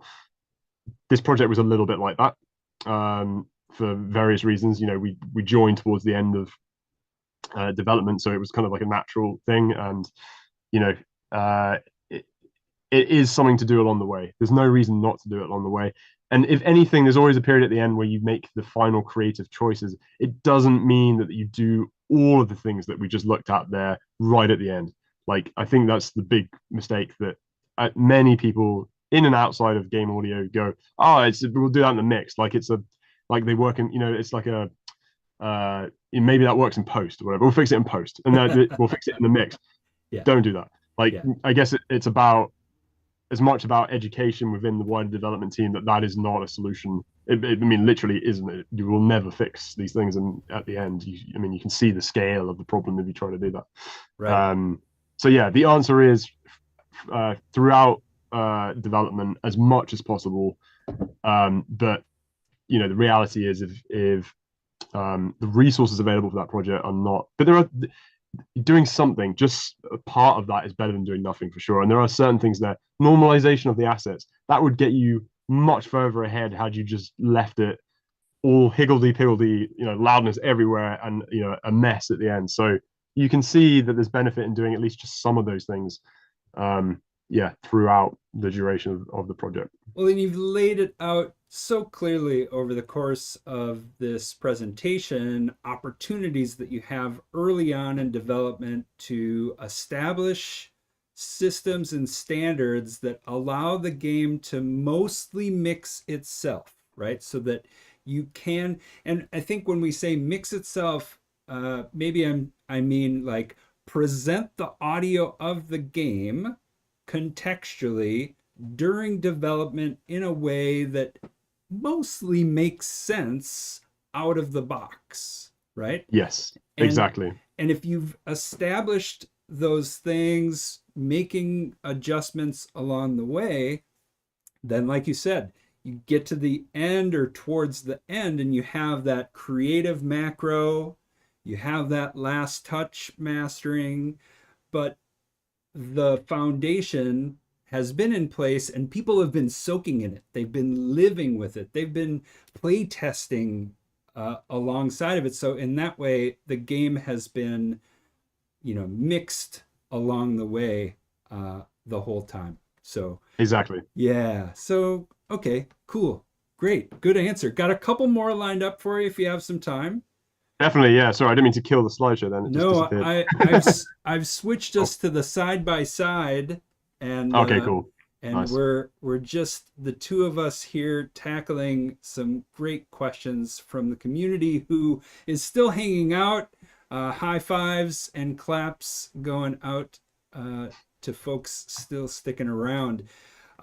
So one question would be, from Guido. It's what about music? Like, we didn't talk a lot about music.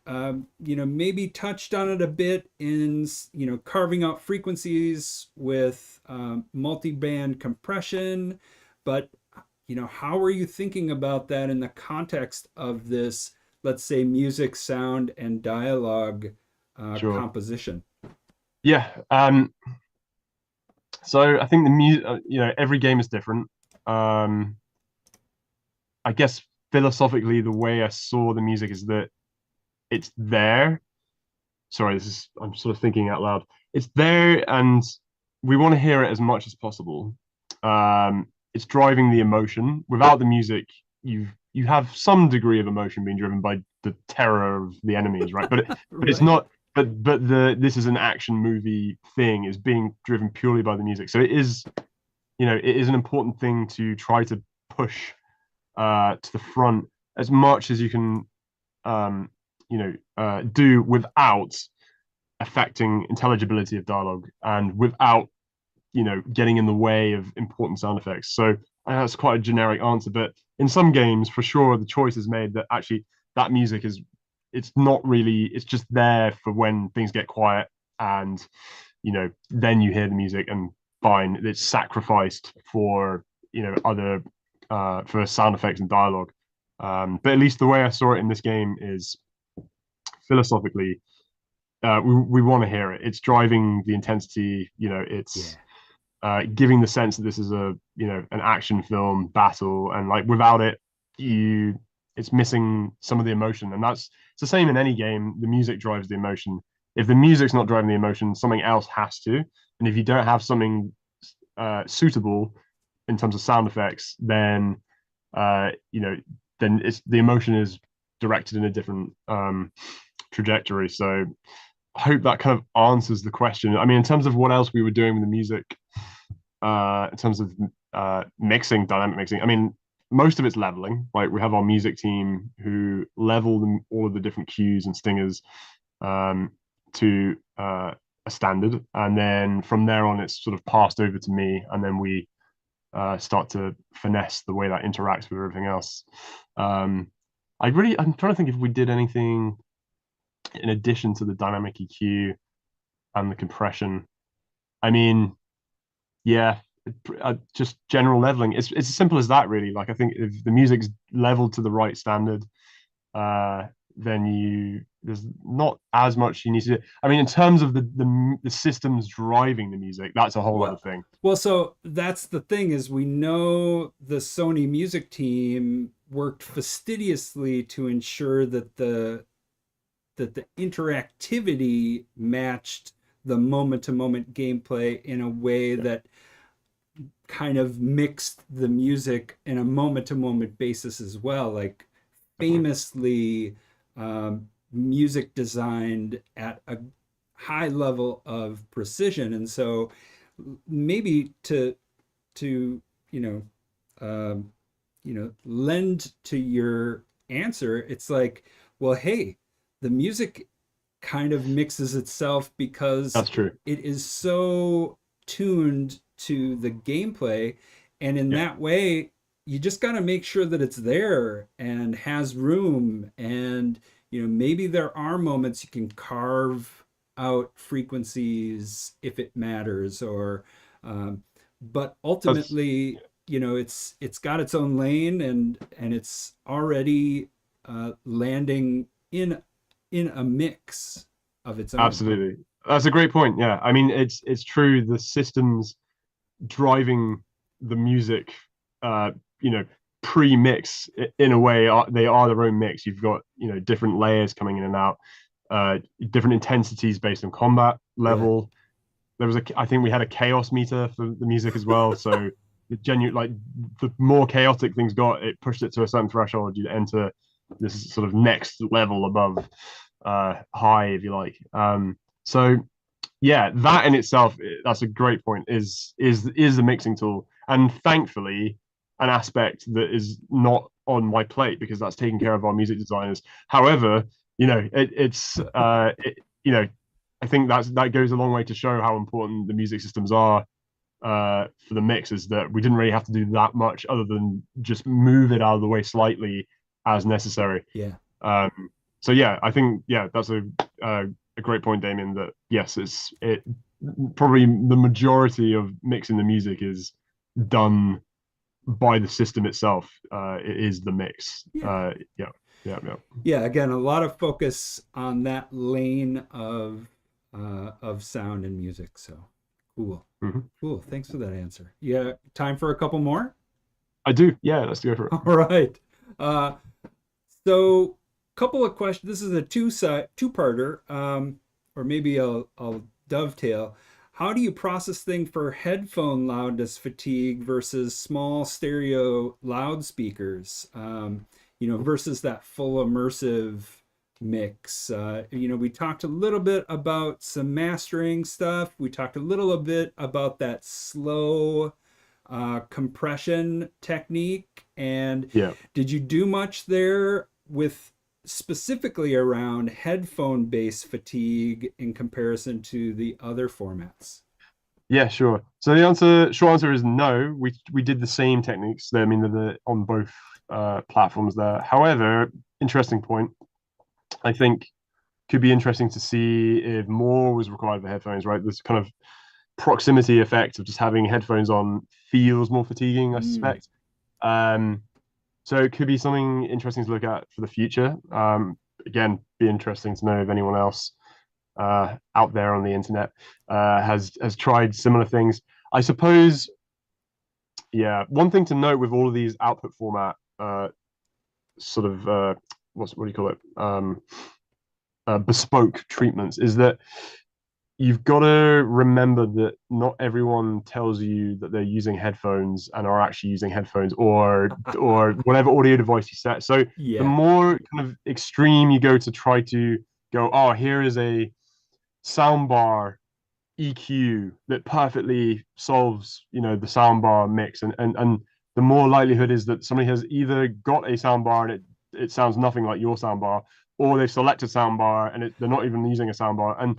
And yes, obviously headphones is another specific use case, but I guess my point is there's a level of cautiousness that you sort of have to have. At least I feel that you have to have around doing that, in the sense that unless you know for sure Yeah. what hardware they're using, it can Uh-huh. become more difficult. However, your point about fatigue on headphones is legit. I think if people are wearing headphones, it probably does feel more fatiguing. So could be interesting to try, yeah, bringing down the mix more, or just you know having a different mix altogether, Sure. in that sense. But yeah, I think when we just to explain, when we know somebody's using headphones on PS5, So actually, here's a point.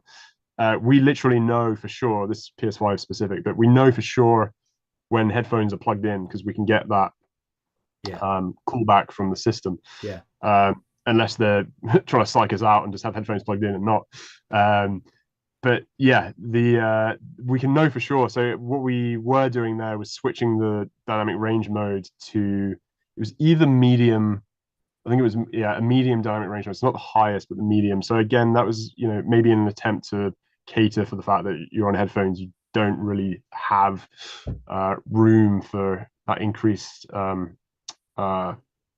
range. But yeah, again, there's no right or wrong there. We didn't do anything specific for fatigue for headphones, but that's a great point. I think there are things you could do and experiment with. So yeah, interesting to think about for sure. Nice. Thank you. Second part, any special handling for visually impaired players who rely on audio more? Is there a mono mode? Is there a mono mode? I'm trying to remember if we had one. I don't think we had one. I could be wrong. Yeah. So we should. Yeah, come to think of it, I'm wondering if we did. Yeah, I'm gonna have to remind myself if we did it. I don't remember having one. However, I mean, do we have mono mode on the system? I can't remember at this point. But yeah, great point. We should. In terms of other, visually impaired systems, I mean, the only thing I'm aware of outside of our stuff is obviously the text to speech functionality, screen reader stuff. Cool. How effective that is, I'm not sure for gameplay, but yeah, we didn't do anything specific there. Again, I wish we had. It comes down to I suppose the balance of resources and time. And I think for future projects, it's something that we'll aim to prioritize. It's a move. It's leaning that way across the industry. Everybody's treating that with the priority that it deserves, right? And I think 100%. We should aim to facilitate those users for sure. Yeah, greater accessibility overall. I think you're right. The industry is moving that direction, and we see several titles working to adopt those systems. Okay, I'll let you pick this one. You want to talk HDR next, or you want to talk volume sliders? No. Let's do HDR. Okay, so Mauro, he's been with us the whole time. Thanks so much for participating in the conversation. Do you use the bottom of the HDR window on purpose to cull sounds? They find themselves applying low priority values to ambiances, -30, so they can cut whenever an explosion or other big sounds play, but finds it somewhat finicky as then they have to purposely set a high project volume threshold, currently a -40. So Okay. yeah, the question is really about that lower HDR window so that when a loud sound pushes it up, culls quieter sounds. Is that a technique you're using? When we say cull, do we mean push it below the voice volume threshold so that it's virtualized? Is that what we're saying here? Yeah, bottom of the HDR window. Yeah. So I mean, it is undoubtedly happening. It's not something that I actively was thinking about. It's more, I guess I've always thought of the threshold virtualization system as something that just takes care of I wouldn't say so. It is technically cleaning up the mix, but here's the thing: that threat, to me at least, that threshold should usually be low enough that it doesn't matter whether or not you like removing that, making that sound silent, or leaving it where it is in a way should make largely no difference to the mix. You shouldn't hear those sounds being virtualized. It should be so quiet that it doesn't make a difference whether it's silenced or not. At least that's the way I've used it. However, that's an interesting take on the threshold there by raising it as using it as a method to clean up the mix by having a higher threshold. But I guess the balance there would be yeah, to make sure that you're not audibly hearing things disappearing, right? That's the the That's the goal the there. trick there. Yeah, Yeah. yeah. But interesting. Yeah, I hadn't considered it. I mean, you know, if it's quiet enough to me that it's hitting our threshold for the virtual voice threshold, then it should basically, you shouldn't even hear it. It should almost make no difference to the mix at that point. It's then just it's more about an optimization thing. That's the way I see it. However, that's really interesting that you're using it in an attempt to clean up the mix like that. I think that's an interesting tactic for sure. Cool. Great Maybe question. maybe actually just on that, maybe one way to address that, if you're looking to try and, you know, get rid of the quietest aspects of the mix, like using an expander or a gate could Hmm. maybe do something similar. I don't know. Just thinking out loud Yeah. how that might work. But yeah, something like maybe could be cool to experiment with. But yeah, cool. Awesome. Good question. Cool. Thanks coming at you from the chat. So nice one. Couple more. Helldivers 2. The sliders go to 11. They do. Discuss. Incredible feature. We can talk about Spinal Tap all day. I'd be happy to. But a question for you on that note, a lot of this is, coming from the chat, a lot of games come out with the mix with those sliders set at an optimal level, or sorry, with the mix at an optimal level, but the sliders all the way up, maxed Yes. out. Yeah. And so the question is there a reason when allowing for the player to change these sliders that the slider doesn't start in the middle, letting them boost or lower different volume settings across whatever categories are provided? That's a great question. And the short answer is I suppose it stems from a preference from the game audio, the sound designers involved, the people responsible for the mix. It's almost a preference for I'm trying to choose my words carefully here. Keeping the mix as designed for those that don't know the damage they might be doing by changing it in the least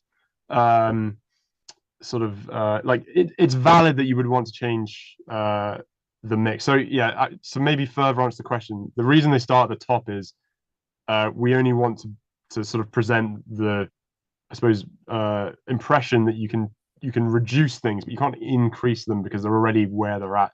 If we put them in the middle, and again, there's no reason why we couldn't do that. We could like say, hey, as it's then it becomes more of a feature. It's like allow the user to create their own mix because it goes beyond where the default is. Like if you want to turn, there are ways to do that. Though. I mean, I'm thinking out loud. Like you could put it in the middle and say, hey, if you want to turn up the dialogue, that's not actually turning up the dialogue. It's turning down the other sliders, right? Under the hood. They Yeah, wouldn't be told sure. that. So maybe some games do that. They probably do actually. And then it gives that gives you the benefit of having the same functionality, but just presented in a different way. And then if you still feel like you have that customizability, but Yeah. under the hood, it's still the default. Is the max if you like. The actual design mix is the max, but you're just moving things, you're rebalancing it. So Yeah. yeah, I hope that answers the question. I mean, the answer is that it's just a preference to try to provide the user with the best experience possible without allowing, mistakenly to damage the mix in a way that users may not understand. Yeah. But I am totally open to having a game where the user can mix their own game fully. Games do that. I think that's cool. But again, more systems, more problems, more things to consider. And it's cool though. I mean, I think having flexibility is interesting. But yeah, many people have different takes on that. I hope that answers the question. Yeah. I think that Yeah. covers it. And again, it's like the slider is an abstraction, like you were saying. Yeah. You can make it do whatever you want, but as a default, as that final mix, you want things to be aligned with the best representation as intended. Games in the past didn't have, there were no sliders, and they were just Yeah. like, that's your mix, right? That we're Yeah. at a point where we recognize the value of giving people control over the presentation of audio. Is I'm so happy to be here and hear your sentiment on that, because I think there are reasons why people would want to make adjustments to it. However, uh, it is kind of a paradigm shift, right? Like, Mm. how do you imagine it now? It's kind of nice that you can't, or maybe that would be fun if, overdrive your output device and just Yeah. turn it all into static. Um, Not Yeah. the best presentation normally, but, Yes. and so there's some consideration there of trying to preserve that fidelity. Yeah, absolutely. And actually, just remembering, um, somewhat anecdotally, that when we were developing when you first boot the game, there's an initial settings page. Yeah. Uh, we had some discussions about should we immediately present the user with all of the sliders, because it then suggests that, hey, go ahead and change these now. And it's like, but you haven't even heard the game yet. Like, do you want to change it? So there's also, that kind of thing. Like, Yeah. do you want to suggest, but by having those available, it's like, hey, these are things you should change. And although Right. it is important to present choice. Sometimes just by presenting something, it's like, you should change this. And it's like, actually, you probably shouldn't. The user may not realize it. Yeah. So yeah, different ways of looking at it. I agree, choice is good as long as it's informed choice. I guess would be my main point. Yeah. Cool. Cool. Yeah. Nice one. Okay. They keep coming in. So thanks, folks. We're gonna make this the longest live stream ever. Uh, Nice. did you do any mixing based on trigger frequency of a sound? For example, lowering the volume of footsteps over time if the player's been walking for a while. Great question. No, we didn't. I suppose I'm kind of thinking in my head, in a way, the compression is a bit like that, right? Like the more something is firing, the faster something's firing, the more spam there is of a particular Yeah. sound, you can use compression to bring it down. But that's an interesting, yeah, potential parameter there is like, yeah, maybe it's not, is it trigger rate or like, yeah, or a length of time, maybe, I don't know, thinking Yeah. it out loud. But yeah, no, it's a cool potential idea there. But yeah, I suppose compression can work in that way, or Yeah. slow moving meters. I mean, Depends on what you want to do. it's worth jumping back into the earlier part of the presentation if you missed it, where slow compression was covered. That, yeah, worked a little bit like that, right? Yeah, Um, exactly. So the longer you have, signal over a threshold, uh, the more the compression over very, very slowly over like 10 seconds is going to bring it down. So if you had like your example there with walking, it's not really, you're not counting how many footsteps, but you're counting how probably more relevant to the mix. You're counting how long you have signal present in that bus for, and using that as the metric to decide how and when to turn it down. So maybe one way to look at it. But yeah, more tools available to the mix, the better. There's probably a use case for knowing yeah. how many footsteps per second or minute, whatever, are taking place in a walking simulator. Maybe, I don't know. Could be There you cool. go. Yeah. Find your Yeah. priorities, implement systems accordingly. Yeah. Do the right thing. Okay, last one. Uh, Favorite system, favorite tool, favorite implementation, favorite. What are you most Favorite proud of? for the mix. Yeah, Yeah. Let me have a think. Sorry, I'm trying to think before I you're doing just great. say. I'm tempted to say HDR. I think so. I think what I'm most proud of is managing to convert the project to HDR and make it kind of work, because we had very little time. It was a project that had already been set up over a number of years, and was sort of what's the word? deeply ingrained in its ways already, and we, it's a lot to potentially, depends on the nature of the project, but for us and for me, learning HDR as well at the same time as doing it. So I guess I'm proud of that. I mean, what I'm most proud of is what our team, outside of me, is what our team managed to do in terms of content design and system design outside the mix in the time we had to ship the game. I think, I'm super proud of my team for that. Like, it's crazy what they achieved. But yeah, to be specific for the mix, a great question. I'm sort of struggling to answer it. I mean, I think the HDR stuff is cool. Yeah. I'm glad we pulled it off. Because had we not, again, Damien, we were talking briefly about like risk paying off, Yeah. that kind of stuff, and it's a risk, right? Like, it's a risk when you don't know a system to implement it. Yeah. And all of the gotchas and caveats. So I'm proud that we pulled it off and we got it working and we saw it through to the end, and we put in all of the implementation solutions and management stuff to make it work in the time we had. So yeah, I mean, I think I'm probably just most proud of getting the mix to where it was. But again, it's not, just to be clear, it's team effort. It's not just me doing that.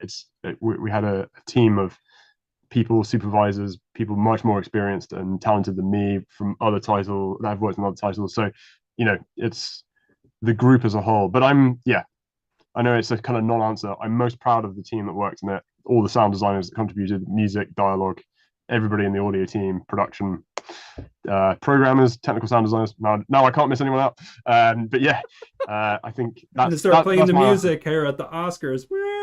Yeah.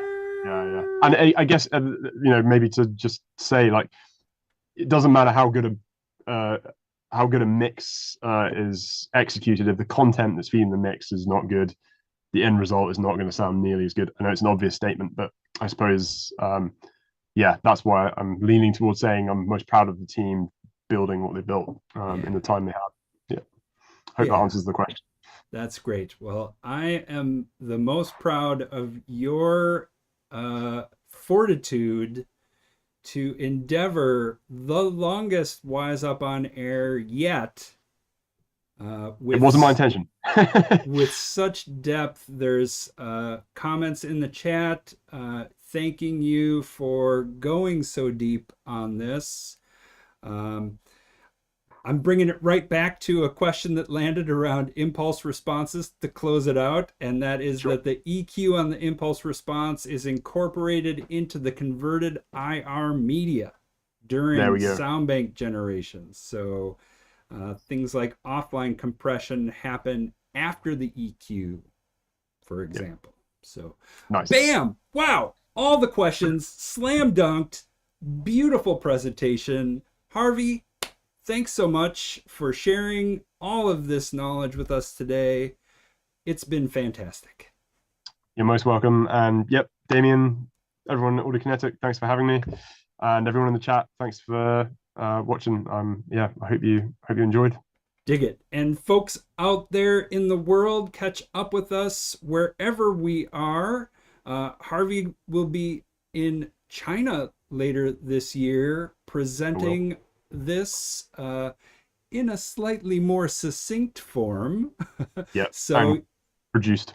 You caught it here first with verbosity, and we couldn't be more excited to be able to keep this as part of the resources for folks out there using Wise and just generally mixing interactive audio. So thanks again, Harvey. All good. Thanks for having me. All right. We'll see you next time on Wise Up on Air. Take care until then, and have a good summer. See ya. Bye.